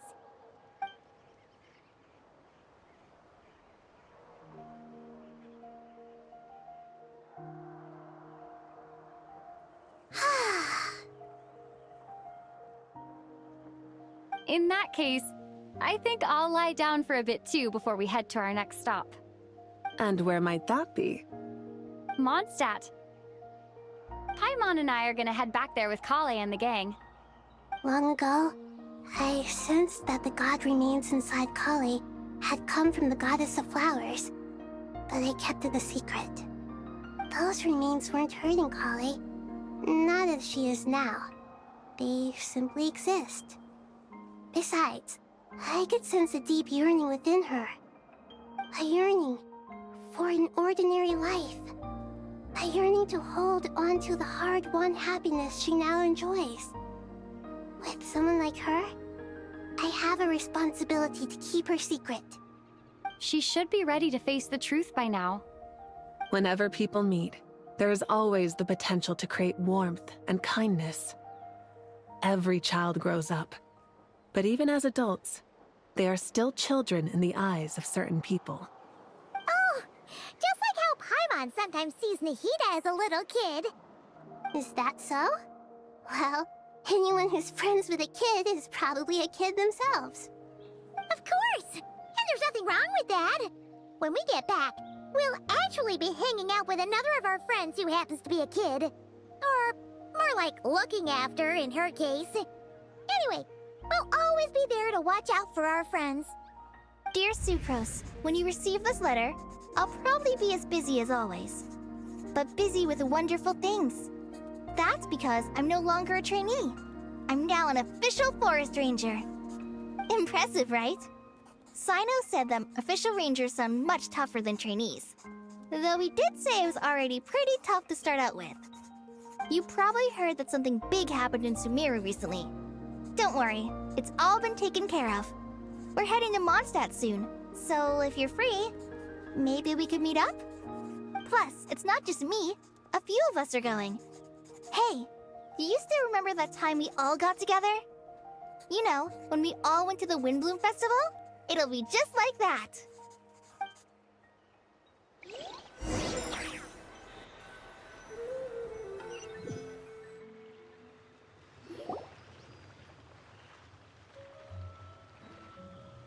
Dainari, is that... Don't you say it! Is that the great Vayu Vyastra? Behold, the great Vayu Vyastra, General Mahamatra. How times have changed. I wasn't expecting you to beat me to the punchline. You've changed. You've really upped the aggression in your battle against Sino's jokes. Kale, how did you know what I was going to say? For the love of... Hey! Traveler! Paimon! You're right on time! I hope we haven't kept you waiting. Kale! Sucrose! It's been so long! How have you been? I've been well. Everything's going great. What about you? Are you still busy? Not at the moment. Oh, right! That juicer you gave us works amazing! Farzan loves it! Seriously? That's wonderful. I don't suppose you drew up a detailed test report. Oh, what fruits did you use? How's the texture of the final product? Sucrose, you might want to try asking your questions one at a time. Albedo! Paimon didn't see you there! It's been a while since all of us were together like this. How about we follow the same plan as last time? Good idea, my friend. You never disappoint. So, what are your identities this time? Don't remind him. First things first. Allow me to introduce our very own official Forest Ranger Kale. The rest of us are simply her humble travel companions. This sounds like one of those mushy stories that gets people hooked on some corny, heartwarming premise. Oh, is our story not heartwarming? If I recall correctly, there was even a scene like this in King of Invocations. Besides being heartwarming, our story's also about tough, impressive-sounding job titles. At least that's what I think.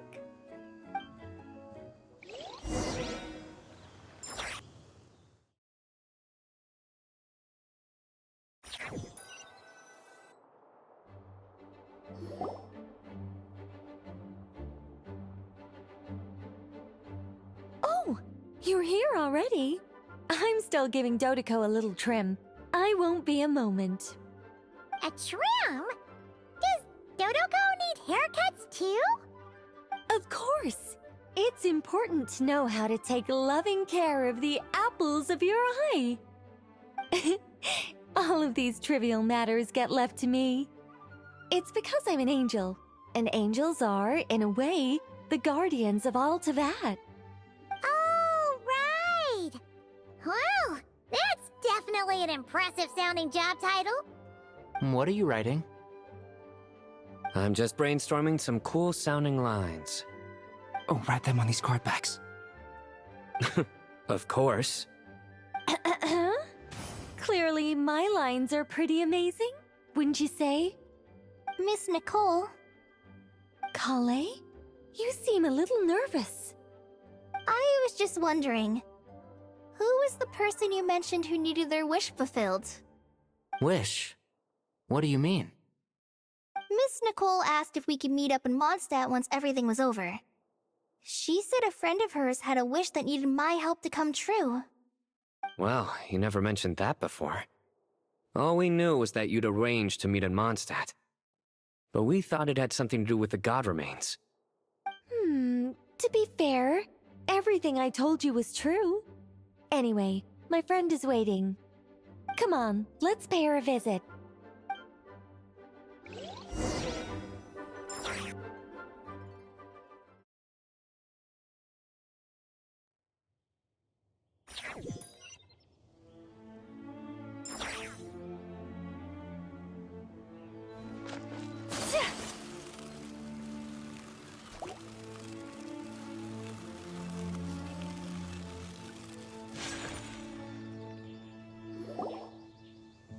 Huh?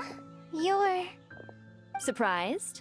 I bet you weren't expecting to meet a woman like me beneath this beautiful tree in a faraway land. An oasis will spring from the place where a djinn resides. That saying falls somewhat flat here in Mondstadt, given that everywhere is already so lush and green. Lilupar, what are you doing here? I made friends with Miss Nicole. I asked her to bring me here and then invite Kale to come. The prologue to this story is that I have a wish. It has stirred within my heart for centuries.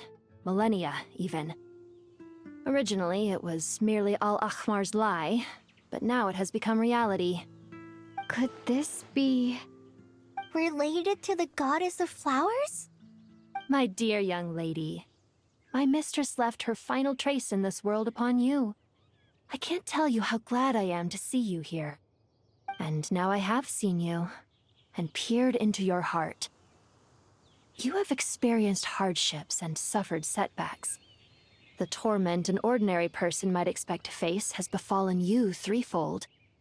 This is the source of your resilience. But, beneath all this, I've witnessed the seeds of desire. You yearn to return to the simple life you once knew, do you not? I do. I want to throw away everything that isn't mine. But how do you decide what is yours? The scars that others carve into your flesh? the kindness and love they inscribe. Are these things not yours as well? They are. This is something I've talked about with Miss Nicole. Miss Nicole said I should learn how to adjust my standards. I just want to live as an ordinary human. Anything beyond that isn't mine. Don't you want anything from the remains of the goddess of flowers? She gave me a revelation once. I think that's already more than enough. In the past, you would not have possessed such a rich heart. Your brief life has taught you to hold on to everything good, to home in on kindness. How fascinating. You're nothing like Nabu Malikata, and you're certainly not her. Of course not. I'm not some great and powerful being, Miss Lilopar. Yet I am a Djinn. We exist because of the Lord of Flowers. We revere and love her. My wish is to see her one last time, to give everything for her. Kale, can you do this for me? But her remains won't be easy to remove. Are you sure this is what you want? That's beside the point. First, I need to know. Are you willing to do something for the soul of this lonely, wandering woman? I'm willing. But look, you know nothing about me. Even if you have heard the stories about me, all you would know is that I was rightly punished for the many evil deeds I committed. Ah, so you do know. Your lips are quivering, your eyes trembling, and still you're willing to do something for me. Life has been cruel to you, and yet you've learned to be kind. My dear young lady, to repay your kindness, I too must play my part. Are you sure about this, Lilopar? I yearn to see my mistress. For this moment, the world can burn to ashes, the universe be engulfed in flame. I care about nothing else. And you, Kale, I can give you a gift. You'll become just another ordinary human. But Miss Lilopar, what will happen to you? My wish will be fulfilled, and I can die happy. Why would you wish for that? A long, unending life might seem desirable for one who has never possessed it, yet it brings torment to one who has. My remains are scattered across the yellow sands, but my soul can find no peace. Since you've promised to grant my wish, give me that release. Allow the dying to die, and let the dead rest in peace. You have my thanks. Kale, there's no pressure on you. What she said, it's all true. A wish is a genuine desire, after all. It's as if you want to use the last of your life to give me a better future. Nothing so selfless. We'll be using our futures to fulfill each other's wishes. This is a noble act, a beautiful and secret transaction between two women. I understand. Miss Lilopar, I'm ready. Close your eyes, Kale. Then open your soul. From there, I will embrace my mistress. The downpour of flowers is your touch. Like returning to the very beginning. Like surrendering to your grace, my mistress. People say that devotion is beautiful, yet filled with pain. How foolish of them. For me, devotion is beautiful, pure and painless. Devotion is my love. Thank you.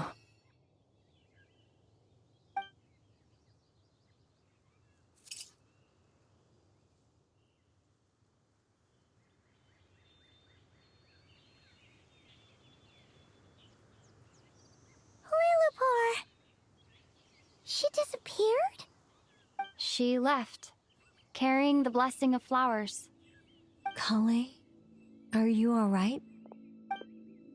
I'm fine. Now that the remains are gone, I don't actually feel any different at all. Those remains weren't hurting Kale. Not as she is now. They simply exist. Besides, I could sense a deep yearning within her. Kale must have already received what she was yearning for. I'm doing fine. I feel relaxed. There's really no need to worry.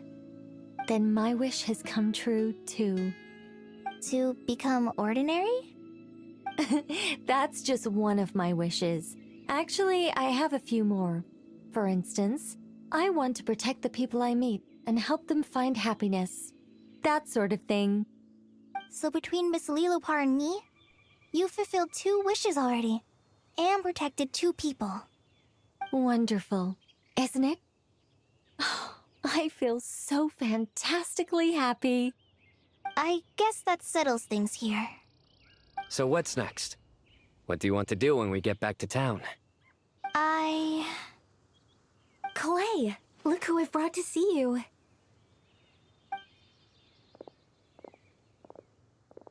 Hey, Kale!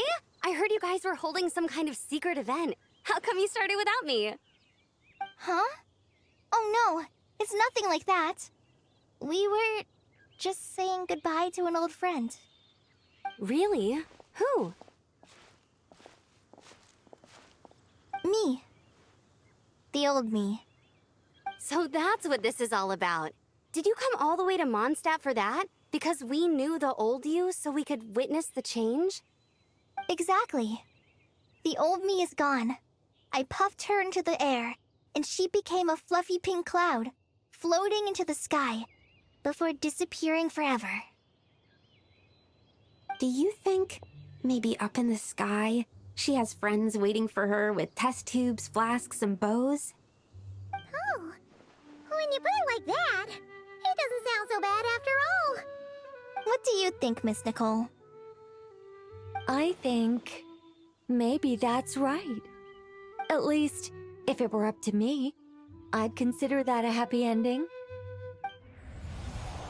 Dear Sucrose, even though my childhood ended long ago, these past few days have really felt like growing up again. I've become stronger, and I feel like I can finally accomplish things by myself. Surely someone as mysterious as you will find a friend like this fascinating. Always growing, always thriving like a plant. I came to say goodbye to my old self. I know that after this, she'll be gone. Thinking about it makes me feel a little lonely. I know the weakness that kept me company will one day leave me too. But somewhere in my heart, I feel a great sense of joy. It feels like I've always wanted to take this step. To walk towards the new me.